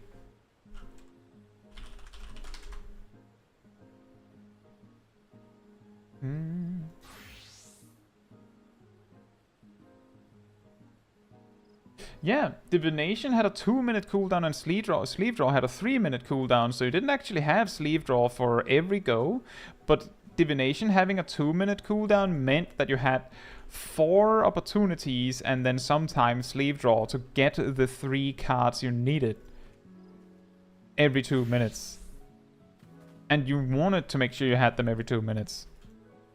So what I'm getting at is that the old system had a much greater chance of you being unlucky, whereas the new system it's so close to having no randomness in relation to Astrodyne that it feels almost like the RNG is there just because it has to be there, if that makes sense. Like, it's there so that those that want the RNG gets to have the RNG. But genuinely, with Astrologian nowadays, your first card, I mean, if you care about what role you get the card for, that can be unlucky. Your second card, well, you have a 100% chance of getting a seal that you want to keep. Like, that's actually guaranteed, which means that 2 of your cards the randomness doesn't really matter. And on your third card, you have only a 1 in 3 chance of getting something you don't want. And then the payoff of getting the thing that you do want is a 5% damage increase. Like, what would be a good comparison to that? I suppose if we relate it to my 2-minute burst video, imagine if a third of the time fight or flight just only gave you 20% damage bonus. Just when you clicked it, it just random, like throw a die and go, nope, you lost. You got the bad one. You actually rolled flight, so you lose a little bit of damage. That's kind of where Astrologian is with Astrodyne, and I feel like it doesn't satisfy the people that want a lot of randomness, and it doesn't really, it's only an inconvenience for those that don't want randomness. Like, those that want randomness feel like it's kind of meh, and those that don't feel like it's annoying.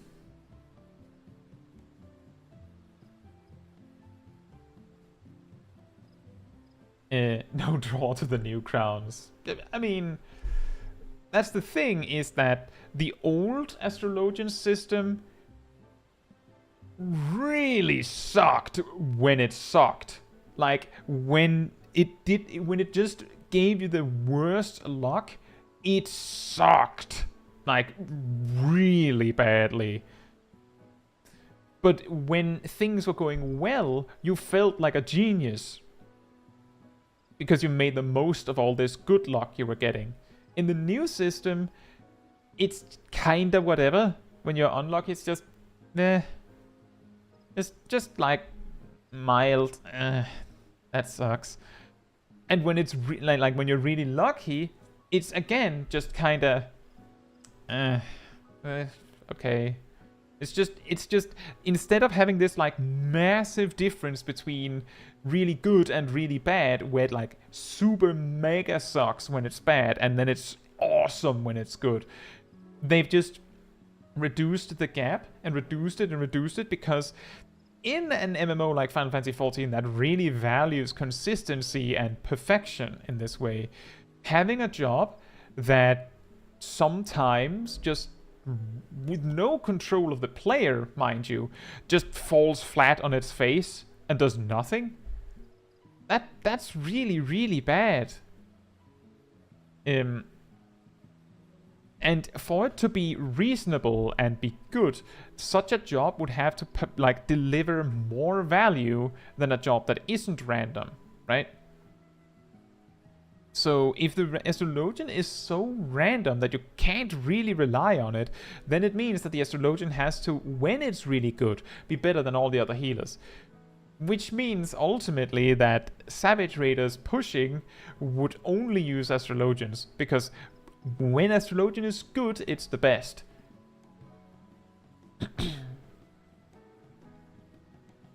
That is an interesting point. Azais is basically both, right? Kinda, and actually it's, Azais is better Lord of Crowns, same Lady of Crowns, and recovers MP, and has a shorter cooldown.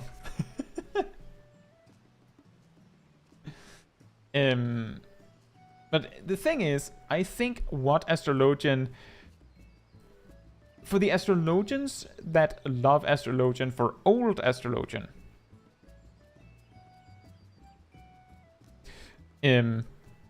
like the players that play Astrologian for a combination of nostalgia and because they like Astrologian and it's the best they have, the only way to fix it would be to take what they have now, throw it out the window, and try again with something more random. Because that's what they want. They want the cards to be different. They want it to matter. They can, like, they'd have to make it RNG in such a way where the cards you get influence how you play them. But it isn't in a way where you can draw a bad card. Like, I don't know how to do it, but like maybe which card you get influences how your opener works or how your rotation works. So like it's a different sequence that is best. Like, I don't know, maybe one of the cards makes your next spell better with an emphasis on dots, so that you have to like apply a dot now or something. Like I have no idea how you do it, but like you need to make it more random.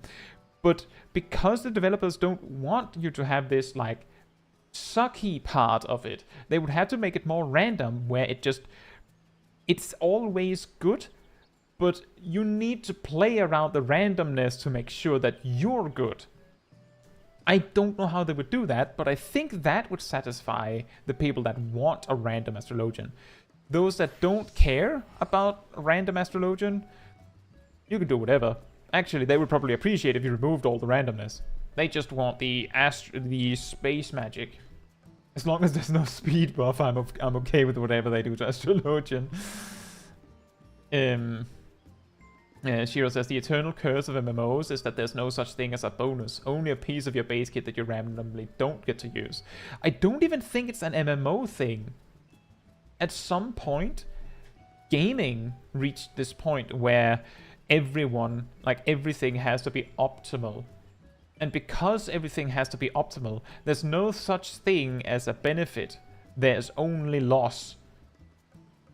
Like, when Afflatus Misery had a 900 potency and only was around 3 glares, it was a DPS loss to use it. That makes sense. When it was buffed to where it is now, it was DPS neutral. You could argue that if you use it during raid buffs, that's a damage gain, but if you then move the table slightly down the room, you'll realize that the optimizers look at it and go, no. Using Afflatus Misery without raid buffs is a DPS loss. Just like using Double Down outside of No Mercy is a DPS loss. See where I'm going with this? There's no such thing as a DPS gain. It's only, are you doing the maximum you can do? That's a healthy way of thinking, isn't it? I don't actually think like this. But it is not a healthy way to think. Bailey says, do you think the PvP card aspects could transfer back into future PvE design? Damage dealt up, damage taken down, and move speed up? Well, actually, Astrologian in PvP, let's see, it's movement speed and haste. And no, I don't think this would work. I don't think this would work.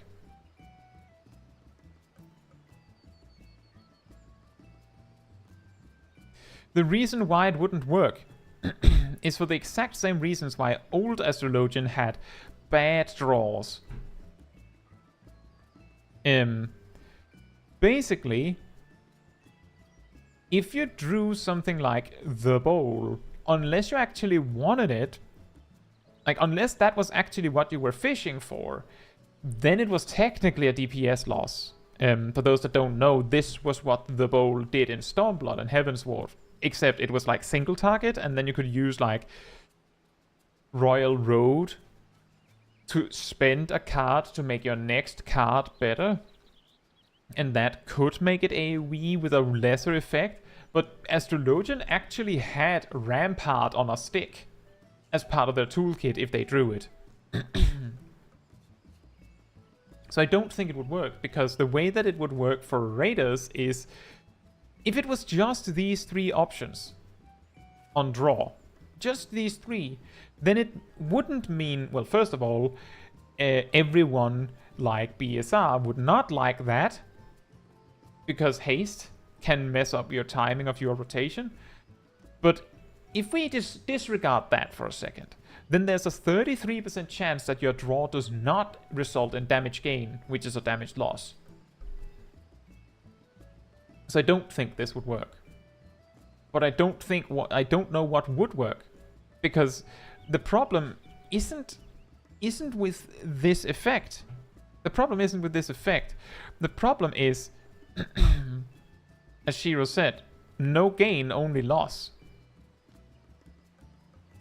I've talked about this many times before, and I often use Dark Knight as a little bit of an example of how this mentality can impact a job.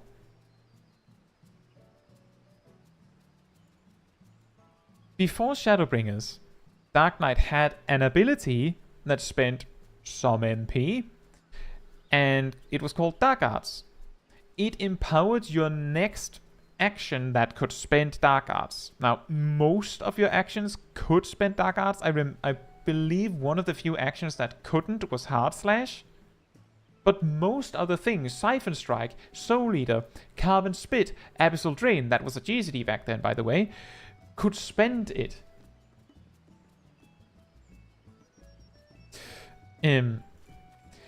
Now, some of these spenders were the side effect of using Dark Arts on an action was completely defensive, like no damage output gain. Just a moment.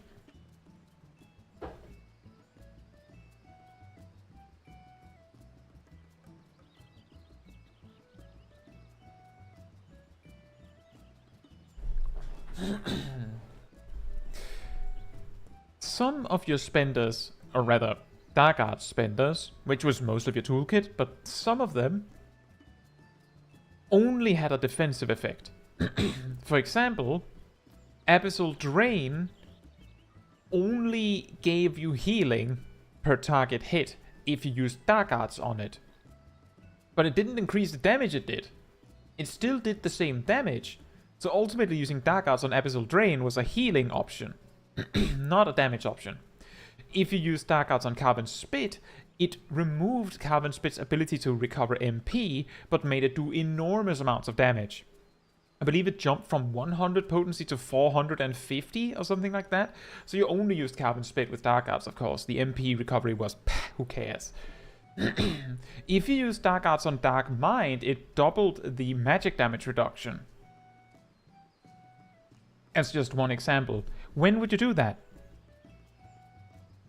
When would you use Dark Arts on Dark Mind to double the damage reduction from Dark Mind?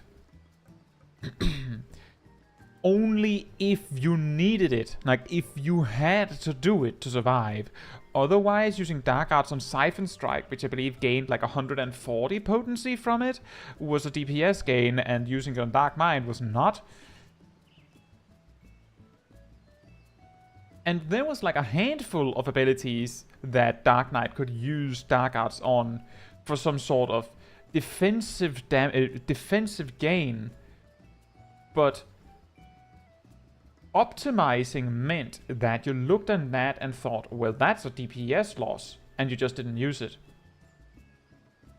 Which means that if Dark Knight had not received its rework in Shadowbringers as it did, and we still had this system now, Dark Knight would pretty much just be riddled with possible noob traps. Because obviously you're not going to use Dark Arts on Dark Mind. Obviously you're not going to use Dark Arts on Dark Passenger to make it blind enemies in a cone in front of you, because that's a DPS loss.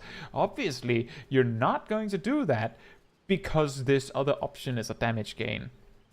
So what I'm getting at with that is that Dark Knight probably wouldn't have worked very well today if it hadn't been reworked.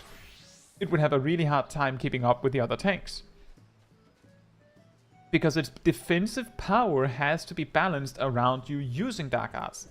And its offensive power has to also be balanced around that, which means that either it's too strong defensively or it's too strong offensively. And the alternative is that it's weaker than everyone else in both aspects. So why would you use a Dark Knight? You wouldn't. And it's the same problem with Astrologian, is that if they still had their defensive card options that they could draw, those would be considered just duds, right? Oh. Never mind. Like, if you had Shadowbringer's Crown play, you could alleviate that by just going, I don't want the bowl, so Lord of Crowns it is. That could like alleviate the problem a little bit. But that's the reason why we can't have this. If a job has to choose between offense or defense, then optimizing will mean that unless you need to choose the defense, you will never choose it. For example, Clemency is a DPS loss.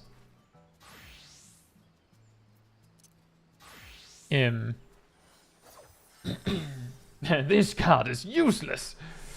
And that means that anything that is added in the game due to this obsession with optimization, because it is a little bit of an obsession, isn't it?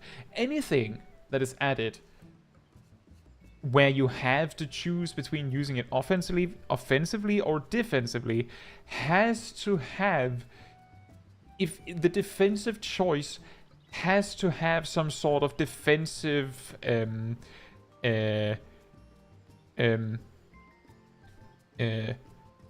result from using it correctly, right? Like it has to, like, by using this defensive option right, you get some sort of reward that is offensive. For example, TPN.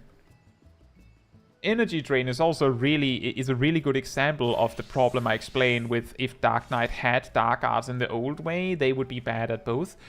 Energy Drain means that Scholar has to be balanced around having Energy Drain, but Scholar also has to be balanced around, you know, having their healing tools. You have to assume they have both because they have both. But if you're balancing around them using both, then Scholar will be weaker than all the other healers by comparison.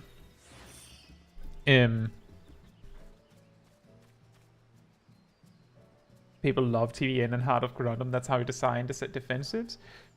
I mean, Heart of Corundum doesn't have an offensive component to it, and it doesn't come at the cost of an offensive choice. TPN, on the other hand, does both. It comes at the cost of an offensive choice, but refunds the defensive choice if you use it right. This is also why I talked about this a long time ago in a video. I believe it was called Why Good Jobs Are Bad in Rating or something like that. I specifically talked about the fact that Clemency is basically useless from an optimizer's perspective. Like, using Clemency is a losing proposition. Just flat out, you're losing damage. And the healer could probably have healed you just fine. So the only time you want to use Clemency is if there's no other options. This could be fixed by making Clemency have some sort of offensive kickback for using it right. Like, I don't know what would be enough, but they could make it be like, if you use Clemency and it heals you, like, and it heals you or your target, because if you're using it on someone else, you heal both yourself and your target. If it heals successfully on someone, it gives you a buff that makes your next... Sorry. Here's Clemency, where you can see it instead of my face. You use Clemency and it heals someone effectively, and doesn't just, like, do nothing. Like, it has to actually provide healing, not overhealing. Even 1 point of healing is fine. It gives you a buff as a kickback that makes, I don't know, your next physical attack gain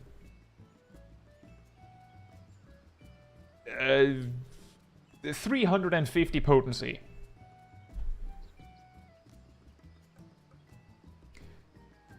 Which is, you know, Holy Spirit.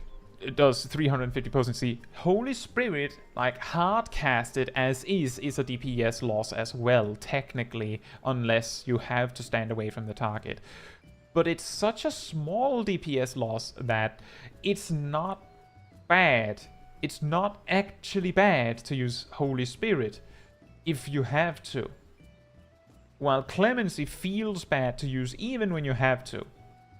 But you could literally, like, if you're in a bad spot and you have to like aggressively use Clemency, if it had this kickback, that would actually be pretty good. Although the 350 potency might be a little huge.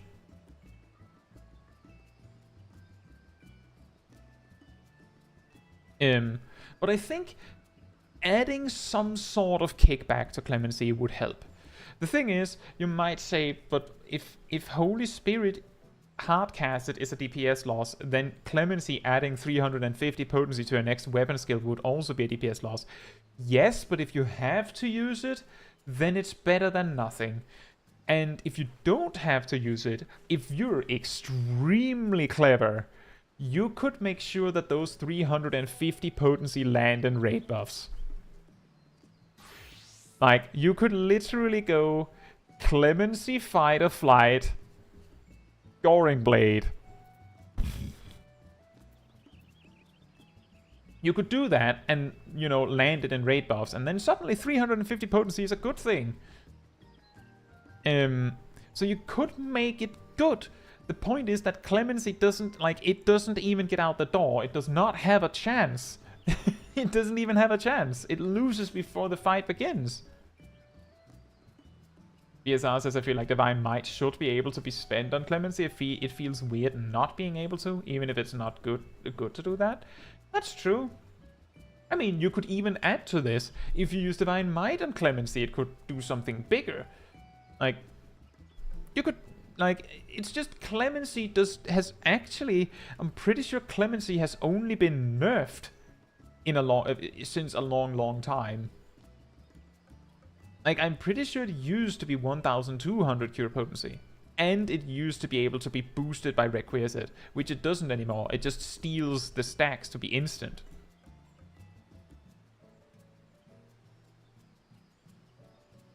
Billy says, another old design aspect I haven't considered in a long time is the design where certain jobs would apply slashing or piercing vulnerability and you'd want to match that damage type. Yes, I think that was removed because it caused jobs to be, like, discluded from groups. Like, now you had to balance it such that, because there was a few things with that. A particularly egregious one was that Dragoon was the only one that applied the piercing vulnerability, and both Bard and Machinist relied on it. So basically, if we still had those vulnerabilities today, then if we assume only Dragoon could apply the debuff, then it means that, oh, well, you want a physical range job. If we assume Dancer does slashing damage and the two others does piercing damage, then it means if you have a Machinist, you have to have a Dragoon. And if you have a Dragoon, well, you kind of want Bard or Machinist to to capitalize on that, right?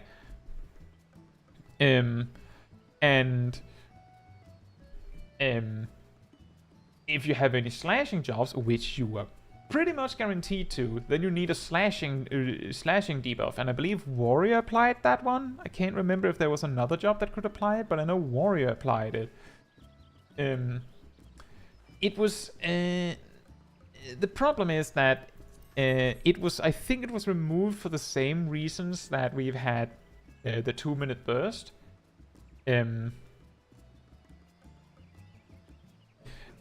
Basically, the reason why all of the raid buffs have basically been normalized to be 2-minute cooldowns is because if there is a 1-minute raid buff, like back when Trick Attack was a raid buff, or raid debuff, then jobs that had a slightly bigger minute burst, like odd minute burst, had an advantage, and people would prioritize those in their groups for optimizing over those that didn't have that benefit, and obviously would bring a ninja for that. So they made it into only 2-minute buffs to remove that. And the damage type debuffs, I'm pretty sure, was removed for a similar reason, that it removed some reasoning to remove specific jobs from the pool. The problem is that the less reasons you give people to disclude certain jobs, like just remove them from the list, the more super duper specific the reasons will be. We're talking extremely absurd stuff like, oh, what was it we saw the other day on the Discord? Who was it that posted an EX7, Endwalker EX7, where the leader said no paladins?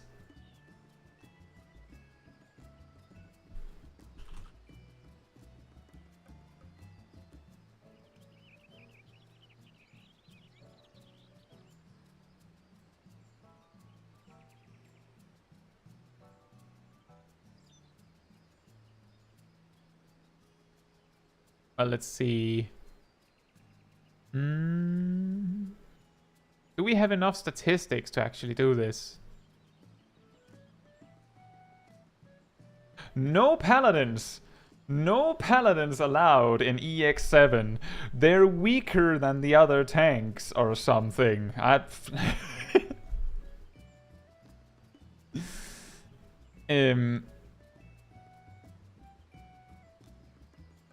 Yeah, just wanted to underline that. So basically, the less reasons you give people to be picky about which jobs they bring, the more absurd reasons they'll come up with. Like, oh, this job is bad because it's doing 1% less damage than this other job that fulfills the same specific niche, so why should I use it? 1%? This tank has a better defensive cooldown than this tank and they do the same damage, so why should I play the other one when its utility isn't as good? It's really weird, and there's nothing you can do about it because it's almost like an arms race with optimizers, and at some point something has to give because you can, like, we talked about this earlier in the stream. You could make all jobs so simple that all you had to do was mash one. And people would still choose the job that does the most damage.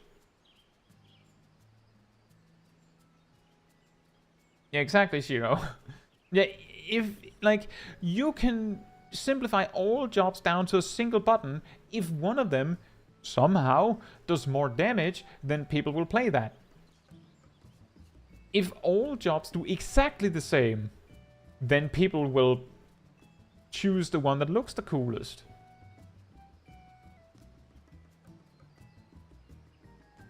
And when I say people, I don't mean like everyone. I'm mainly thinking actually, you know, optimizers, the sweaty tryhards basically. Because there's a significant amount of players that will play their favorite job despite it not being the best. Which is how it was meant to be, I'm pretty sure. And this is also part of the problem with trying to make really interesting encounters that are difficult without making jobs not viable. We talked about removing some role actions earlier in the stream.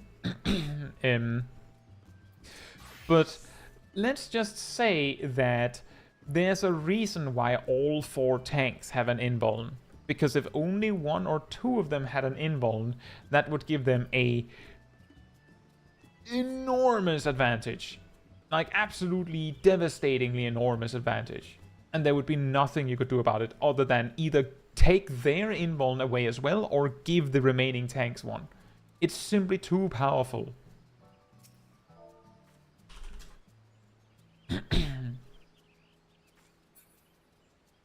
So that's just another example of how balancing can end up being. So I don't know what we can do about it. I don't know what we can do about button bloat, exactly what's best to be done about it. I don't know what we can do about over complex jobs. I don't know about how many defensive cooldowns we need or have.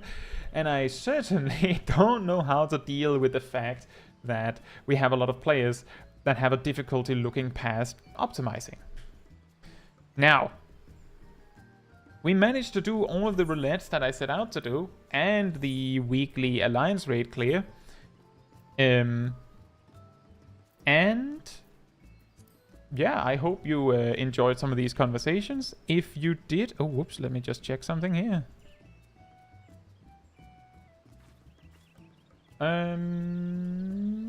If you did enjoy this stream and would like to see more of the wonderful people you've seen in the chat, remember that there's a community Discord server where you will find most of them. And you will also find the weekly schedule where you can see what else is happening on the channel throughout the week. And you will also find the announcement channel where you can see whenever I plan a new stream, post a new video, whatever it is, it usually shows up there first. And you can also sign up to get reminders so that you get a little notification whenever I post anything. You will also get reminders shortly before a stream or a video premiere comes out, which I make like manually. I actually sit there and write in, remember to come watch my stream, please. I don't say it like that, but you can imagine I said it like that if you think that's funnier. Yeah. Get on board or something. That's a different channel. And if you did in fact enjoy this particular stream, then it will help me a lot if you leave a like on the stream in the YouTube system, whether it's down there, up there, wherever it is. You liking the stream tells YouTube that it was a really good stream and that other people should watch it. Makes them more likely to recommend the VOD to people that might want to watch it. So thank you in advance. I think that's everything I have. We went like 1.5 hours overtime of when I normally stop, both to do the Alliance raid, to make sure we did the front line, and to do a long conversation about optimization and astrologian, which is very interesting, and it is. And we have sometimes these kinds of conversations on the Discord as well. Right, with that said, I hope you enjoyed. Good night, good morning, afternoon, or evening, depending on where you are in the world. And I hope to see you all very, very soon. Bye-bye.